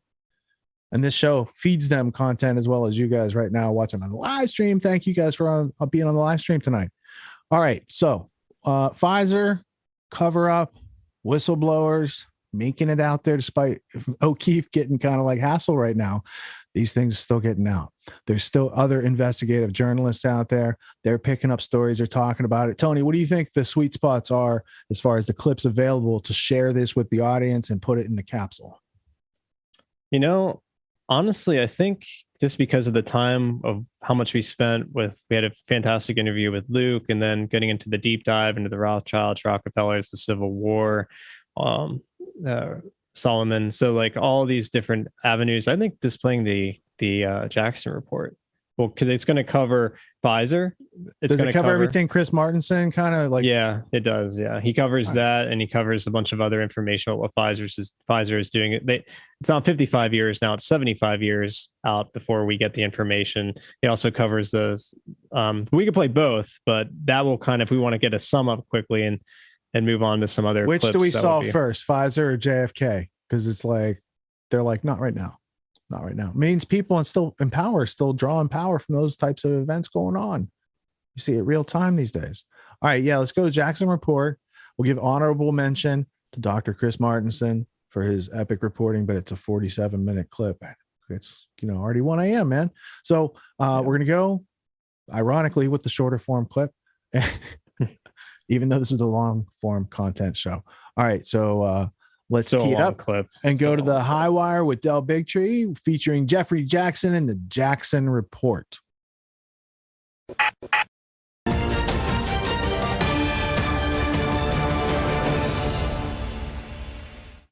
Jeffrey Jackson. All right, man. What do we got going on this week? Del, well, things are getting very serious in a lot of the parts of the world. Things are really coming into focus for a lot of people that went along with these step-by-step erosions. It's been famously called the totalitarian tiptoe, and it's off to a jog. So we have a new version of lockdowns and restrictions happening. So let's take a look at the headlines and look at the update here. This is happening globally. Italy begins lockdown of the unvaccinated. Only the double jabbed will be able to fully participate in public life using a super green pass from today. And these are headlines we never would have thought a year ago, even you and I just reporting on this. And here we are. Germany, the amazing opening. And here's the headlines from Germany. Germany backs lockdown restrictions of the unvaccinated. Austria will end lockdown for vaccinated people. They're still keeping the unvaccinated lockdown with the restrictions there. And then over the last 48 hours, the UK has done something called Plan B. This is the embattled now UK Prime Minister Boris Johnson. What Plan B means for you: work from home, vaccine passports, extended mask mandates. This was the biggest increase in COVID restrictions since last January. So the Brits were told that the lockdowns were not going to happen again. They were told that there'll be no passports. These both have been now introduced within this past week. And then also what's happening in the UK is there's discussion of mandatory vaccination. They're starting to bang that drum in the media. There's also what's called, I was just alerted to this, a policing bill. So they're looking to criminalize protesting. This is what the headline looks like for that. Jailed for 51 weeks for protesting. Britain is becoming a police state by stealth. Protesting anybody protesting, these failed pandemic responses, climate protests, BLM, Antifa. It doesn't matter who you are anymore. You can't take to the streets if this bill passes. It's the Police Crime and Sentencing Courts bill. And let's pause for a second here. This is not the beginning of the pandemic. We now have good data. How much good data? Check out this headline. Over 400 studies, more than 400 studies on the failure of compulsory COVID interventions. Now, these are the studies looking at lockdown, shelter-in-place policies, school closures, mask mandates. They've all failed to curb the transmission or reduce deaths. So why are we doing this again? New York, let's bring it to the United States. This one, people may fall off their chair on this one. Children age 5 to 11 will need vaccine proof for restaurants and cinemas in New York City.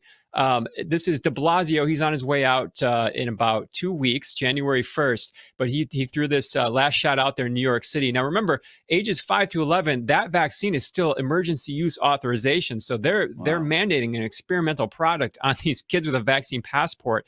And let's take a second here. Some information just came out from Germany. It's one of the best studies on children and COVID and the risks. And this is what the headline looked like. It's called Well-Structured German Study Shows No Deaths Among Healthy German Kids Aged 5 to 11. Now, let's look at some of the findings here. This is in a table. Now, we've covered this so many times on the High Wire, but this really just distills it. So here's what they found. Let's just pick a couple of these out. For healthy kids, the risk of death is 3 per 1 million, with no deaths reported in kids older than 5. Close to the bottom, another one that stands out. Kids 5 to 11 have a risk of going to the ICU of 2 in 100,000, and 0 died. And, you know, they found, like we've reported, they found that the kids that did die, almost 40% of them were already on palliative care or hospice care. And looking directly at this study. Now, what they did, this is not a small study. They looked at a major study that already was collating this data. Then they took the national registries and the tracking systems in Germany. They looked at all the data, and the authors concluded the lowest risk was observed in children aged 5 to 11 without comorbidities. In this group, the ICU admission rate was 0.2 per 10,000, and case fatality rate could not be calculated due to the absence of cases. Wow. Amazing to think that we're forcing, I mean, that's the group that around the world we're now forcing to be vaccinated that have absolutely no need for this vaccine. If you've watched our show, if you're brand new to this, you're probably saying, well, hey, man, the unvaccinated shouldn't get the same freedom as the vaccinated. We've showed you time and time again, the vaccine is not working, does not stop transmission, only is putting you at risk. Now, certainly with kids, we know for a fact, causes more myocarditis, especially for boys, than the illness causes hospitalizations. And so we are at this place now where we are hurting children and hurting people for no reason whatsoever and destroying our rights around it. It's incredible, though, to see all of these studies that are coming around. I mean, when you keep looking at Fauci, look at these people mandating these draconian laws. You're like, where is your science? We have tons of it. We got 400 studies now. What do you have? Right. And, you know, you're seeing a lot of people in, as they say famously, in lockstep, saying the same thing, repeating and parroting the same thing. But there are beacons of hope. There are governments, public health officials, and even presidents saying things differently. So this is Brazilian President Jair Bolsonaro, and he did a speech recently, really against the backdrop of all of this happening in Europe. This is what he had to say. Compramos vacina para todo mundo. Por parte do governo federal, ninguém foi obrigado a se vacinar. Ninguém foi ameaçado de perder direito ou perder o emprego caso não se vacinasse. Vamos respeitar esse direito de cada um de nós, porque amanhã pode ter uma coisa, que você hoje vacinado não concorde e não vai querer que se obrigue você a fazer essa coisa no dia de amanhã. O Brasil é um país fantástico. Temos tudo aqui que precisamos para sermos uma grande nação. Não podemos começar cada vez mais a tolher direitos nossos, e a nossa liberdade não tem preço. Man, it's really sad when you start recognizing that people are, you know, our government call our enemies are practicing more freedom than we are here in the United States of America. We're supposed to be the beacon of light and hope and freedom and liberty. And here we have to look longingly upon Brazil. I mean, talk about things in opposite world. Right. And it's a simple speech there, but it rings true. Don't screw with people's rights. Do not take those. Do not erode those. And really, one of the big battlegrounds here now are the medical facilities and the hospitals. And not a battleground because the surge in COVID cases, but because it's been politicized. We have the people and even the patients, as you showed in Queensland, with the unvaccinated being unable to go to the hospitals now. They're being used as this battleground. And this is right from the NHS. This is happening right now. Daily Mail, NHS to scrap routine surgeries to hit number 10's booster deadline. Health chiefs say that their absolutely only option is to cancel planned operations to deliver 50 million jabs by January, with a waiting list for elective care already at 6 million. Now, this has been an ongoing scandal, tragedy, whatever we want to call it. There's this back waiting list of people trying to get in, trying to get surgeries, trying to get elective care, screenings. All right, hold that thought, because it just hit me as, we've talked about this before, looking at that right now. They're trying to make this argument that it's the unvaccinated that are making the hospitals and creating this waiting list so that, that we can't get to the hospital, right? We talked about that whole fake story about people that were using ivermectin or horse paste that were packing up the ERs. But look at what that headline is really telling us. What it's telling us is that vaccine that we told you would give you your freedom, that vaccine, the 2 jabs that you got that we said would flatten the curve so that we could all get our hospitals. Now we are going to shut down our hospitals for everybody that needs them, everybody dying of cancer, everybody that needs surgery, things like that, because those vaccines didn't work. We need more vaccines. And so because they didn't work, the rest of you get back in line. We are now going to go back to vaccinating with a 3rd shot because the first 2 failed. You tell me what the problem is with the hospital. The problem with the hospital is these vaccines are getting in the way. They are not working. So you're just filling your hospital with people taking a product that doesn't work over and over again instead of treating people for the issues that they can be treated for. It's outrageous. That's an incredible point. And this has been known for several months. There's the health minister in the United Kingdom, Sajid Javid. He was he had a speech in July of 2021 where he promised to take care of this, to get into that backlog, and was funded. Take a look at this. I'm the Health and Social Care Secretary. There was no doubt about the biggest item that was spilling out of my in-tray, an NHS waiting list that will get worse before it gets better, that was projected to grow as high as 13 million. No government, no health secretary, no society can accept that. That's why we have prioritised elective recovery, checkups, scans, surgeries, with the biggest catch-up fund in the history of the NHS. I take it that catch-up fund was not spent on actually getting to that list because now we're not going to use it. And prioritized. Okay, exactly. Right. So that's what's happening in the UK right now. It's an absolute tragedy. And I don't know the process for getting these people out of office, but that gentleman should be thrown out. This is now the 2nd or 3rd time we've reported on him going back on his word. Wow. Now, in the United States, similar things are happening. This situation with the hospitals. But let's just take a look at the breast cancer. So we're not talking about like crooked nails. We're not talking about a skin knee. This is the NHS biggest cancer catastrophe ever to hit NHS, as up to 740,000 potential cases missed. So they're not doing the screenings. And similar things are happening here in the United States. This is New York Governor Kathy Hochul. She came out and said something to a similar effect. Governor Hochul will order some New York hospitals to halt elective surgeries. 32 hospitals, they're going to halt. Now goes into effect today, and that's to keep, so the headline reads and so the article reads. That's to make sure the hospitals aren't swamped like they were last time when this surge came in that we were told about. But the problem is you have a lot of your hospital workers that have just been let go because of not taking the vaccination. So you're already at a loss. In similar headlines across the country now. This is Becker's hospital review. 13 U.S. hospitals closing departments, ending services. This was just in the last 2 months, but there is some hope here. A lot of the hospitals, because of the Biden court rulings, which are halting these mandates for the healthcare workers, their headlines looking like this: 15 healthcare organizations and counting suspending COVID-19 vaccination mandates. These are healthcare organizations like Cleveland Clinic, One's in Dallas, Texas, South Carolina, Nashville, Tennessee. It goes on. And the headlines are all over the place. I just pulled one, but you can find these almost in any town. Here's one in Texas. Judge's decision last week to delay a vaccine mandate helped them avoid laying off a third of their employees. And it says here, this is from the CEO. He says, quote, let's just say that if it had gone into effect this week, said Ronald Payne, CEO of Southwest LTC Management Services, I'd be down 20% of my staff. At a time when nursing homes are already experiencing a staffing shortage, it was an especially frightening prospect.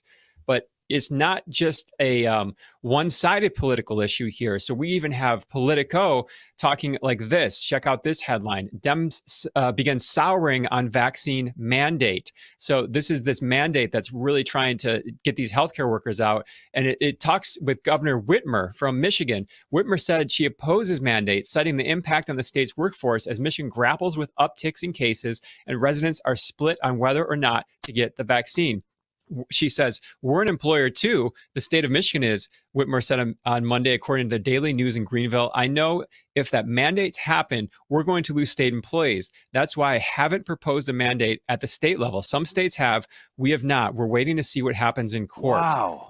I mean, that is incredible. Whitmer, I think, sits at the top of the list of those people just been forcing these draconian measures, yet even she has to beckon to the power of the people standing up. And that's what this is, right? No matter how you slice it, grab your local nurse or doctor that is threatening to walk out and is refusing that vaccine because they're starting to shift the goalposts for all of us. They're starting to move this conversation politically across this country and now across party aisles. It's fantastic to hear that they recognize if we go through with this, they truly believe. Now, you've done a brilliant job, all of you doctors and nurses out there, to be convincing that you are not going to get this vaccine. And now they know it and recognize we won't have working hospitals and we can't have that. It's very exciting. And perhaps it's in the wind as well. A judge this week just delivered the final blow for now to Biden's vaccine mandates. Right. So this was a Georgia judge.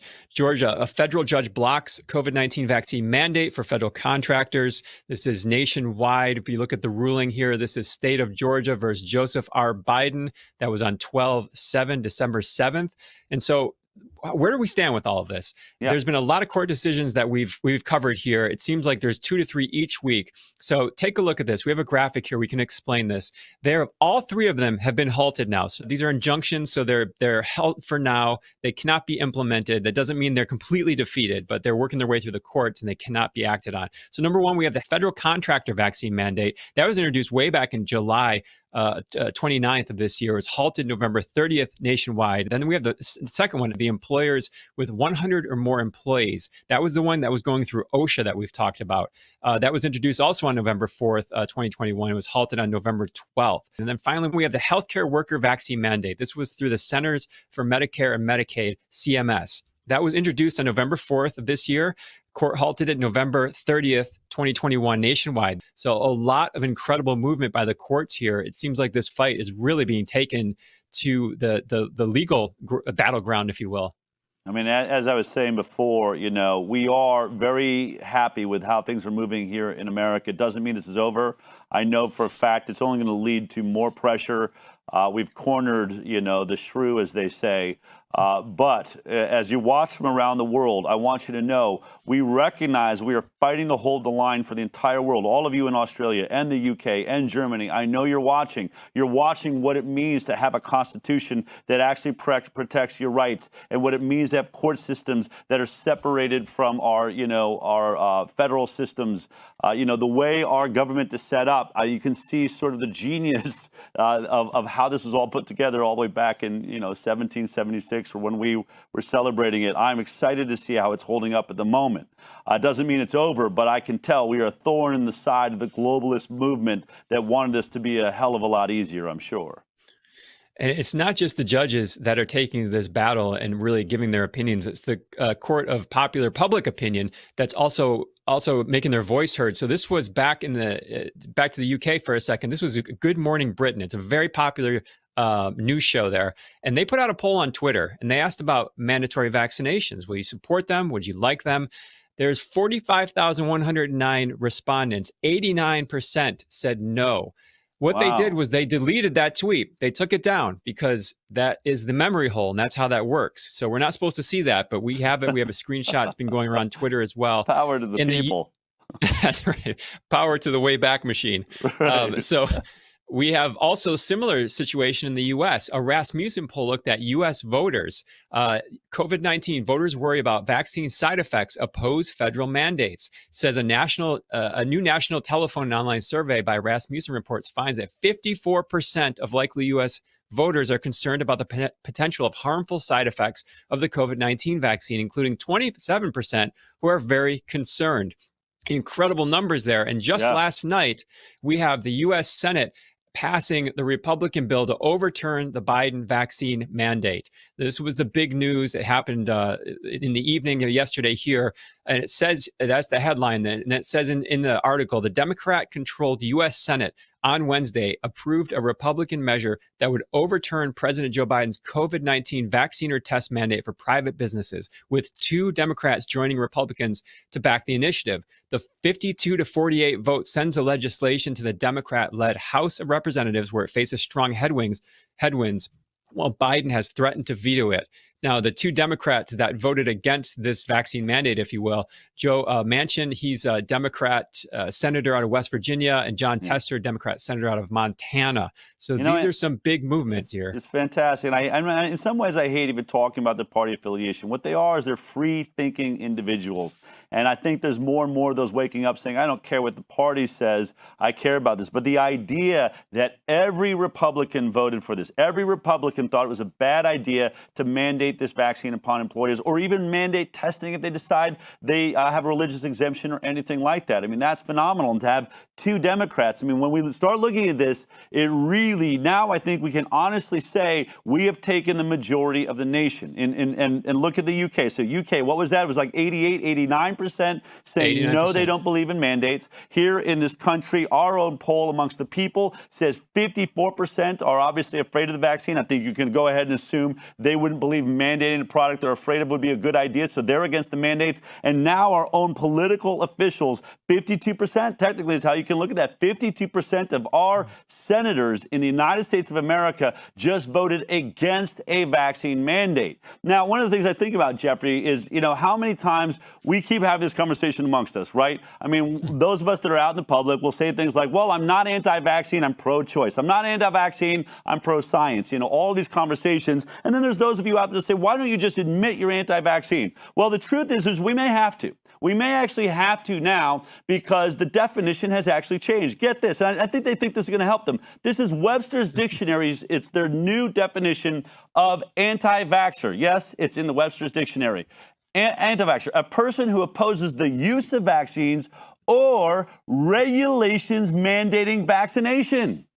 So technically, 52% of the senators of the United States of America are now anti-vaxxers based on the definition by Webster's Dictionary.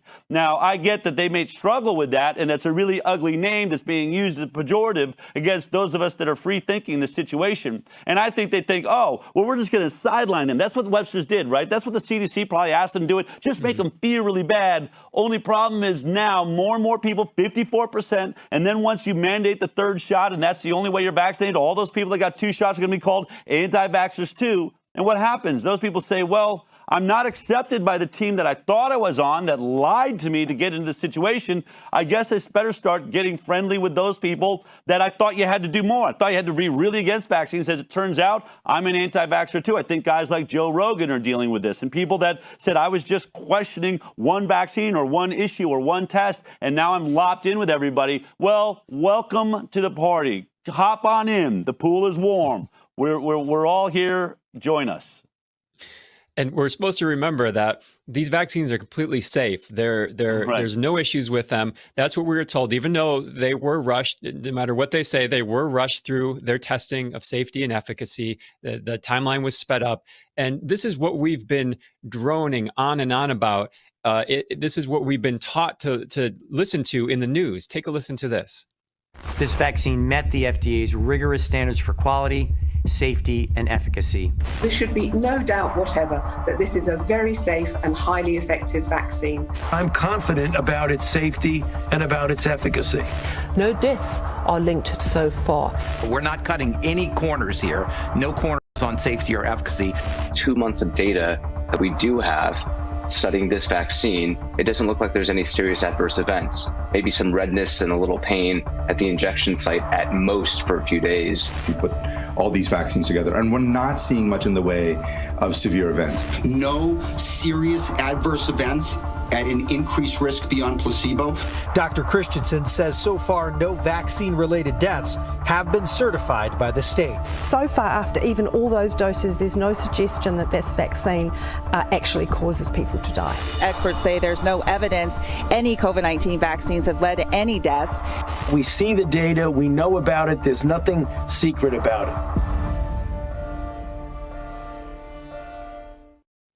Obviously, we've been shouting about this for a long time, all these statements. There's no evidence of deaths. No evidence? I mean, not even death. I mean, no evidence? How about VAERS? I mean, we keep saying that, right? VAERS, what are we at? 19,532 reported deaths. And they'll say, well, you can't trust VAERS. All right, but it's evidence. It would be admissible in court. It's something we can point to. So don't tell me there's no evidence of deaths. But I know that's not what you're here to talk about. So, what's the new information on this?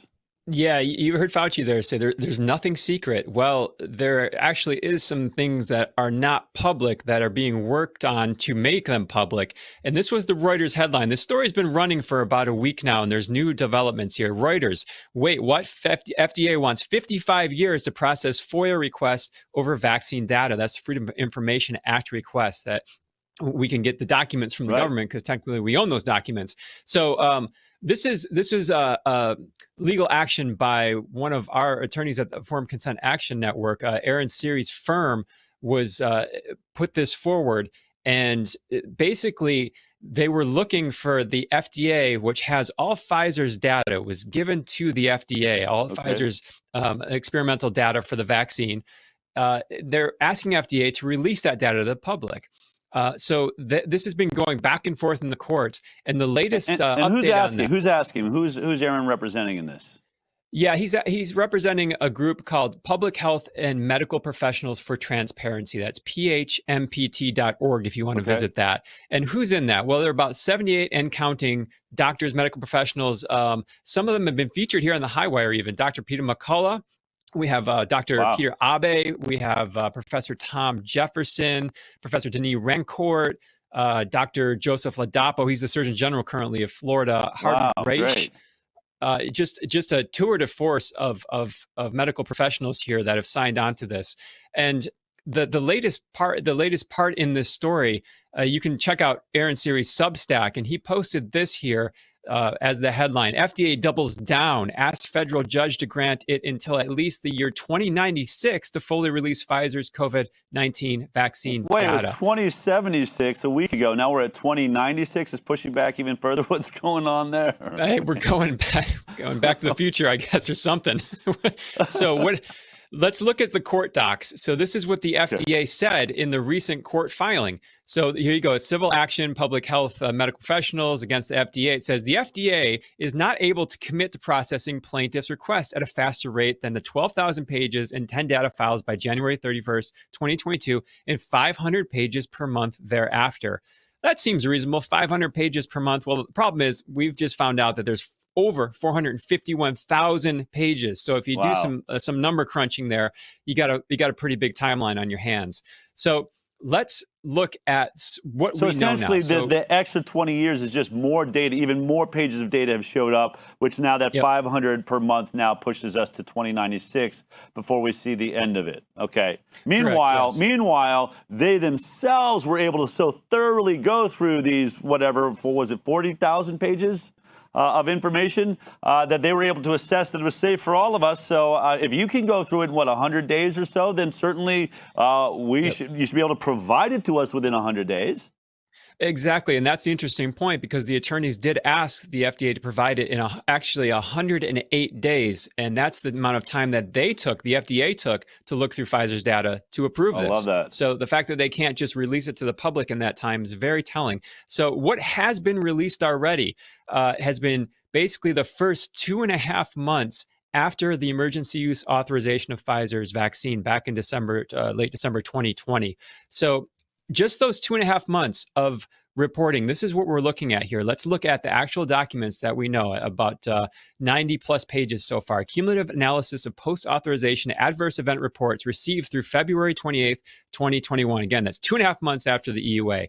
It says here, first of all, this is in-house documents by Pfizer. Pfizer has also taken multiple actions to help alleviate the large increases of adverse event reports. This includes significant technology enhancements and process and workflow solutions, as well as increasing the number of data entry and case processing colleagues. To date, Pfizer has onboarded approximately, we don't get to know, that's redacted, a certain amount of additional full-time employees. More are joining each month with an expected total of more than, don't get to know that either, additional resources by the end of June 2020. How could that possibly be such critical information you have to redact it? I mean, and you know it's just because it looks really bad, whatever it is, or however they're looking at it. But I'm sure Aaron's going to push back against that, as he does for us with ICANN when they redact these things. It's absurd. How many people did you enlist, and how many more do you think you're going to need? I highly doubt you're going to win the argument that is, it is such important information that, like, our government can be hacked if we know what that is. It's crazy. Exactly. So, well, here's one of the big bombshell documents here from the adverse reporting. Now, there's a chart that was received, and here's what that looks like. This is the general overview, selected characteristics of all cases received during the reporting interval. Again, that's 2.5 months after the EUA.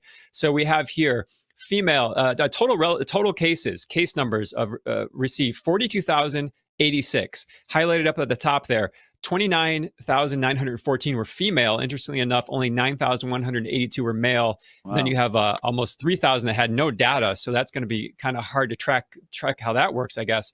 But at the bottom, you have 1,223 quote fatal case outcomes. So wow. What the heck is that? What's going on there? But what's also interesting to note about this is there's a little over 42,000 cases. But if you look there at the bottom in the small print, you start adding up all of those adverse reactions. It comes out to about almost 140 actual events. So in the case reports, right? Actual events, yeah. 140,000. Yeah. Yep. So you have case reports with multiple adverse events here going on, and that I mean, gastrointestinal. There's nervous system disorders were 25,957. Musculoskeletal, connective tissue, just goes on and on with these reports. So the fact that this is in public, it wasn't able to be debated upon. People didn't see this during the emergency use authorization right. to make any type of informed consent. That it's coming out now, this has to be kind of trumpeted from every rooftop to say this is what's really going on. And what's going on in the rest of the documents? I mean, my gosh. Right. Yeah. What is it? If this is what you're handing us on day one, what is it you're going to try and hide us 55 or 75 years out there in the future? Can imagine what it is they're trying to hide. I mean, really, that number, can we bring it back in? Let it sink in, everybody. We now have Pfizer. They're not going to be able to say that, no, it was reported by people that didn't know what they're talking about. This is Pfizer's own reporting system. They're the ones taking it in. They're now telling you within the first 2 months, they agree that the fatality rate was 1,223. I forget, we talk a lot about the other SARS coronavirus vaccine, right? It was the swine flu that killed a bunch of people. I mean, we usually, less than 100 people usually die before you shut something down and say, no way. I think about the RSV vaccine program in the 60s. 2 babies died. They say no can do. 1,200 admitted here. And that's just who get through whatever gauntlet to report to Pfizer. Right. I mean, outrageous, and it's fantastic that, once again, Aaron Siri finds himself in the middle of this, and all of those heroes and scientists that we've been talking about on the high wire, many who are coming onto the high wire to tell the truth because this is that safe place for them. It's really exciting. It makes you, really curious why they want to delay releasing all of this information. I can't imagine what else we're going to find in the weeks to come, because I really highly doubt a judge is going to let them hide this stuff for nearly 100 years. I don't think it makes sense. Well, we have the politicians getting involved too. So we have South Carolina Congressman Ralph Northam. He introduced legislation here that says to expedite FDA compliance with FOIA requests for vaccine data, approval data. So he's asking for all the licensed, whether it's EUA or licensed vaccine data, to be released within 100 days if this legislation gets approved. So not only have the court, but you also have politicians and the public, kind of this triad of three forces really going after this data and trying to get this public. So it's good news, and we'll see what the courts will decide. Will they shield FDA? We'll be reporting on that. Man, amazing, Jeffrey. So much information there, and on both sides of it, right? I mean, in some ways, it feels like equal and opposite reactions. It's fairly balanced, the good news with the bad news, but the bad news is so horrific. The good news is fantastic. We have a nation here with the United States of America that appears to be standing up and saying the federal government is not allowed to force vaccines upon its citizens, which will be huge to really sort of lock that in for the century to come because of a misstep by the Biden administration. All right, Jeffrey, keep up the great work. You're doing such a great job, and we'll talk to you next week. Hey, LD, could you bring up my Twitter page and scroll down till you can find a retweet of a woman who had a genius IQ, but was worried that a 4.5-year-old might, a 5-year-old might fake the vaccine card. He's really 4.5, and who's going to enforce this? Like it was like a Nazi comment. But while you're doing that, I just want to show people the challenge I have in front of me right now. This challenge right here. Let me zoom in a little bit. All right. We have a whole section on vaccine injury. We're not going to have time for that. Vaccine booster insanity. Don't have time for that. Omicron, not even worth covering. Quarantine concentration camps, might have to take a dig in there. Lockdowns, vaccine and mask mandates, therapeutics, ritual humiliation. What's going on in that section? COVID-19 testing debacle. There's a lot to cover here, and we'll spin the wheel. But vaccine injury, we're well schooled in by now. Vaccine booster insanity, we see that going on. Omicron, nothing to worry about there. COVID-19 quarantine concentration camps, we might need to take a look in there for sure. And then what's up with this ritual humiliation, Stockholm syndrome situation? We'll see. But that's part of what I got. Yeah, that's good. Look, if I twirl down, this thing happens. And there's all these parts under just that section. Look, here, we're still in that section. Look, just keeps going. Oh, now there's the next section. So at least last week we did the twirl downs. Before that, I would have to scroll through these just to see the next section. That's a nice addition there. All right, yeah, it's cool. that global research, which is interesting. That just to get that on the record. That's all it there. Vaccine acquired immune deficiency syndrome, that's they're called VAIDS. We should anticipate seeing this immune erosion more widely. Now, we had on a medical practitioner a couple of weeks ago that talked about T cell counts, and he was showing a man he'd been working with who had turned his life around and was much healthier. Yet he got the vaccine, and so he ran immune panels and found his T cell counts were out of control, which showed immunological issues. And so this was something that Dr. Zelenko went on Band.video about. But then I saw this global research. So he went on this week and said it causes age, which is a strong statement. What he means is it's compromising the immune system potentially in a long-term fashion. Right. And this article gets into the specifics and the evidence for what the mechanisms behind what's happening. Obviously, there's the Geert Vanden Bosch, the immune erosion. This must be Hebrew, so Jewish time, somewhere in Israel.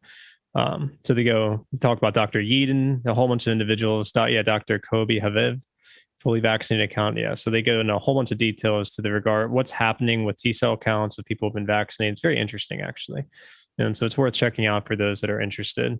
See if I can pick out anything of note here. So meanwhile, go ahead. No, go. I was going to say, while you're doing that, LD, did you find that tweet? Yeah. Are you talking about Claire Foster, MD, IQ 169? Yeah. Can I comment on it before? Please do. Well, I meant to bring this up. Your gain's a little hot. Your gain's a little hot. Coming in hot. But it sounds clear. It's just your new headset. You were just excited, maybe. A little exuberant. That's over exuberance. There you go. Blue Wave Claire, tell us about the tweet. Well, this is a pretty phenomenal troll account. Oh, okay. I gotta say. All right. Well, they got me. It's the blue wave plus the brain plus the IQ plus saying something stupid triggered me. So consider me the audience for that account. She's a board certified astrologist, anti-extremist, Maoist, centrist, vaxxed and boosted. Yeah, I've Malice centrist. I've never heard of that person. I have no idea. I've been following this account for a few months. That's some good trolling. She got Christy Lee too. Hey, the last time I got trolled, it was by a Rothschild online. And I went and said some stuff, and they're like, dude, it's a troll account. Check it out. And I was like, man, it got me. You got me. It's pretty good if you don't look into it. I mean, it's sort of in passing Twitter late at night. It's really easy to get sucked in. And then they got Christy Lee too, like you said. Well, IQ of 169 would be, I mean, there's like only maybe 100 people in the world, something incredibly small that have an IQ of 169. Einstein, for comparison, had the reason it's 145. believable is because people are saying stuff like this out there right now. So I just thought it was one of those people. There's a lot of high IQ people saying stupid shit. Yeah, that's like psyop type stuff right there. Let's create the counterfeit of the real thing. So when they circulate it, they'll be like, "That's not the real thing." Right. Yeah, it's pretty much how they operate. All right. So yeah, I'm glad I brought it up so I could get corrected because I didn't know. I might have gone back and argued with the troll account again. I meant to bring it up earlier in the week, but there were more important things we were talking about. Yes, there were. Getting important stuff covered. I'll just go over some highlights. Lancet study comparing vaccinated and unvaccinated people in Sweden was conducted among 1.6 million individuals over 9 months. Showed that protection against symptomatic COVID-19 declined with time, such that by 6 months, some of the more vulnerable vaccinated groups were at greater risk than their unvaccinated peers.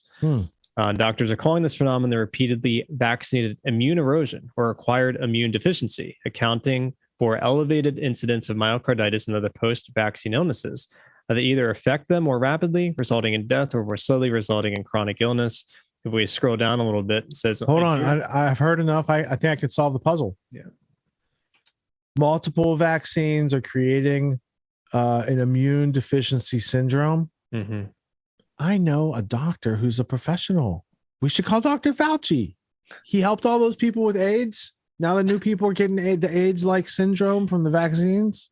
The synchronicity is a little... We should call him. Does he know about this? Has anyone sent Tony an email on this? Tony Fauci? It's in there from the WikiLeaks or wherever his the Big Tree leaks. Like, you send him email. Don't worry, he has remdesivir ready to go for you. So don't worry. It's AZT rebranded for the new situation. They had a lot left on the shelves. That's all. All right. So what's the next we want to tackle here? Are you done with that article, or did I? Yeah. No, that's. I mean, people can go and read it. So the main idea is, and then if you want video, Dr. Zelenko's interview by Alex Jones, he goes into detail on that and the global research article. And there's they in the global research article, because I know it's global research, they cite the Lancet study. They also cite the New England Journal of Medicine talking about autoimmune responses, the coronavirus spike protein, which may last indefinitely. That's probably talking about the spike protein in general, not just the vaccine-induced one, but I have to actually click on it. So they're actually linking to evidence so you can peruse yourself. Now, for those that are interested, if you become subscribers to GTW, you'll get access to the show card. So if you want to follow up with anything that's on the show card and how we have it organized based on sections and subsections, it'll be available for you. Also, Tuesday night, 7:00 p.m., Town Hall, we'll cover a lot of the stuff we can't get to tonight. As far as what we want to go into next, let's check out this COVID-19 quarantine and see. Hey, while you're picking that next clip, I also wanted to say, we here at Grand Theft World are very proud that we were able to host a prominent individual as a guest here on our platform, and that they have now been elevated to Joe Rogan guest status. Yeah. Congratulations to Dr. Peter McCullough. He's made the big time. Now millions and millions of people, not just us early first responders in the situation, but now millions and millions of people, some of whom work out at gyms and like UFC fight and have no interest in any of this other stuff going on. They now know, who's this Peter McCullough guy? He sounds like that Pierre Corey guy and that Zelenko guy. And all these smart guys are talking to other smart people through the podcast now on a platform bigger than like CNN could ever dream of in their heyday to have that influence. So I'm glad that we got to have Dr. McCullough as a guest on the show before I'm sure his schedule just got really crowded and we won't hear from him for a while, but we will get that part 2 scheduled because we got our foot in the door early. Yeah. And I'm going to finish hopefully this week, maybe that document of all the resources so we can give that as the lead magnet as we talked about. Because and LD did a great job with editing that footage. Just all around, just a whole team effort. So, and yes, kudos to him getting the message. At this point, it's just important to get the message out, show that there are safe, effective therapeutics for early treatment that can save your life. And even if you were vaccinated and you happen to catch COVID, which is probably going to happen no matter what at this point, you can utilize these protocols to hopefully save your life and get over COVID and maybe develop some natural immunity. One last shout out. I'm going to be hosting sometime in January. Most likely we'll get it started end of January. I'm going to start a course in logic. And for those that want to be a part of the pilot course, and we're just going to go over the most useful elements of logic, stuff that's actionable, stuff that's most usable, just focusing mostly on the informal fallacies and definition. Of course, we see what Merriam-Webster did with the definition of vaccine. We'll get into what an actual commensurate essential definition is, and we'll get into the fallacies. So you have some intellectual self-defense, as Leonard Peikoff called it. And we'll go over just the basics, the stuff that's most actionable, the stuff that's most useful, and then those that are interested in an advanced course, we'll get into deduction, induction somewhere down the line. But I'm going to host a pilot course. If you want to get into that pilot course for free, you need to sign up GTW and come to the town halls. And sometime over the next couple of weeks, I'll start having sort of signups, and we'll start figuring out the sort of how big the course, how many people I can sort of fit in the course, and so sort of the style and flow I expect to run with it. So just want to get that out there too. I also think for town hall, it's become such a popular place, and a lot of strong-minded, conscious people come together. First off, I think Yona needs his own spin-off show because he's interesting. Yeah. He's wildly intelligent. He could talk. I want to take Yona's course. Where's his course about all this stuff he's talking about? I want to organize. I want to click through, I want to play and study it. There's other people out there. He's got a lot of potential right there. Oh yeah. And the town hall in general, people do talk over each other there too. Oh yeah. It's a Zoom call. Sorry. Yep. That goes on, but it's really interesting. It goes on for what was last week? 6 hours, 10 hours, 7 hours, 13 hours. What'd you do? Just 7? Oh, Ross at the end. Shout out to Ross. He's in the Rockfin chat right now. He asked me a question about Will Durant's story of civilization. I was like, any final questions? And 2 hours later, it was, I answered the question. One of my favorite parts about that story of civilization is where they're talking about the vampires in India back in the day. Vampirism. I have it on audio. I don't have the set. They have it on YouTube now in the audio set. So really? Yeah. They also have all of Dr. Leonard Peikoff's Introduction to Logic and his History of Philosophy course on there too. So worth checking out, people, if you're interested. Wow. If only they could mandate those things. The world would be a different place. Phoenix memed it. How to end a town hall. This has been a great discussion. Tony, quick question. 2 hours later. And that's why objectively their positions hold no water. That's pretty much it. That's pretty good. And shout out to Phoenix. Yeah, we have a very lively, we talk about everything. Sorry, you're hearing my cat coughing up a hairball in the background, but we talk about everything possible under the sun. We've been keeping it a little bit because I tend to rant on about philosophical diatribes. So we keep it more now tailored to the show card and what we miss. Last week we went over that pretty blonde girl, a woman that was part of the Australian COVID-19 quarantine camp. And I paused the video at certain sections when she pans to the right and left to show like all the gates, the yellow lines. It's just, it's the absurdity behind what they're experiencing there. It's just unreal. And I had, there were students talking about that in the Q&A either today or Friday night. And when they were showing, it was in the Do It Live podcast on Saturday. And the host was showing that video, right? So I happened to look down at my phone and I was like, I remember being in the barracks at Dachau. Right. It looks very similar. They got the gravel, they got, here's the yellow setup. tape, the gravel, the gates, the whole 9 yards. Yeah. It's modern materials. Yeah. Not that, just barbed wire and concrete back in the day. Right. They got modern materials, harder to break out, total surveillance, total snitch grid built into those gulags. Not a good place to be. Right. But they would probably hold all the politicians that need to go there. So it's just they got it for the wrong purpose. Like they built it, but it might not end up with the purpose that they thought. I don't know. They want a tug of war who wants to go to camps. I don't think I'm on the team that is hip to that. So well, they definitely can fit all the politicians, no problem. So this little retirement center for politicians, that's what it might become. Just a humble suggestion. It's quick turn. It's like in the movie where they get the guy to look away and they turn the chess game around. Oh, yeah. Or that scene in Princess Bride where they're like, we just showed that from Kingsman, where he's like, I was on the streets, and we did, when he switches the whiskey. Yeah. Yeah. So. Never play games of chance with a Sicilian when death is on the line. Yeah. Absolutely true. So as far as there's plenty to cover, but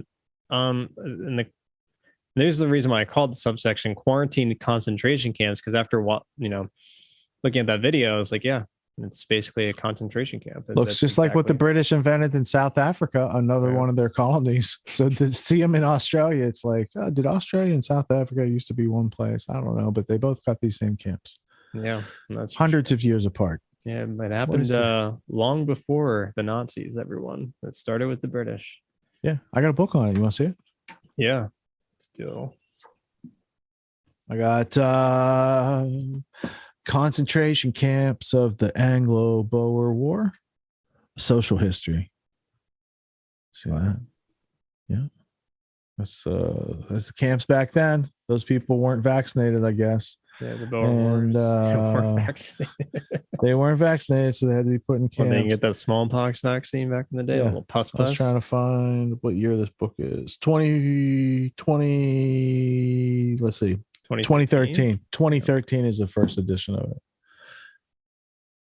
And that's where they invented them. And then they brought them. And then when Hitler needed something, the British MI6 were like, oh, we got some Rhodes Scholars over there. Let's just set up these camps. And that's where it became systematized. Obviously, slavery existed through all civilization, but it became the camp model was an innovation of the British, let's say. That was a new way of handling slaves. And the way they built it, I mean, it's all just all those camps, even back like when I said I visited Dachau. It's just a psychological mindfuck every step of the way. Right. Like there's a sign on the camp that says work will make you free.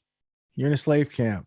There's gravel for the walkway, and then there's like concrete for the guards. And the gravel is the type your feet sink in every time you take a step, so you're like trudging. But they have the guards with the dogs, and they can just walk on the concrete beside your trudge path. They made it arduous, and Dachau was not an extermination camp. It was a prison labor camp. And they did have a gas chamber there, and it was used only to fumigate mattresses, according to the official story. That's right. Right. So and you can still see the Prussian blue staining in that building that still exists today. That's a different site.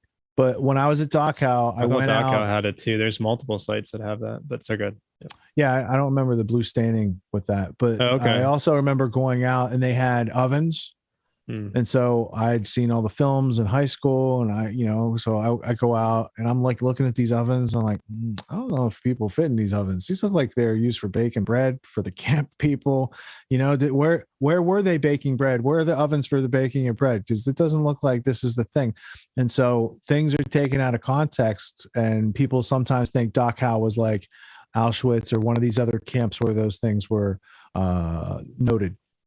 A lot of them were just transition camps, especially in Eastern Poland, in the Eastern Front. So they were just transitioning people to the larger camps. And so a lot has been sort of hyperbolized as far as what was going on in the transit camps, as they call them. So, but I'm sure that can't happen again, Tony. It's all evil. History, it's all evil, and not just putting people into a camp alone. What we did in America with the internment camps, 300,000 Japanese in Texas, evil. That's fundamental, but it was, for the greater good. It's to help them because, Americans might target them for what happened on June 6th. So, yeah. Anyways, that's the story. But remember that Jeremy Bentham, greater good. Don't worry. They got you. Talk for the greater good. There you go. So, all right. So stories for the greater good. Which ones do you want to hit before we move? toward crescendo. So, crescendo, there's a good crescendo. We just showed this show. Del Big Tree. He had a really good montage about the comparison to Nazi Germany to what's going on today early. How long is it? It's like 25 minutes. It's a lot of comparison. Can we just get like a 3-minute version of it?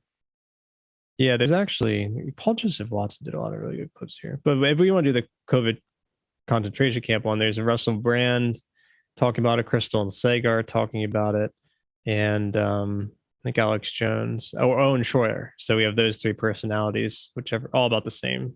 Owen Schroyer is about 4 minutes long. Crystal and Sagar is 7 minutes, and Russell Brand's 11 minutes. Who does the best comparison to the history that's repeating? I didn't watch all of them. Oh, okay, that's good. For a while there, I thought you were like that Michael Keaton guy in Multiplicity, and there was like 4 Tonys over there. Sees all the clips. Yeah, I'm asexual. I just divide, create copies of myself, and it's all part of one shared hive mind. So it's like mycelial networks under the earth. So mycelial networks auto update. All right, so you don't have to download instant feedback loop. I know. There you go. All right, so moving toward what's our intermission plan? Intermission, we have Castronaut and Fitz interviewed by Reiner Fulmick. Ooh, German lawyers. There's a good, I don't know if we want to, jump to like, there's inflation, the Ukraine, the Ghislaine Maxwell. We'll cover Ghislaine later this week because we're going to do an interview with someone who's been covering the trial, and then it'll have better information next week on that.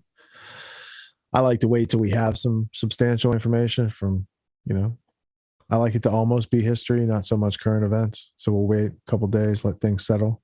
I think we have Monday, Tuesday, Wednesday open with him, right, LD? So we'll just pre-tape a interview. Yeah, something like that. And then show samples on Sunday night. All right, so let's check out some of this Reiner Fulmick, who's also licensed in America, so he probably doesn't say his name like that. And Catherine Austin Fitz, someone who is an American, but probably isn't in America where when she's doing this interview, because she's usually someplace else. So let's check it out. She is. She's rarely. Right. Yeah. She's rarely in, what is it, Hickory Valley, Tennessee. She has, one set up there, but she also gets set up in Amsterdam. That's where she was last time I talked to her, I think. All right, so let's go to this clip, this recent interview, and see what we can learn about what's going on in the world. We have heard a lot about the untruths, for instance, that the PCR test can't determine an infection, that we have a mortality rate of 0.5%, but we know that the measures taken to combat corona are having a huge impact, both social, medical, psychological. And the question is, how come have people become crazy? And Catherine Austin Fitz will tell us something about this. Catherine, Sie sprechen kein Deutsch, oder? I used to always speak German at the dinner table when they didn't want me to know what they were saying. This was just a short introduction, but since you've been on our show already, I didn't need to go into any details. So let's just go right ahead. Right, but before we go ahead, can I just thank you? This is my second time appearing, but I've watched many of your interviews, and I have to say, doing this open source investigation, we all feel we've been on a journey with you, and it's been incredibly, incredibly productive. And I can't, transparency is step one, and I think you've done as much as anybody to bring transparency, and I want to just say I'm deeply appreciative. Thank you, Catherine. We appreciate your support as well. It can't work without us connecting with other people as well. But I think this seems to be working really well right now. Yes, absolutely. Okay. Yeah, maybe because I think you're going to take a closer look at this sort of the plan, or it's maybe more like the mindset behind what we can maybe see here. And you see, I think you're what you see as a driving motor basically of this whole thing is the transhumanist agenda. So what's that? So I've spent many decades trying to understand, my nickname for the governance system of the planet is Mr. Global. And I've tried for many years to understand who is Mr. Global and why is Mr. Global doing what he's doing. And I just did a 2-hour Solari report basically covering all the theories, because the honest truth is I don't know. I can certainly share what I've experienced, but to me, one of the biggest issues, in addition to who is Mr. Global, is what is the risks that Mr. Global is facing. I believe, because of what I've seen in the financial system for the last 3 decades, that one of the priority goals of Mr. Global is to engineer a multiplanetary civilization. And a lot of what we're watching in terms of central control is to help build the capital to manage that process and make that process go. And if that's correct, then the question is why? And I do believe that for the last 20 years, we've had a financial coup with extraordinary centralization of control of populations and resources. And it's gone far beyond what the general population has understood until the pandemic. One of the positive results of the pandemic is people are starting to dig in and realize the extent to which the central control has been put in place. As we talked about the last time I was here, we've had a baby boomer population going through the global demographics, and there is no doubt. I believe in 2 decades ago, starting in 1998, that we began a process called the financial coup d'etat, where all the funding that had been accumulated to support the baby boomer generation in their retirement was essentially being moved out of the sovereign governments. The sovereign governments were being levered up with debt, so that essentially this 100-year balance of power between the central bankers and the sovereign governments could be resolved by the central bankers taking over the treasury and fiscal function, which is where we are now. So we've had a financial coup. The boomers have been promised a great deal particularly in the G7 nations. That money has essentially been stolen. And the question is, how is Mr. Global going to resolve and abrogate all the contracts and re-engineer the sovereign governments? And of course, that generates huge amounts of unanswered questions. We can all guess, but the reality is we don't know. And it comes back to, what are Mr. Global's goals other than complete central control, because the technology allows that to happen, or somebody clearly thinks that it will permit it to let it happen. What is his goals, or what are their goals, and what are the risks they're managing? And then how do we somehow provide alternatives? I would say that one thing I wasn't clear about when I last interviewed with you is that what is happening now is a genocide. We have been watching in the United States for several decades what I call the Great Poisoning. And the Great Poisoning is a series of different things that's generally poisoning the population, either suppressing their immune system or increasing toxicity.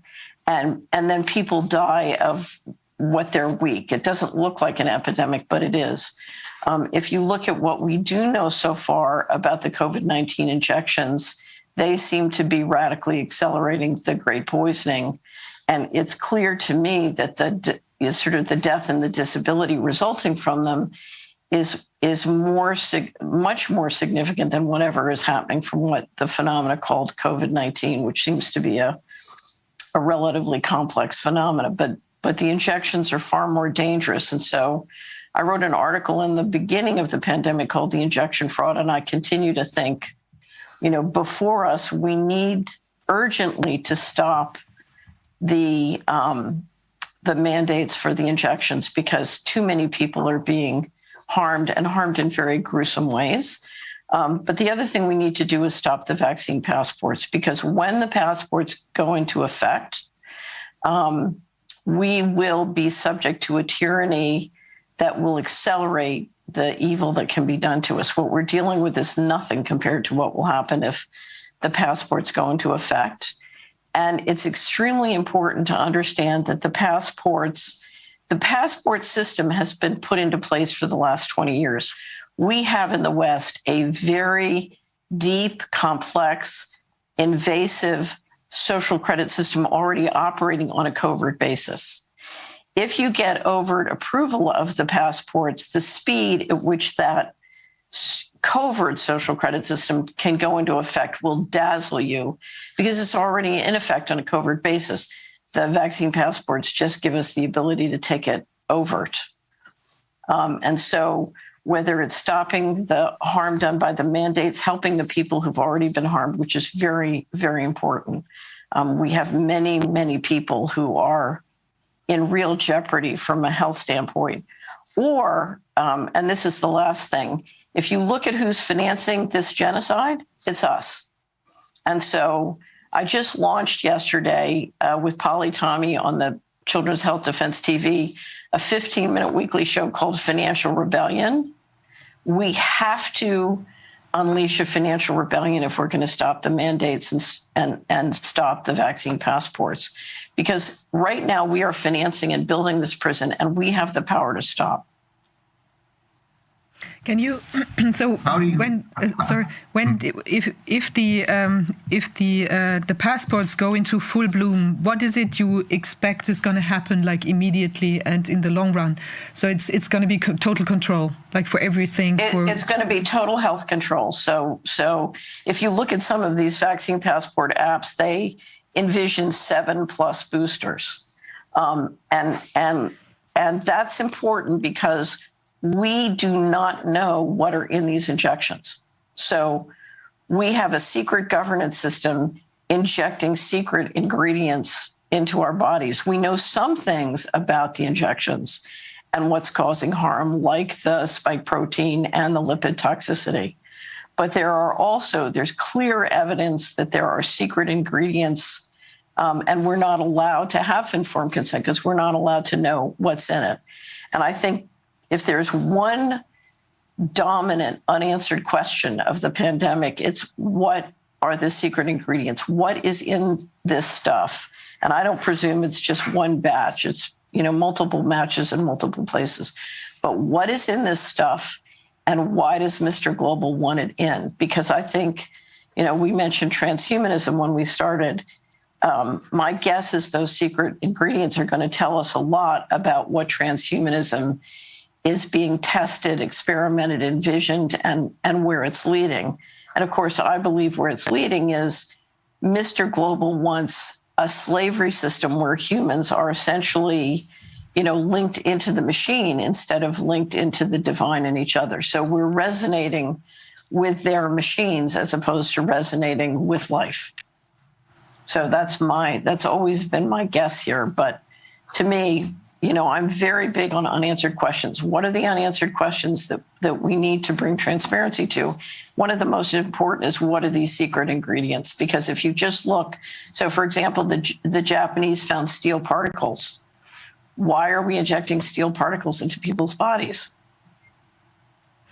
Yeah, one of our scientists found these steel particles as well.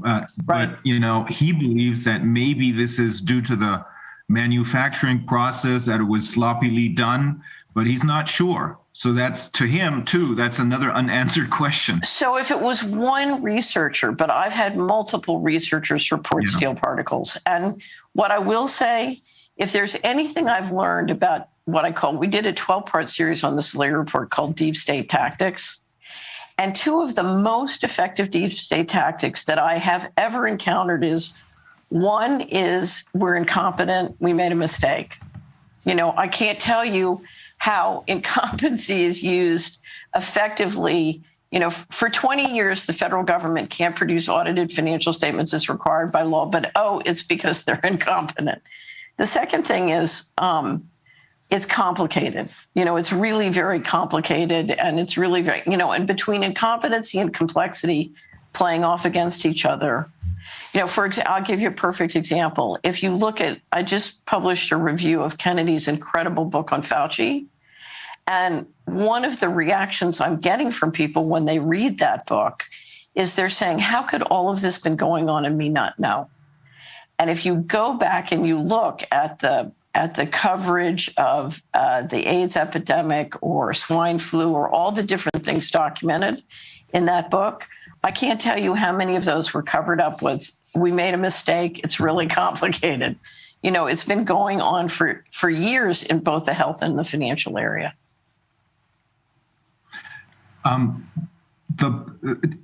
Do we in effect have two different governments? The people who are running the show behind the scenes and those who are acting as their puppets, so to speak. So here's the thing, understand, there are no governments. There are no governments. You know, there are governments as a technical legal matter, and the funding goes to the government. But here's, you know, so I'll use the U.S. government, which I understand. For a government to be sovereign, it has to have financial sovereignty, and it has to have information sovereignty, and it has to have a decision sovereignty. So I have to be able to say no without the bankers pulling my money and putting me in a position where I can't send checks to the taxpayers and the citizens. So we don't have financial sovereignty. Part of levering up the governments is putting them in a debt trap. And it's been done to the selected part of the population too. So one, you don't have financial sovereignty.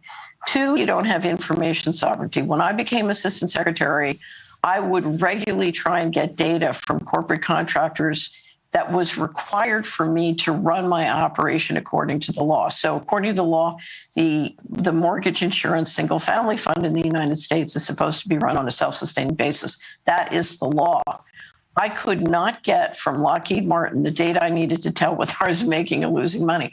I finally had to have the accountants moved over to report to me and do estimations so I could basically try and implement the law.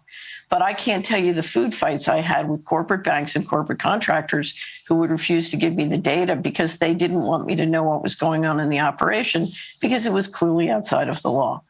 The third thing you need is you need decision sovereignty. So let me step back on information sovereignty. We've seen story after story of a president trying to have a private phone call with another global president and not being able to have a private phone call, and it's getting leaked to the New York Times, et cetera, you know, by the intelligence agencies. And this comes back to the IT systems, which are now clearly under control of both intelligence agencies and their corporate contractors. The third thing is a sovereign government needs the ability to make decisions. So I need to be able to say no to big pharma without my children, you know, being killed or me having a car accident. And at this point, the covert operations are significant and out of control. And that includes generating control files on massive numbers of people. You know, I was told very clearly by the cabinet secretary I worked for, who used to keep ordering me to obey the law. It was disobey the law. I refused, which is why I had to leave. But he would basically tell me, you know, I'm going to find dirt on you and basically expose you unless you do what I say. You know, what was very interesting is when I ended up being targeted by the Department of Justice, I think part of the problem was if you don't have a control file, they'll just make one up. And I spent 11 years and $6 million, you know, working for free for 11 years is a lot. And I spent 11 years and $6 million proving that they had nothing. And not everyone, particularly people with a large family, can't afford to do that. So financial sovereignty, information sovereignty, decision sovereignty, one of the things we need to grapple with, because I think the government is like a football, and we want to get the football back. The central bankers are now taking over the treasury function and the taxation flow. This is all going to come down to taxation without representation, which is what I'd like to talk about and how the vaccine passports fit into that. But the central bankers are taking over the treasury function worldwide, and I think we need to take it back. In other words, I think we want to return sovereignty to government and get the balance of power between the bankers and the governments back, you know, back in favor of people having a say in a democratic process as to how their world is run. But this all comes down to, you know, it's good you bring up transhumanism. Do we want to have a human civilization, or do we want to have a transhuman civilization where instead of us being sovereign individuals under divine authority, we're livestock, that resonate with the machine because we've had digital technology poured into our body one way or the other. Let me, like one step, because you just mentioned this financial constellation together with the, the vaccination passport. I remember like a few years ago, there was some activity in, I think it was in Africa, where they were offering also the vaccination passport that could also serve as a credit card. I think it was a payment tool. So I think that's the point. That's what they're going to be suggesting or introducing. If you look around the world, oftentimes those systems are not being run by the health ministry. They're being run by the financial ministry. I mean, this is a control grid. What they are putting into place is a smart grid control grid. They are ending currencies as we know it and instead putting in a financial transaction control grid.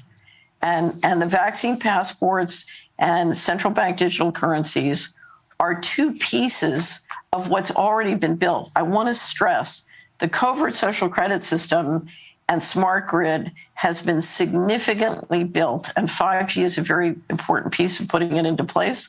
But when it snaps together with the vaccine passports, taking the existing social credit covert side over, and then you add in central bank digital currencies, what you will see is a complete control where they can not only ask you to take 7 boosters full of stainless steel particles or whatever the secret ingredients are, but they can literally come into your house and take your kids. Say, we feel you're not raising them. We would prefer raising them ourselves or using them in a variety of ways. And so we're just going to take them. Well, it's crazy. And it is all going to be... Go ahead, Viviana. No, Rainer, you say. No, I just wanted to say this COVID passport or the vaccine passport, that is the most important tool that they need in order to gain full control over us. They need, first of all, as you said, this is the overt part of the whole deal. It's been going on covertly for quite a while, right? Right. This allows them to take the covert social credit system in the West overt. And do it globally. And so you, when you want to stop that, you also want to stop central bank digital currencies, but the passport's going to go in first. And so it's absolutely essential to stop the passport, and then you're still going to have to grapple with the central bank digital control or currency. Let me, and again, it's not a currency. Let me make a recommendation. We have just successfully stopped the nominee for bank regulator in the United States was a Cornell law professor who wrote an article in the Vanderbilt Law Review that was published in October 2021. It was just published 1 or 2 months ago. And it describes taking all the bank deposits in America and moving them from the banks. You basically extinguish the entire banking system and you put it at the central bank. And the paper describes the fact. So that's $18 trillion moved out of private banks and credit unions, boom, right onto the balance sheet of the Federal Reserve. And then the description is the great thing about this, if inflation starts to take off, which it has, particularly, I don't know if you've looked at the German producer price index lately, but it's taken off. If inflation takes off, you can just shut off their bank accounts. And this is what is proposed. So, luckily we were able to get that candidate killed. But once you have central bank digital currencies and vaccine passports in place, you can have taxation without representation. And when I say taxation, I don't mean they can just take a portion or a higher portion of your income. I mean they can take your assets, they can take your children, they can deny you any kind of service. I mean, we are talking about I keep saying this word, but I want to underscore it. We're talking about a slavery system. And I think also because there's already talk that there's so many vaccination passports now, or these vaccination papers that are now, people are faking them. And, there's already this kind of discussion. So obviously they need to move further and get this passport in under your skin, like it's either like you're identified by your an iris scan, or like what's even more likely, that it's maybe something that you get with the vaccination, that you can show, oh, that's me, and I want to buy this piece of this piece of bread or something like that. So I think it's really, that's the next step, that it's moving under your skin, this identification system, I think. Step one of the financial rebellion has to be to refuse an all-digital financial system and an all-digital communication system. Digital technology holds out wonderful, fabulous promise, but if you look at how it's being applied, it's a tool. And if you have a governance system which does not have your best intention at heart, then powerful tools like digital technology can be used for ill and not for good. So this is why, we have to grapple with who in the world is running these things and why are they behaving the way they're behaving. And, and so bringing transparency to that and to the secret ingredients are, to me, two of the most important issues. I think and write a lot about what kind of financial system could work for us. And what I keep coming back to, I just published an article about a book review of a book on the currency systems in ancient cultures, because I've been trying to go back through history and see what worked and what didn't. And what you discover again and again and again, the thing that makes a currency great is the rule of law and a covenant within the society to manage itself and its resources according to the rule of law. And there are no solutions. It's funny, I'm saying this as an investment banker to a group of attorneys. There are no solutions without the rule of law. And that's the question.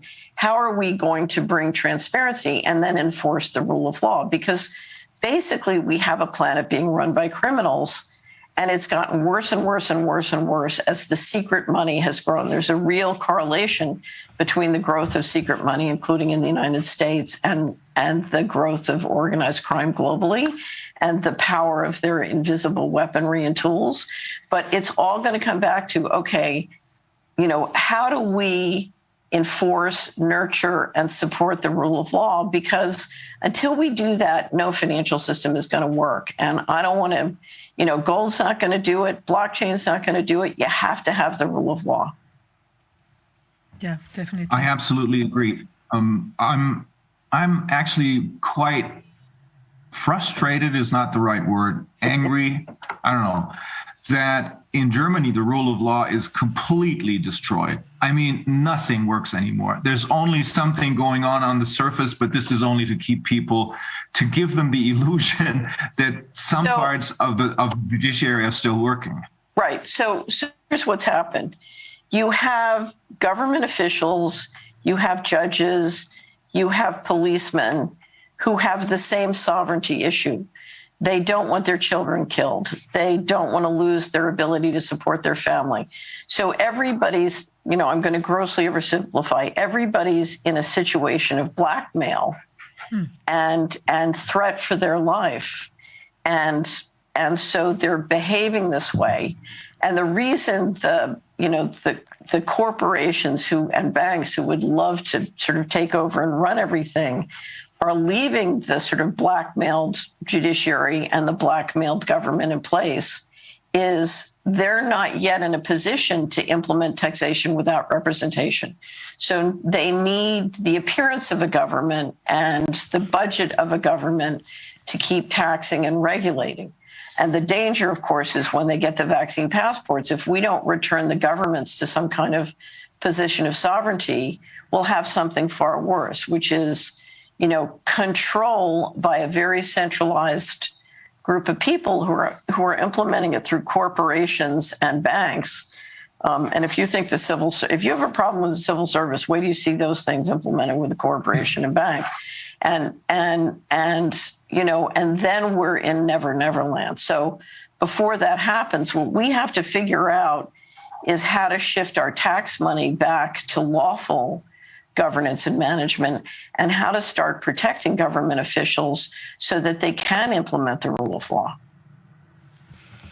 I think it's the only way. Yeah, I'm really curious about this. The attitude behind this transhumanist aspect.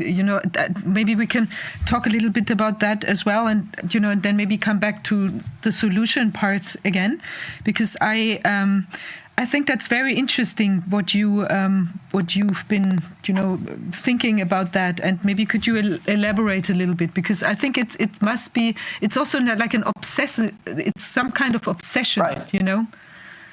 So I have a couple of theories, and I'll just share them. Yeah.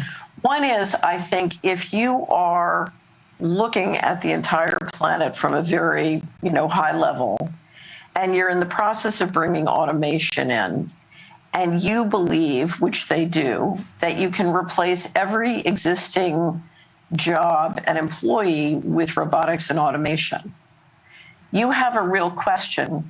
How am I going to integrate robots into the labor force? And if you sit down and you look at what it would take to create two labor forces, one human and one robotics, and you had to invent globally new law, new regulation to manage the robots and keep the existing laws of managing people, that would cost trillions of dollars and take, decades. But if you can integrate robots into the existing system, it's much more efficient. One of the reasons it's much more efficient is there is a continuum from what is a human to what is a cyborg to what is a robot. So we're seeing doctors around the world, replace amputated parts of people's bodies with robotics, and, it's working wonderfully for those people. So you have this continuum of integration between robotics and humans.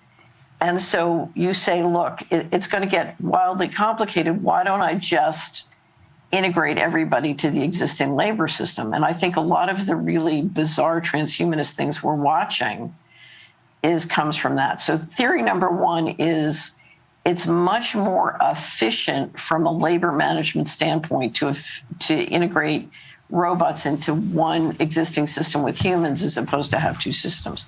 That's number one. And that gets us deeply into taxation, which I want to come back to. The second thing is, once you have CRISPR technology, in my experience, the people who are at the top of the food chain in the United States believe tremendously in the power of genes. And so there's a long history of what I'll call special breeding programs. And whether it's people or racehorses or, fancy dogs, that they take very, very seriously. They invest an enormous amount in sort of personnel management. And I think once CRISPR technology came into being, they suddenly realized, we can control centrally what genes come into the world rather than have, a man and woman get together and have, let nature decide what genes come into the world. And so the idea of desexing the population and then, I don't know if you've seen the advertisements of literally, your baby is incubated in an incubator sitting in your living room. I mean, so I think there's a desire to take control of who can have children and what genes they're allowed to bring into this world is part of this. And I think the third thing you brought up earlier is if you can disassociate people from their body and the real world, they're much easier to mind control, they're much easier to control, they're much easier to harvest. So when the World Economic Forum says it's 2030 and you have no assets and you own nothing and you're happy, what I hear is, we put the vaccine passports in place, we stripped you of all your assets, and now you're totally mind controlled.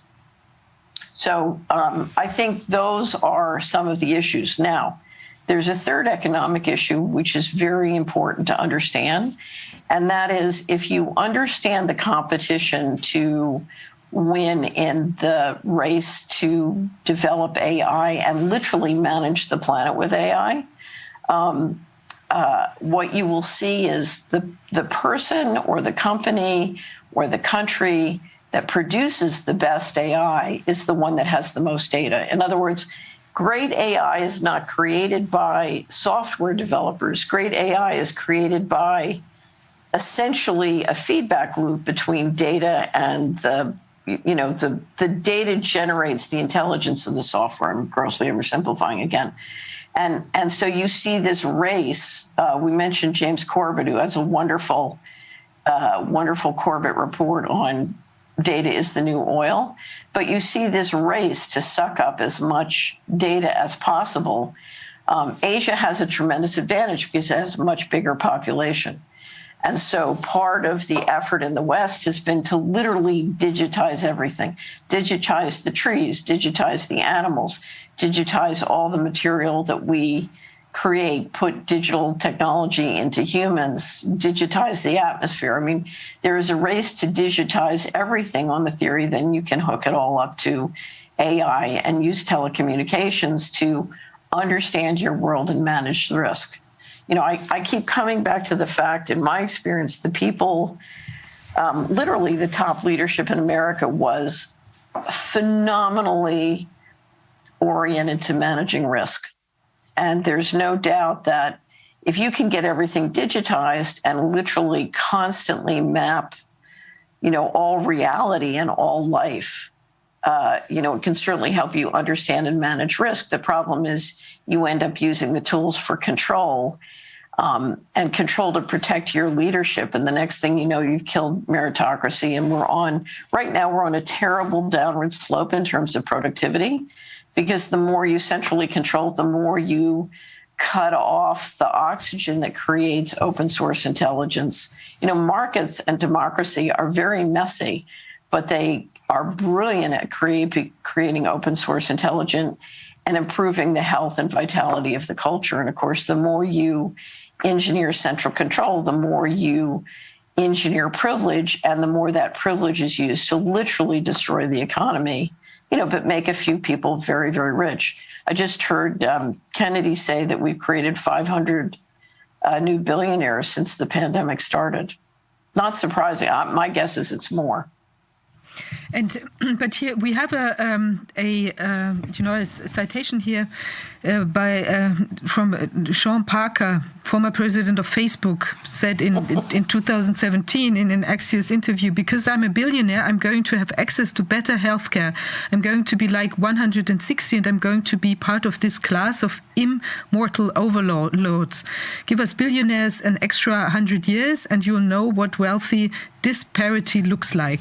So it also seems to be like the dream of like an endless life, immortal, and sort of like an Übermensch kind of crowd that controls the rest of the creeps. Or so I suspect part of the genocide is not just that you've stolen the retirement savings, but part of the genocide is if you're going to expand the life expectancy in the top 1% of 1%, you need to lower the life expectancy in the bottom, and they don't want the responsibilities of managing an ever larger population. So they do expect to use this technology to live forever. And the problem is, the reason to have complete control physically of a population and reduce them to slavery is because once they realize how much money you've stolen, and once they realize that they're using the technology to live for 140. I mean,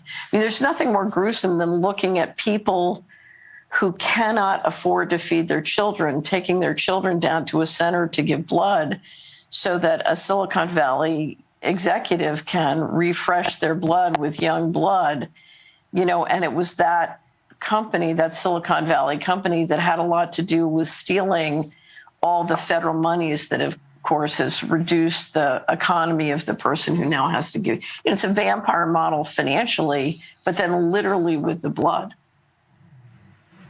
Wow. You've mentioned this a few times, that so much money was taken out of the system, both out of the American system, but also out of the European system. And I think, if I remember correctly, this happened towards the end of the 1980s. And in both cases, it was roughly an amount of, was it 60 or 61 trillion dollars or euros? So here's what happened. Mm-hmm. There was a budget deal that busted in 1995. in the United States in October of 1995. I was told by one of the president of the largest pension fund in the country that essentially at that point, whoever they is, they have given up on the country and they're moving all the money out. Okay. The next month, November 1995, after the budget deal busted, is when OxyContin was approved and the predatory lending skyrocketed. Interestingly enough, under Andrew Cuomo, who also had something to do with getting the pandemic going. So the policies, somebody hit a switch and switched to a accelerated, the great poisoning was on, both financially and in health. And it started with a vengeance in November 1995. In October 1st, 1997, vast amounts of money started disappearing from the U.S. government. We've now documented undocumentable adjustments. You are welcome to watch that entire clip. We're going to link to it in the show notes. And who was president in 1995, 1997? I'm sure it doesn't matter. Oh, Billy boy. I'm sure are false. That's right. I'm sure it wasn't a Rhodes Scholar, and they didn't run a big misdirection campaign while other things were going on, like selling out the country to the people who want to take over the world. And the transhumanist aspect, she did a good job touching on that. That's a real deal Holyfield type of thing that they're into. And they want immortality. For those of us who are not immortal, though, like we are tied to the 168 hours during the week and however many years we can crank out weeks. They want to live for hundreds of years and use the rest of the human race as their food. It sounds like. Sounds rude to me. That was a good interview. I enjoyed that. Yeah. Seen her multiple times. She's very well spoken. Speaks with diffidence and parrhesia, as you like to say. And she was able to connect a lot of disparate threads together to weave a tapestry that made a lot of sense with transhumanism, with the financial sector, with what's going on with her health. It was very good. All right. So Mission Control, could you pull up Josh Del Sol's event called The Event? It's coming up in a couple days. And the reason I don't have that link handy is because I don't know. It's upstairs in my email. We didn't plan this. But while he's pulling that up, I have a question for you then too. Yeah, sure. Josh Del Sol, he started with the Take Back Your Power movement, and now he's evolved on. He's held many events. He's done a lot of bigger things. He's hosting this event, and it's coming up in a couple days. What was your question, Tony? It actually comes from the Zoom call here. The Zoom participants, Nathan Geyer. Let's see. Oh no, I'm sorry, Brian Skolgen. Yeah, I know Brian. Yeah, he said, "Can we go over each benefit to the 3 different membership tiers?" Is he talking about GTW or some other membership tiers? I'm actually probably Grand Theft World, and we can cover that in Town Hall. Okay, we'll cover that. All right, yeah, because I'm not familiar with that actually. Yeah, that's all right. He's autonomy grad. He's cool. Yeah. All right, so Josh Del Sol, he's having an event coming up this week. It's called The Event. LD, you got that screen up? Can you give us the captions? What's the event all about? When does it take place? The event, the time is now, 4 days from now, on December 17th, 2021, 8 a.m. Pacific time. Let's see, categories covered: community and service, play, soul, creativity, consciousness and spirit, and law. Do you want to talk about Josh a little bit? Well, I was just going to say, if is there a speaker page? Is there like featured speakers and topics? Oh, yeah. Speaker page. Oh, yeah. Kelly Brogan, Sire G, Andrew Coffin, MD, Ali Zek, Tom Barnett, Laura Bolton, Dr. Edith Ubuntu Chan, Jason Crow, Cordal Project, Josh Del Sol, Dr. Bar Lando, Dr. Melissa Sell, Mike Winner, Alec Zek, Devin Brana, DC, Tara Pilling, Zach Bush, Joel Salatin, Jim Gale.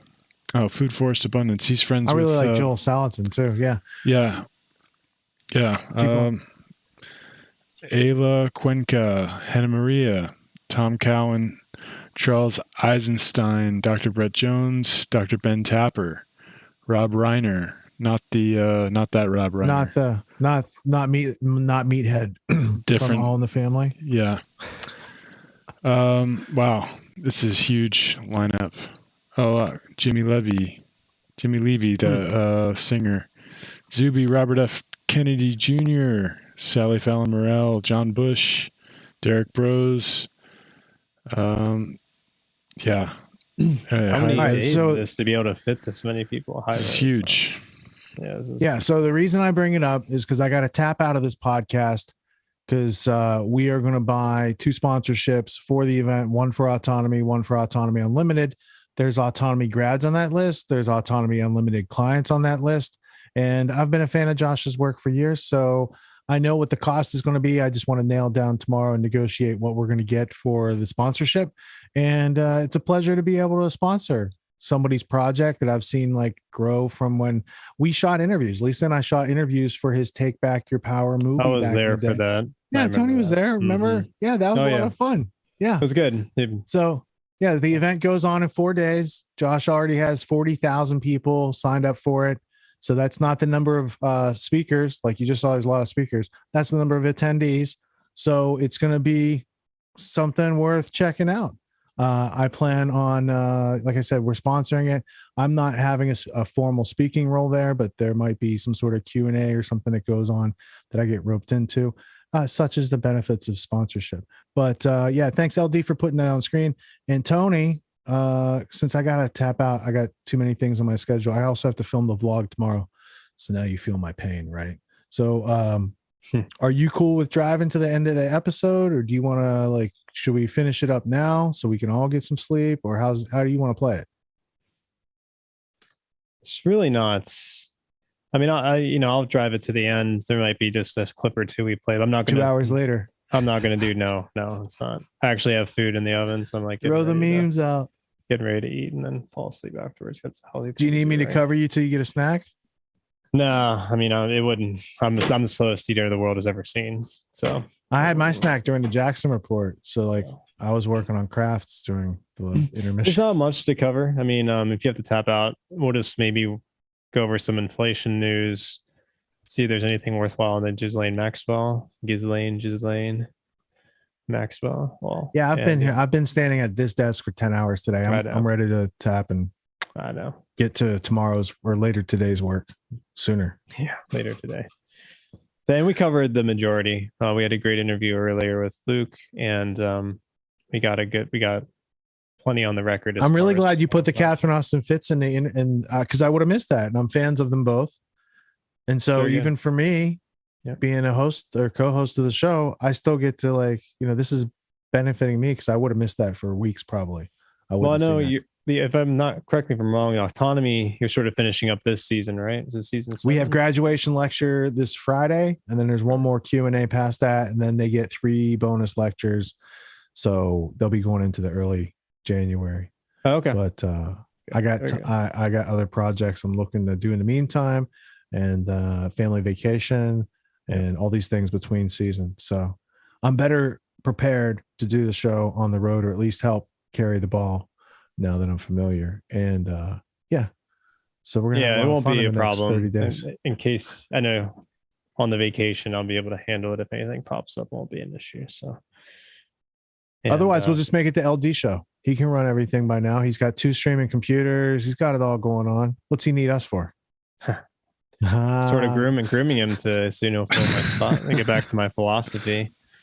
The week that Tony and Rich were away, LD blossomed and he flew away. I'll play everything. I'll play all the show card. He'll beat our record. What was our record, LD? 8.5 hours, 8 hours, something like that. Something like that. Oh man. Yeah. We'll have to do a David Goggins style 24-hour super marathon episode to cover the end of the year. There we go. No, I didn't just. You did a 24-hour or something. I did. I've done 24. Yeah. LD and I both have done them because I did them every year. I do a 24-hour live stream on 9/11 showing all sorts of conveniently forgotten, left off the table evidence that you're not supposed to know about that has been so much censored since I even started that project. So it's hard to find the clips, but we downloaded them. We have them. So I did that for a couple years, and then LD has been running it. So we started at like the time of the attack on the morning of 9/11, and it goes into the next day, and people who catch it. And, you know, it's been done each year. Sadly, 20 years later, we're still trying to show people like 9/11 matters. These people are still in control. JFK matters. These people are still in control. Agenda 21 matters. These people are still in control. Correct. Yeah. What we went over earlier. The ominous continuity. Yeah, it is an ominous continuity. Next year for 9/11, it's a lot of younger people that weren't alive or too young to remember exactly what happened. Too young to be traumatized by the TVs. Too young to be traumatized. Yeah. Now they're just in the cybernetic control system, getting their feedback loops. But you know, as I said, I might do some sort of mock interview next year together, you and I. So I can ask you the questions that I asked you when I first met you about your experience. Even though I know you have 9/11 synchronicity, they could go search that older podcast. I encourage them to do so. It'll also be worthwhile catching them up with your. It's available where finer podcasts are available. Yeah. So I'll finish it out. We'll watch maybe a clip or two, and then we'll finish it. So yeah, right on. I'm going to go on mobile then, and I'll shut down this studio and get to the next activities of post-production I got to do. All right. So for my part, thank you all for tuning in and not dropping out. Here's Tony Myers to play us out. We'll finish the Bill O'Reilly thing I did there. All right. I'll be listening. I'm in the gallery now. Have a good night. Okay. Take care, Rich. But I can unmute at any time, so don't fuck with me. He'll fall asleep in like 10 minutes. Don't worry. We got plenty of material. No, I'm just kidding. So there's a lot we missed. If anything, I mean, Rich showed you, I sort of threw this together at the last minute too. But you know, there's we did most of the Fauci stuff, the vaccines, lockdowns, therapeutics, lots of stuff, vaccine injury, vaccine booster, insanity. Rich showed you most of this stuff. It was a really good intermission. I do appreciate her perspective. She's a great orator, and she speaks very well and argues from evidence. So I really appreciated that. So shout out to, I think that was Dylan. I know he's on the Rockfin chat right now, if he's still awake. And I know LD, you're a big fan of Castronaut and Fitz as well. So I think you actually mentioned it earlier this week. So it might have been where I first saw it. It was actually the T-Lab interview, but she hit on some of the same stuff. Well, no, it was very similar. Yeah. Good. I should have got T. I have to get T-Lab in there sometime. His interviews are very long form, and they're a little trickier to. He doesn't provide useful timestamps. So a little trickier to go through, but shout out to him and his work. They're doing amazing work. So, okay, I'm going to skip most of the culture. Or you know what? Actually, we're going to watch one clip from the culture. And this is one I alluded to earlier when mentioning that George Orwell's state signed over the rights to some sort of feminist group to rewrite 1984. No, this is not a joke.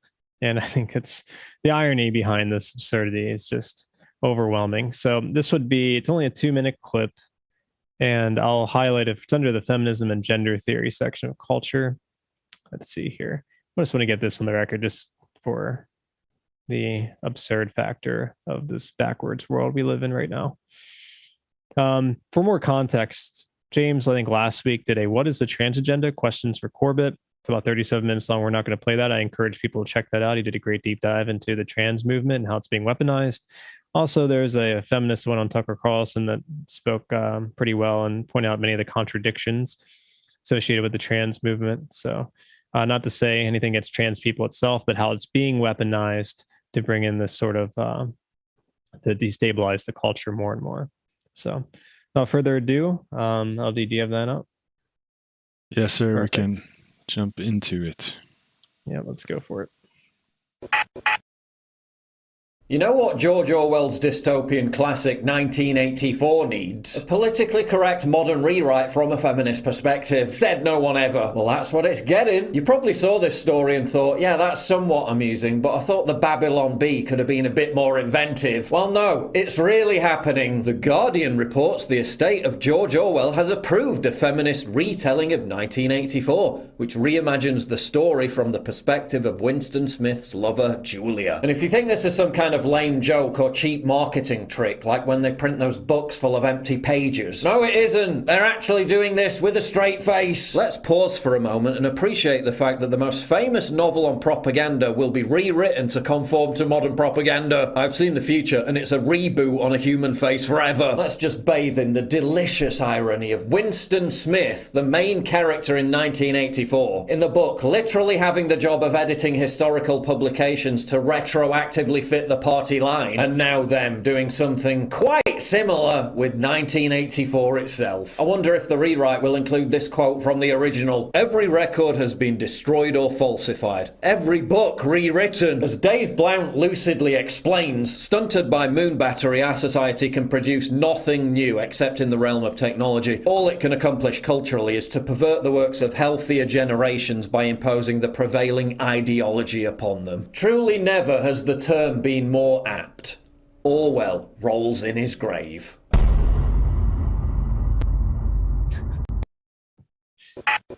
Oh, that he does. Every book rewritten. Well, the irony of rewriting a book that's talking about a future totalitarian society that's rewriting books.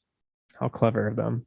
Not really. So, there's a number of actually comments I had about the Catherine Austrian Fitz and what she stated in that interview with Reimer Fulmick and his team. I'm going to save that for the town hall. I have a whole note card here. She said some very interesting things about money, monetary theory, and history. Maybe during the town hall, I'll pull out some of my books that I have associated with monetary theory and history. We can talk about the magic of money. The reference to Hjalmar Schacht, who was a banking agent in Germany.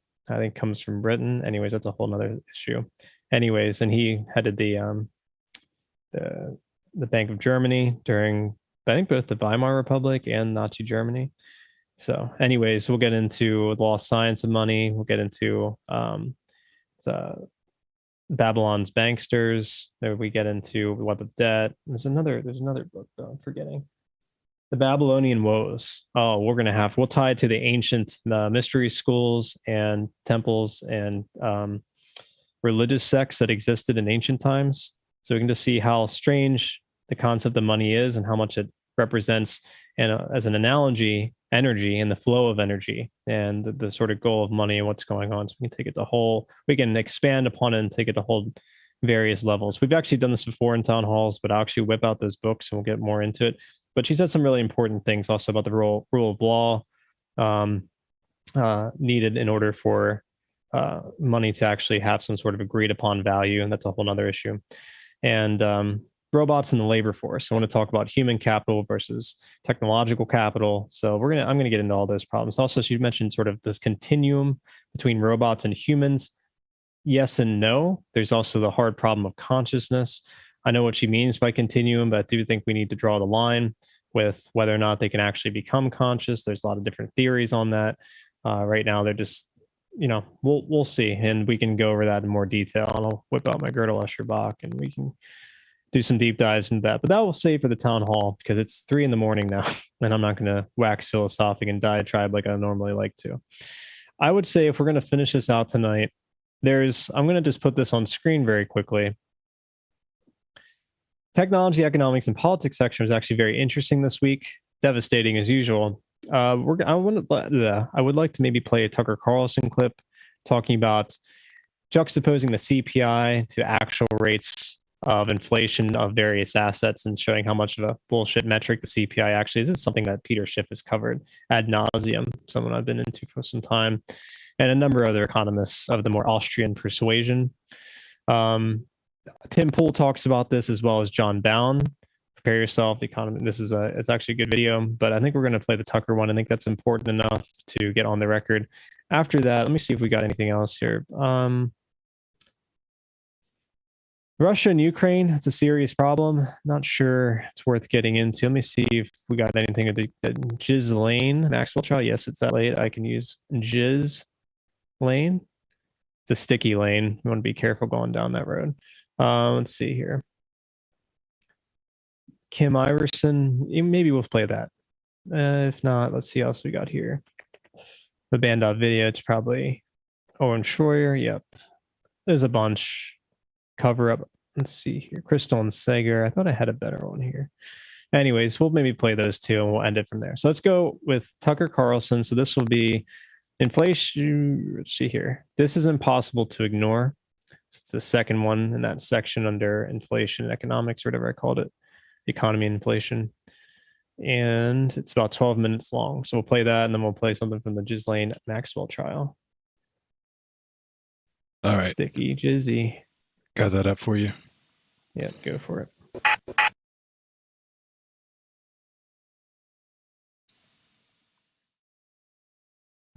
Economic theory that's...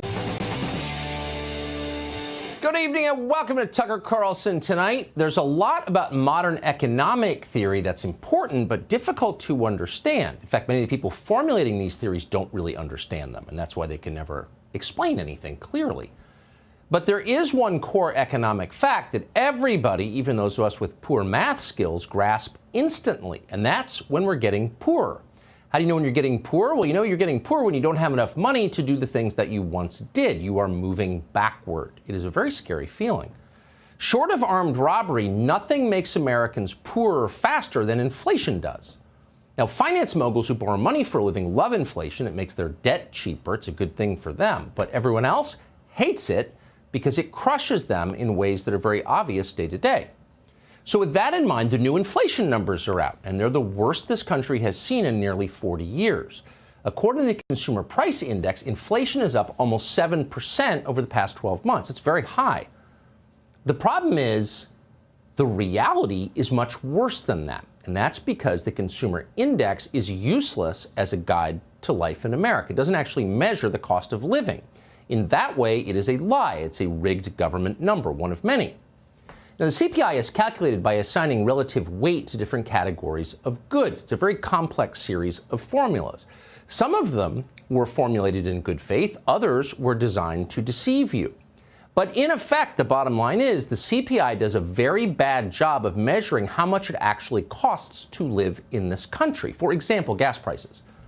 In the CPI, gas prices constitute less than 4% of the total value of the products included.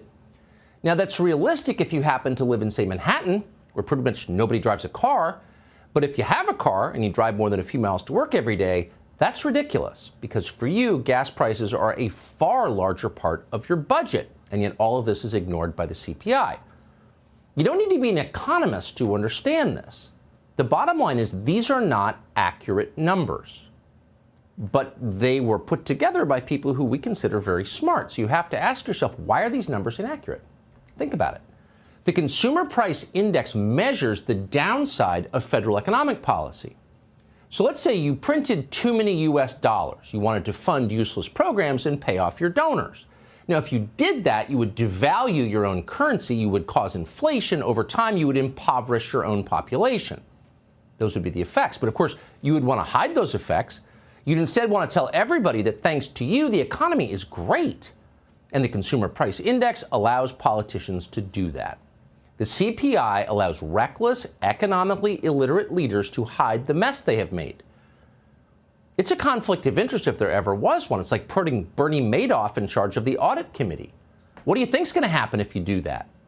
Fake numbers allow fake economists to tell a fake story about what's actually happening to the country. And they've definitely been doing that.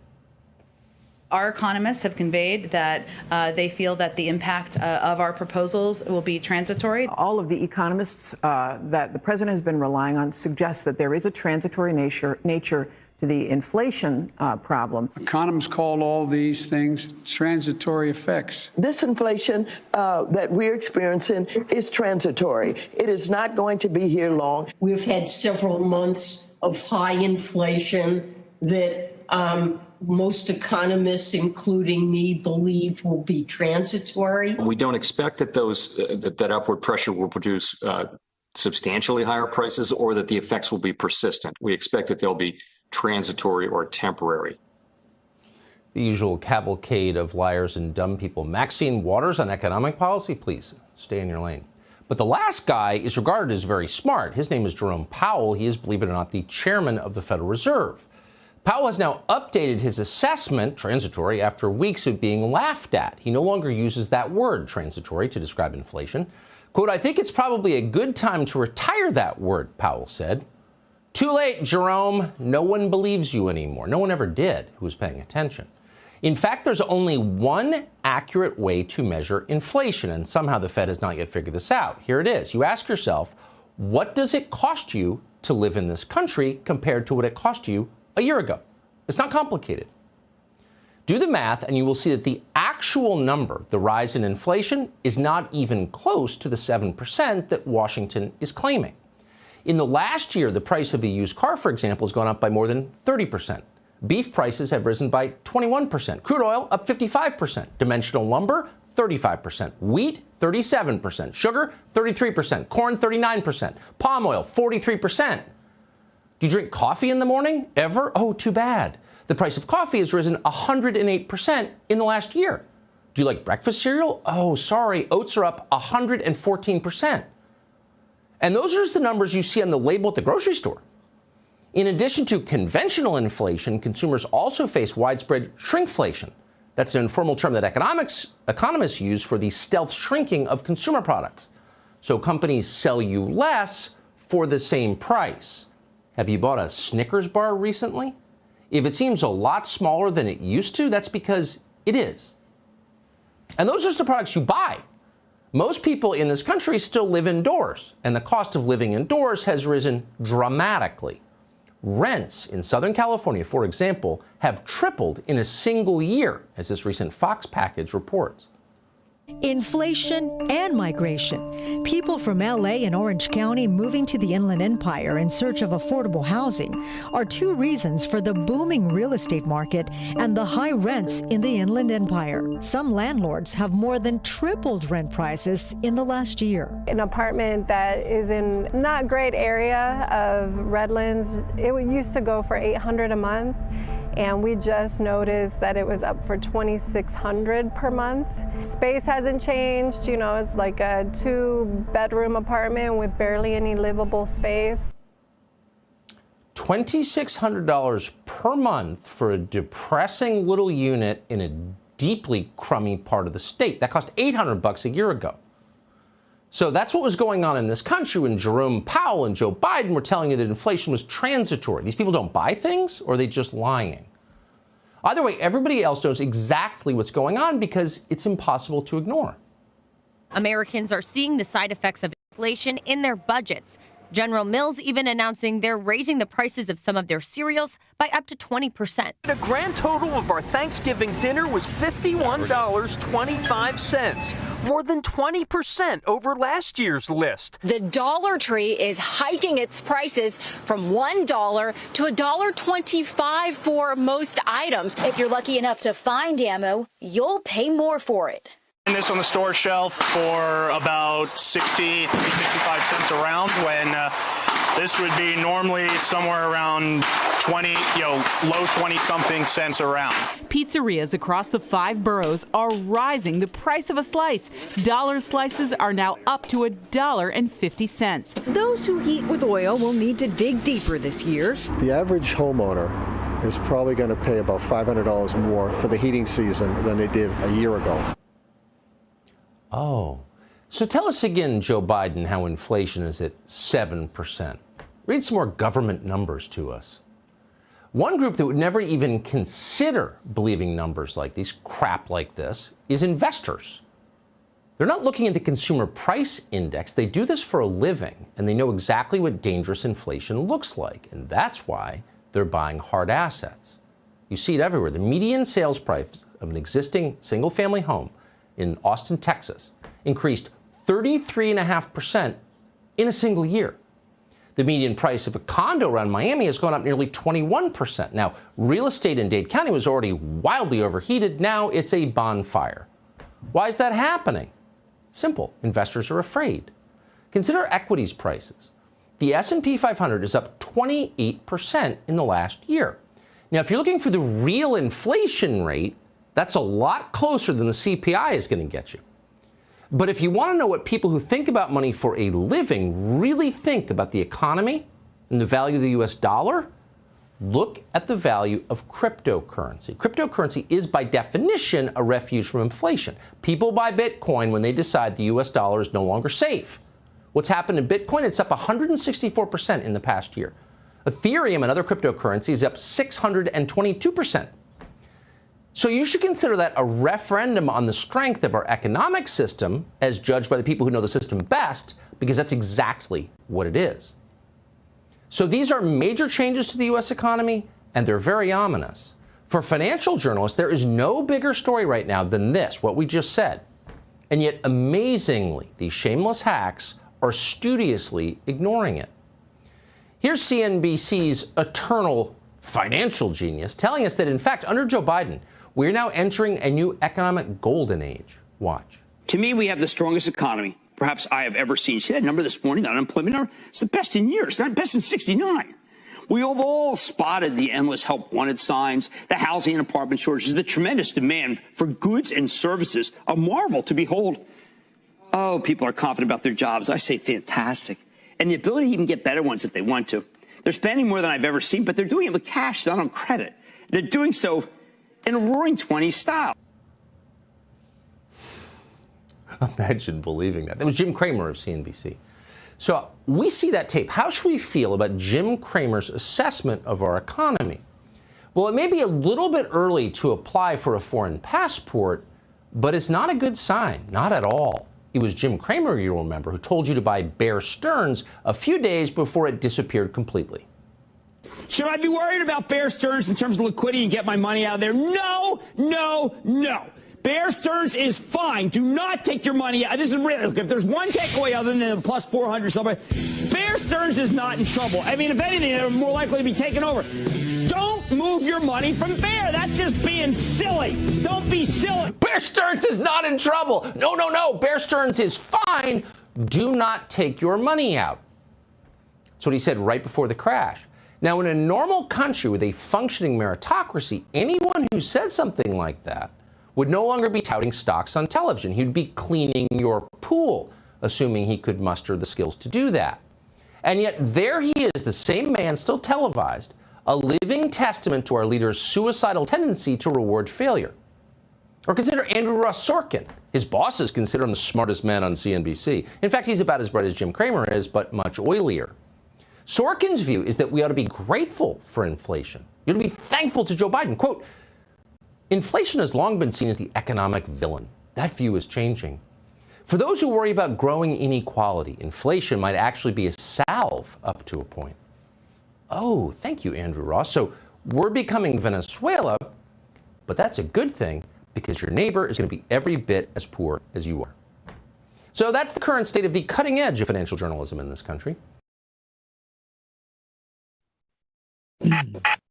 The current state, the cutting edge of financial journalism. What they say in communist Russia?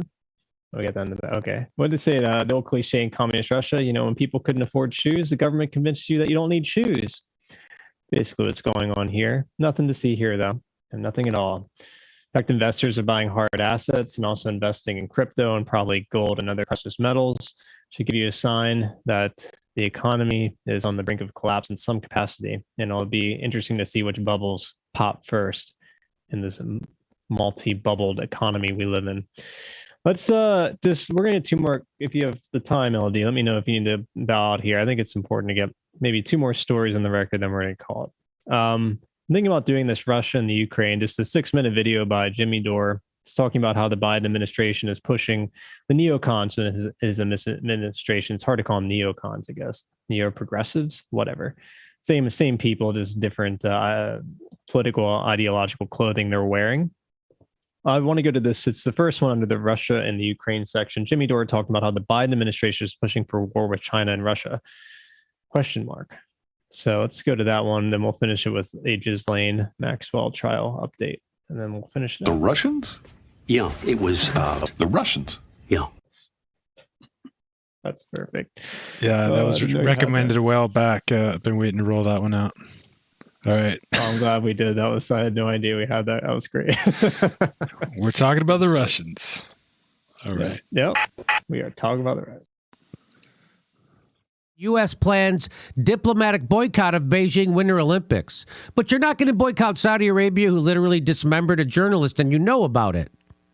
You're not going to do anything to them, no. But you're going to now start boycotting Beijing, you're going to say China because of their human rights record. You remember when China started that worldwide torture program? Oh, no, that wasn't them. That was the United States. Remember when China opened up Guantanamo Bay, a torture film? Oh, no, that wasn't them. Remember when China started doing a extraordinary rendition where they would kidnap people in streets of other countries, take them to black ops sites to be tortured? Oh, no, that wasn't them. That was us. So what exactly? Although I think they're talking about the Uyghurs. I think that's what they're probably talking, or the Uyghurs. Right. The Uyghurs. I call them the Uyghurs. The U.S. will stage a diplomatic boycott of the upcoming Winter Olympics in Beijing to protest Chinese human rights abuses. Because we care so much about human rights, we're participating in a genocide in fucking Yemen right now. That's how much we care about. Look, well, we care about human rights. That's why we did Libya and turned it into a failed state with open slave markets. We care about human rights, which is why we funded ISIS and al-Nusra inside Syria. That's how much we care about human rights. That's why. U.S. stepping up operations in South China Sea, researchers say. And here's what Caitlin Johnstone says. Besides a brief window after 9/11, the U.S. can never really sell the narrative that governments it wants to ramp up aggression against are about to attack its easily defended shores. So instead, it does things like claiming those governments are about to invade the Ukraine or invade Taiwan. The U.S. empire never attacks. It only defends. All its aggressions are always about defending freedom and democracy, defending human rights, defending nations that can't defend themselves, etc. Often it even defends preemptively before the attacker has even done anything. And here it is. Biden vows unwavering support for Ukraine amid heightened tensions with Russia. So do you see what's going on? Here it is. Here's U.S. says it will send troops to Eastern Europe if Russia invades Ukraine. Ukrainians are a bunch of Nazis. And here they are. And here's Garland Nixon letting us know. The Azov Battalion in the Ukraine army, these are the people that Joe Biden is financing and arming on the Russian border. Do you see the people? Do you see the flag? As Garland Nixon says, so the U.S. overthrew the government of Ukraine on the Russian border, finances and arms a neo-Nazi government, then claims that the Russians are using aggression for moving troops inside their own country. You can't make this crap up. And so let me throw it over to Max. Max, what do you have to say about all this? Yeah, actually, in the Donbass region a few months ago, during the last freakout over Russian troop movements, Vladimir Zelensky, the Ukrainian president, visited Ukrainian troops. And moments after he visited a position right on the Ukrainian side across from pro-Russian separatists, a literal swastika Nazi flag was flying over that position. The Azov Battalion of neo-Nazis who wear SS badges and the Nazi Wolf's Angle as their logo, who have been seen sig-heiling at protests, who are a fascist militia, have been incorporated into the Ukrainian National Guard. So these are the frontline bullet stoppers of U.S. empire. And I think the comments of Lloyd Austin, the defense secretary, in a recent speech were really telling when he referred to Soviet President Vladimir Putin and the Soviet Union as the aggressor in this conflict. No. And I think that's how the U.S. often sees this and how the Pentagon wants to frame this, because if there's a Soviet Union, they can go back to those Cold War. Well, they have gone back to Cold War era spending levels and increase them. And the whole point of all of this is to extend and expand what the war on terror provided for the military leadership into unparalleled levels of Pentagon spending. And all these human rights ploys are put forward in order to manufacture consent and cultivate support from liberal Democrats for this new Cold War. One of them was the Uyghur genocide deception, which even the lawyers of Joe Biden's State Department have admitted was not taking place. And that whole PSYOP was basically put forward by organizations like the World Uyghur Congress, which are based in Washington, and work through the CIA cutout known as the National Endowment for Democracy, which funds and trains their leadership and cultivates all of these dissidents who have been pushing for this Olympic boycott. And the point is just to ramp up tensions indefinitely with China. We see the Biden administration also refusing to accept that Taiwan is actually, under international law, a part of China. The U.S. has even maintained troops inside Taiwan, which is an extreme provocation. Imagine if China maintained troops inside a U.S. territory like Guam. Imagine the freak out that would ensue. There would probably be military action. So the Biden administration has escalated things to such a dangerous point, and there's very little pulling back from the brink. And I think Biden himself might actually find military leadership and some of the figures around him, like Victoria Nuland, the author of the Maidan coup in Ukraine in 2014, are a little too extreme for him. And he's going to try to save some face while tamping down on these insane tensions in his summit with Vladimir Putin. And by the way, imagine if Trump had a summit with Vladimir Putin. Imagine how much resistance there would be in Washington to that. I mean, that was part of Russiagate was part of taking us to the current moment of tension between nuclear powers. Hey, come see. Very interesting. Lots of truth and many problems associated with that. It's not like China's innocent in all regards. Neither is Russia. I agree with sort of Tucker had an opinion on this about just not having any sort of intervention in that area at all. I have a friend that's immigrated from the Ukraine, he and his family, and he shared with me a lot of stories about what's going on within their military, the Russian military. It's a mess on both sides. And so the way I look at it is, I remember when Richard and I were looking at World War II, you can honestly say both the Allies and the Axis were both just absolutely horrible. And that's the way I look at it in regards to what's going on with China and Russia, Russia and the Ukraine, or China and Taiwan. And so it's Jimmy Dore sort of comes from that old school liberal socialist mentality. So sometimes he tends to beat the drum a little bit for sort of these socialist countries around the world a little bit too much. Not to state, I just want to be clear here that very interesting, the Uyghur Human Rights and the National Endowment Fund. Let me go back here. The NED, National Endowment for Democracy, not fun. There is something to be said there about the stage psyop of the Uyghurs, but at the same time, we also know the unbelievable human rights abuses that China has undergone over time with the CCP, with Maoist China, and then coming into its own sort of modern reimagining of the CCP in regards to especially what happened early on with COVID, the manipulation of the data, and them literally forcing people into their own homes and apartments or taking them away in paddy wagons. And so there's a reason why, in many ways, the globalists are looking to China as the perfect sort of facade, the front man, if you will, for the coming global hegemony and tyranny they're trying to roll out for the rest of the world, because that top-down control is something they're salivating over. And so it's not like China's innocent or Russia or the Ukraine or Taiwan. They're all implicated. And to me, just no more war and no more intervention in these areas where obviously any intervention has to do with money, politics, resources, raw materials and resources. So there's always another agenda there. So they did say some things that are very interesting, but at the same time, that doesn't exonerate all these other countries to build up one side. That's where Jimmy Dore shows, unfortunately, some of his political ideological leanings that are a bit overstated when all of these countries are implicated in, much like the United States. And who mentioned Libya? Absolutely true. I went over that. We went over the Sykes-Picot Agreement. Also, what's going on in Yemen, and obviously what's going on with the mRNA shot around the world, and particularly in European countries, first world nations, European and the crown colonies in North America, Canada, and America, and of course Australia. I mean, it's a mess all over the place. So this is a global issue. And there seems to be sort of a global hegemony or totalitarianism manifesting itself.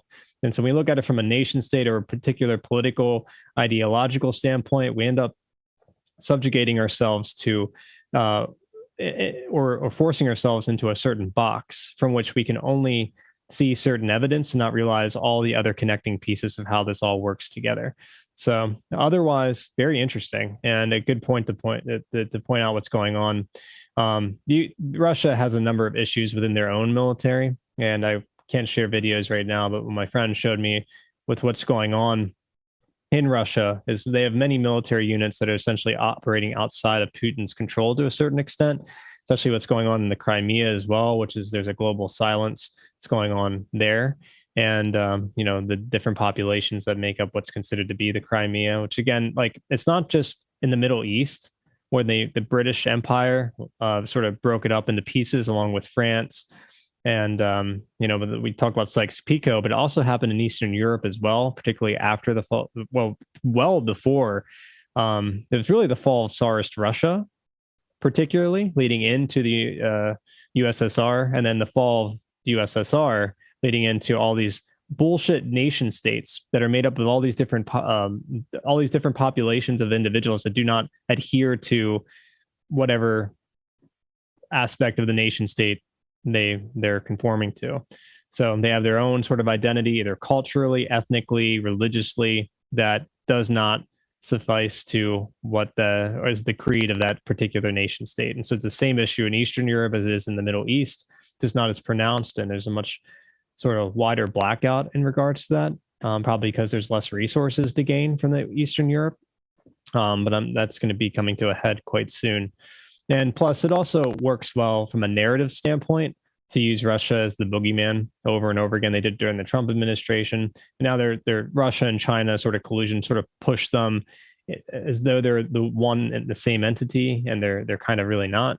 So this is a very sensitive, very complex geopolitical landscape that I feel, sometimes gets a little whitewashed and a little bit too generalized by certain personalities. But nonetheless, there's absolutely a lot of CIA manipulation going on in regards to what's going on over in China. China is a very complex situation because Shanghai, Beijing, Wuhan, these city centers are unbelievably complex and technologically sophisticated. But then when you get out into the rural areas, they're still struggling to have electrification.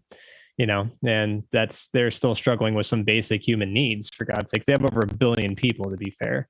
And so it's not an easy system, well, not to mention their social credit score and their vaccine mandates they put in December 1st, 2019 for every citizen, and just a whole host of human rights abuses, not even just for the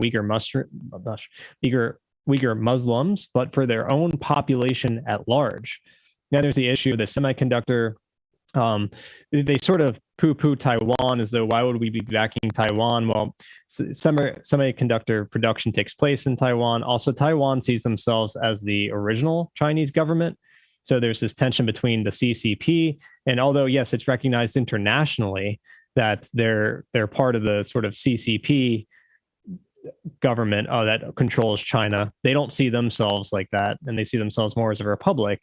So that was a gross overgeneralization by Jimmy Dore and Max Blumenthal, that I thought was just, it needs a little bit more contextualization. I'm not saying everything is totally right in the way Taiwan's handling it either, but it's a lot more complex. And there's a reason why if it falls into the CCP hands, they now have control over pretty much all electronic manufacturing, at least needing the semiconductors that are used in all circuit boards around the world. So there's a very interesting problem. There's a reason why we have such a presence in the South China Seas.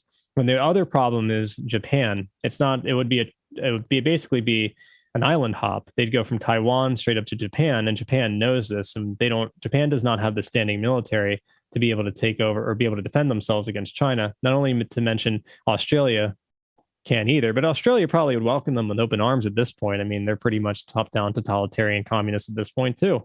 So, even though they seem to be concerned about it, the way they're almost implementing. You can make a very strong argument that China has a lot more freedom for many, not all, but many of their citizens than Australia has. So, God, what a weird world. What a weird fucking world. So yeah, there's no right player. This is what government does, regardless of the type of government it is. Over time, they become highly corrupt, and we're just seeing all the effects on various levels. At some point, I'm going to have to get into some of the details in regards to both Russian and Ukraine hegemony. Both sides, obviously, they touted there is a strong nationalist movement.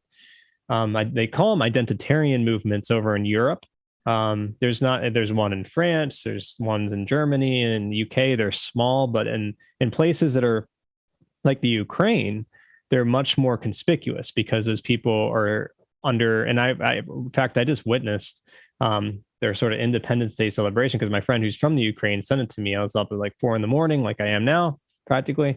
And it's a highly sort of militarized, it looks like something we would conduct, or Germany would conduct, especially under Nazi Germany. It's just a very, it's sort of the old military marches and the pomp and circumstance of the orchestra, particularly the brass section that brings in that sort of loud authoritative accent to this sort of like Ukrainian nationalism. So I'm not surprised that there's extreme movements within that of course the government's going to use and put on the front lines because they represent sort of that old idea of German nationalism, which is born out, not to get on a philosophical diatribe, Hegelianism. So if people are interested in how Hegel fits into these sort of like nationalistic movements from a philosophical standpoint, join the town hall and I'll go into extreme detail as to Hegel's role in sort of the zeitgeist theory of history in contrast to the great man theory of history. So without further ado, we're going to finish this episode with just see if we can find a clip here about the Ghislaine Maxwell trial. And I'm going to use the word Ghislaine because that sounds more entertaining. Let's see here. Life in the Ghislaine. Yeah.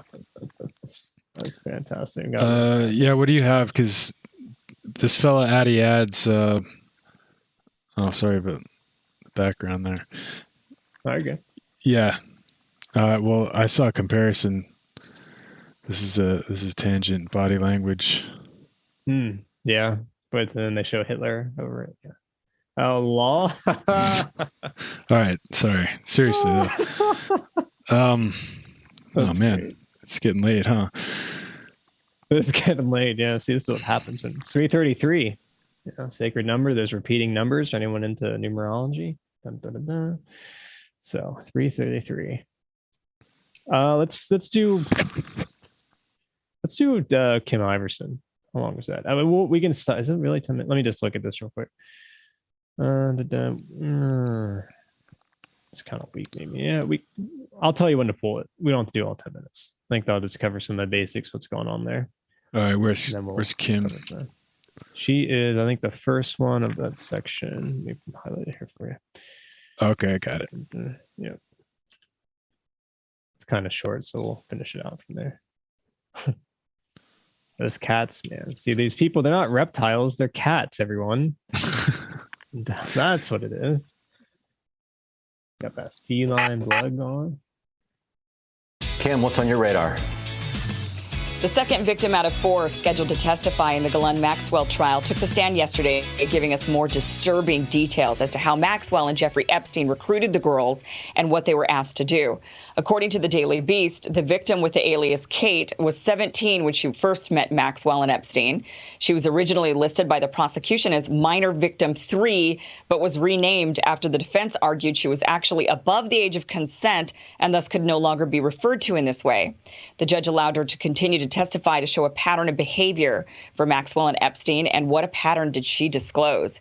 Kate, who is from London, described meeting Ghislaine in 1994 while on a trip to Paris. She was dating a man 18 years older than her who happened to be an Oxford classmate of Ghislaine Maxwell, and Maxwell befriended her and after a few weeks invited her to her home in London. Kate said she was excited to be friends with Maxwell. She looked up to her and admired how sophisticated and elegant she was. She confided in Ghislaine about her life, her mother's poor health, and her career ambitions. Maxwell told Kate she wanted to introduce her to her boyfriend, Jeffrey Epstein. She described him as a philanthropist who liked to help young people. Kate said Ghislaine did a lot of name dropping of her famous and powerful friends in order to entice her. All of this sounds like typical predator grooming: gain trust, entice with promises of an exciting or lavish lifestyle or career advancement.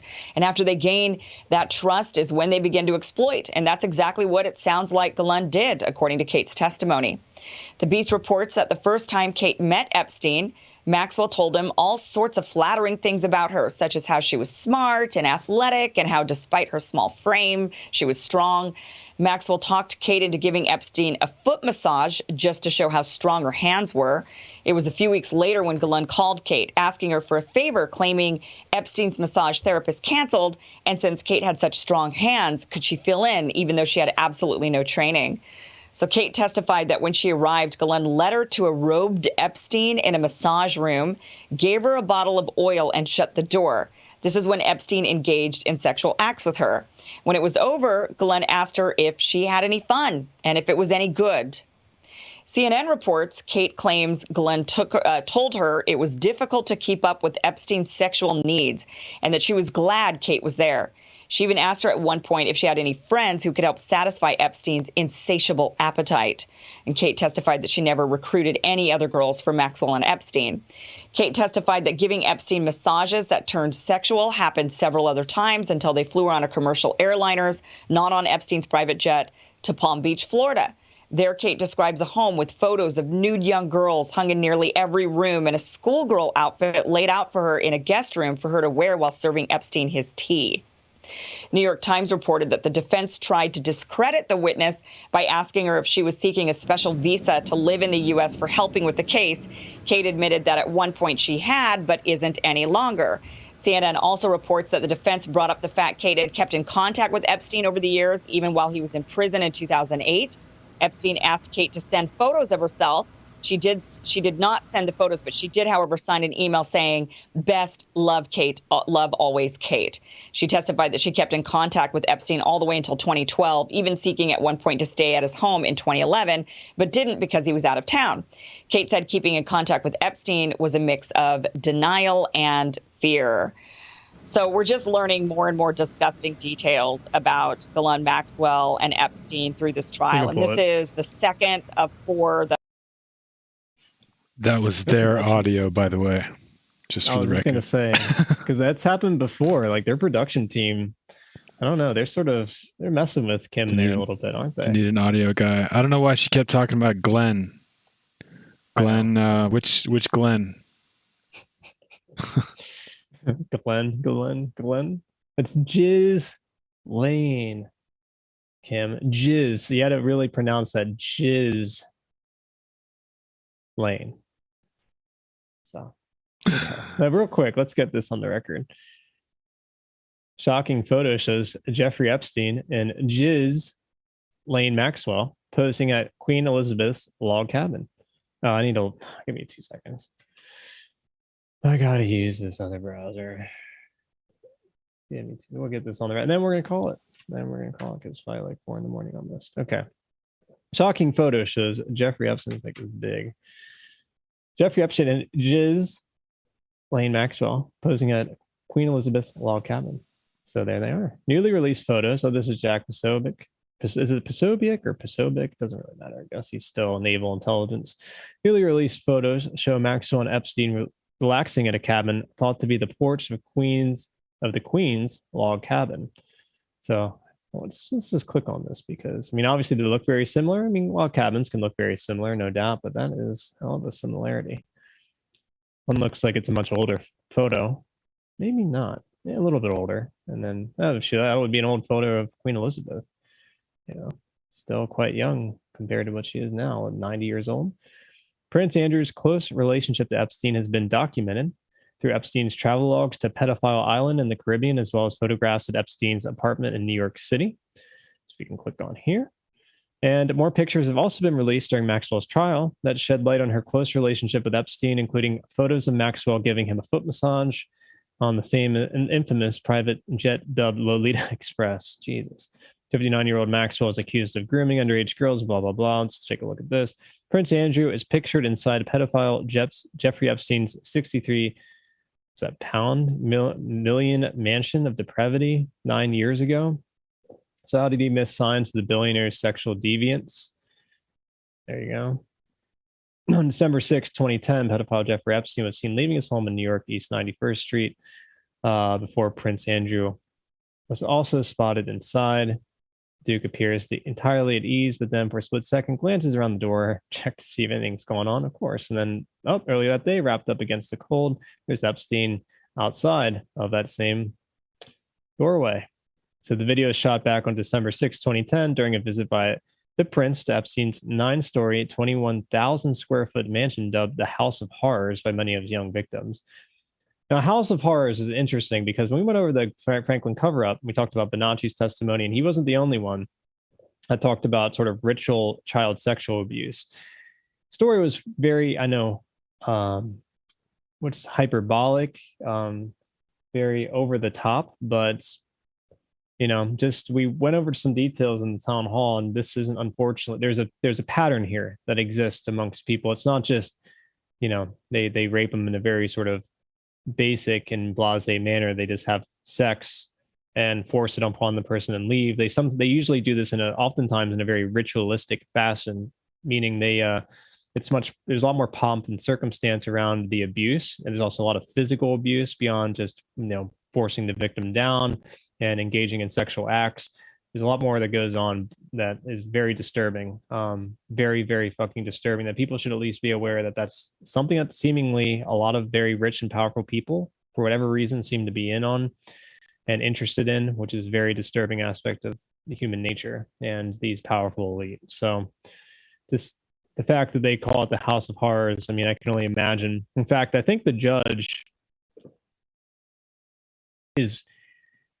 if he hasn't denied some of the testimony, some of it's behind closed doors, I believe, insofar as some of the stuff that was submitted for evidence that he considered to be too grandiose and hyperbolic in regards to the actions that were taking place, not only in Epstein's Island, but also at this 21,000 square foot mansion they call the House of Horrors. So God only knows. Well, we're only going to get a tiny snippet out of this trial what really went on. I think anyone that's well aware and has been following the perversions of the global elite and what many of them are into will know that by now, that there's a lot more, that unfortunately this trial is nothing more than almost a cover-up or a red herring to not look at some of the more egregious activities that were probably actually manifesting on those properties. So that's enough of that. That's ridiculous and absurd and tragic situation all around. So let's finish this out, see if we can get something kind of fun here. Biden and Harris, they're incompetent. There's some funny videos there. I don't think we need to really go into that. Do we have any sort of fun videos, like funny videos? No, that's bad. We've got something fun and Christmassy from Media Bear. Let's do that. All right. So why don't real quick. Yes. Why don't you do the ending? Give us shout outs. I will give a hearty thanks to our Rockfin supporters and everybody else joining us live, especially Nicholas, David, Tikan, Shine the Light, Augustine, Caitlin, Bent Reg, Laurie Quigley, Dallas Avad. Thanks for doing it live with us. Thanks for accepting us, warts and all. There's a lot of warts going on in that chat. Some ass warts or face warts or God knows what. No. I don't know. There's a lot of warts going around. Maybe that'll be the new pandemic. I don't know how that started, but I think Yona's behind it. I don't know. I just kept looking up. I'm seeing warts, and I'm like, "What's warts? There's warts. Is it? Someone must have warts and all." There's a lot of play on words, a lot of puns. I guess you can. Utilize with warts. So. And don't forget machine. He is. Don't forget Ghislaine didn't Epstein herself. Not yet. Anyhow. And other fun designs at freedomunitedrevolt.com. Go check it out. Hey, thank you everyone. Awesome. Well, yeah, check out the Ghislaine didn't Epstein herself. That's fantastic. What are some of the other stuff you got there? Still have all the other. Yeah, we've got a growing selection. I'm part of the control group. That's a popular one. Got the historical context beanie, long sleeve. It's not about the science. It's about compliance. I wanted to ask Luke if the beanie is ever washed. The beanie, not beanies, but the beanie. That would be an interesting question. Maybe we can find out, get some beanie intel at PorkFest this year. Yeah, there we go. Get the inside scoop on the beanie wart life. Maybe he's covering for a wart. I don't know. I'm just stretching it. I hear warts. I hear beanies. I hear God knows what else is going on in that Rockfin chat. But thank you everyone that donated, by the way. Who are our donators today? Or do we have a list of that? Oh yeah. I already read them, but I'll thank them again. Not paying attention. I'm not paying attention, Paul. Thank you, Nicholas, David, TCAN, Shine the Light, Augustine, Caitlin, Bent Reg, Laurie, Dallas. And if you all want to check out the town hall and all the other offerings inside the Discord and the Library of Cognitive Liberty, go to grandtheftworld.com, click join community, or go to grandtheftworld.com /sign-up and check out the tiers here. So, yeah. What are the tiers? So there was a question about that earlier. Let's take a little look. See if I can decipher some of these tiers here. So you 10, 20. Oh wow, big money, $100. So, yeah, I think it's still getting flushed out, but people at the higher tier, I don't know. We're working on what that offering will be. I know one of them is a deep dive with Richard, which we're working on. I think you might start doing that once a month or something like that. I have to talk to him in the background. I want to state that that's what's going to happen. But right, I think once a month or once every 2 months or something like that, he's going to do a deep dive for subscribers. And it'll probably be done on the town hall. I think he's sort of considering doing it at that time. But we'll work it out. We'll figure it out. Or just have access to Richard and his knowledge and his books and all the research and references he has available to Tim as well. And again, pilot course for my logic, my logic course I intend to host probably starting at the end. It'll be at the end of January, beginning of February.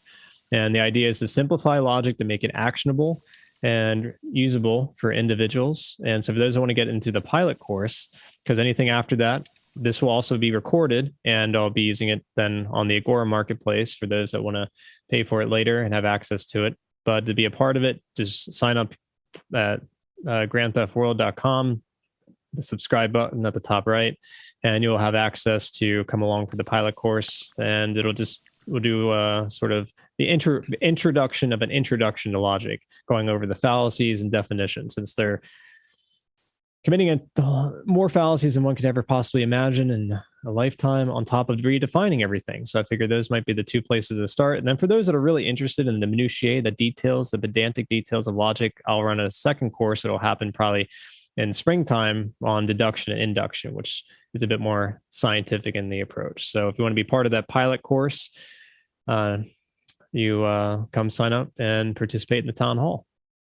So Tuesdays at 7:00 p.m. Eastern time. Also, if that's a bad time for you, we share the recordings.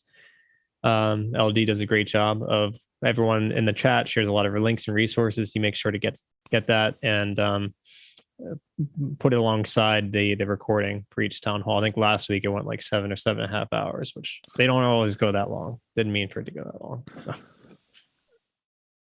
it's good. It's good stuff. More extra value. So. All right. Oh yeah, I have a Trivium course. Yeah, I forgot about that. Yeah, so I've if anyone's interested, it's a $300 Trivium course. It's also comes with a Trivium compendium I put together of organized resources that we use to go about learning the Trivium, and as it was presented to us by Gino Denning. So anyone that's interested in that, it's a good preliminary course to the logic course, which is one of the arts of the Trivium method, and so it's a good starting place. It's not necessarily a prerequisite, but if you have the opportunity and funds, it's certainly a good starting point. Also, plenty of other courses on there. Now we're working with a very experienced permaculturist that is working on building a course. We obviously we have Parhesia course, Benny's course. We have what's the survival course? I'm spacing on the name. It's for Verstappen. The complete guide to forming communities, mutual aid societies. We've got Exit and Build, John Bush, nice. And a crypto set up your crypto wallet course for noobs. Or that's great, actually. No, that's true though. It is for news. It's late night. We can say whatever at this point. But what we're trying to do, obviously, we go over some of the worst elements of what's happening in the world today. But we're trying to organize solutions in the Agora marketplace and bring together like-minded individuals that can cross-pollinate and be able to share their skills and resources and their expertise in a digital format. And hopefully over time, we'll be able to then meet and greet in real life and be able to share experiences together and build community together. So this is a good starting place, and we're hoping to focus more and more on solutions moving forward for those who have skills to share. We offer Autonomy Unlimited offers the ability to help digitize your course, get your course out there, to help sort of formulate it, to help get it into a sort of procedure, and to have the right marketing channels and the funnel built for it. So they offer that service to help build your course and do a sort of profit sharing model. So if you're interested, if you have expertise to share and like to get a course out there and have a product out there for recurring revenue and to start having more autonomy with your finances, check out Autonomy Unlimited. You can get in contact with myself or Joshua Hale, who he's been on the show a couple of times. He heads up Autonomy Unlimited, and we can get into more details about setting up meetings and that sort of thing. So anyways, that's where we're at. Yeah, all that stuff's at marketplace.autonomyagora.com. Perfect. See, I did there. Perfect. Well, it's late, 4 a.m. Okay, let's do this. Rona Red Spike Protein. That's right. Let's say goodnight, Tony. Yeah, good night, everyone. Thanks for sticking around. We got to 4 a.m, so not quite a record, but thank you, LD, for sticking around and helping me finish this out. Rich threw us a curveball. I was not expecting that, but totally understand. He has a very busy schedule, so it was all good. Thanks for coming along for the ride, LD. Keeping this running smoothly. Awesome job tonight, as always. Blah. Thank you. Thanks, everybody. Have a good night. Have a good night, everyone.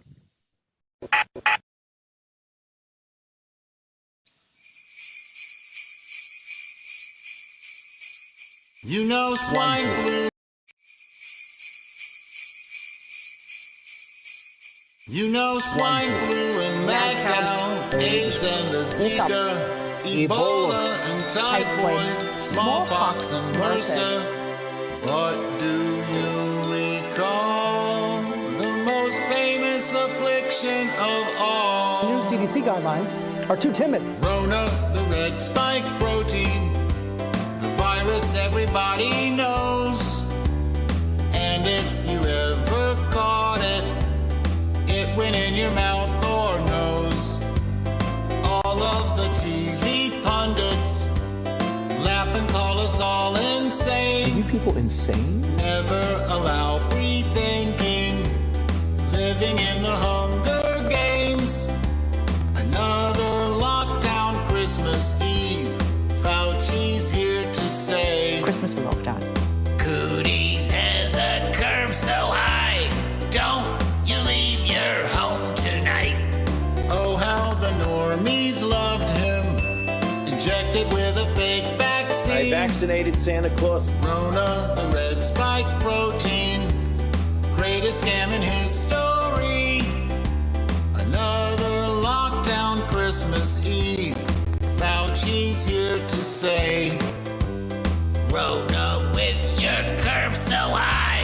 Gain of function worked out nice. Fauci, the little con man, the tyrant everybody knows, selling the fear with science. Cover up your mouth, cover up your mouth, cover up your mouth and nose. We cannot continue with Christmas as planned. Mask.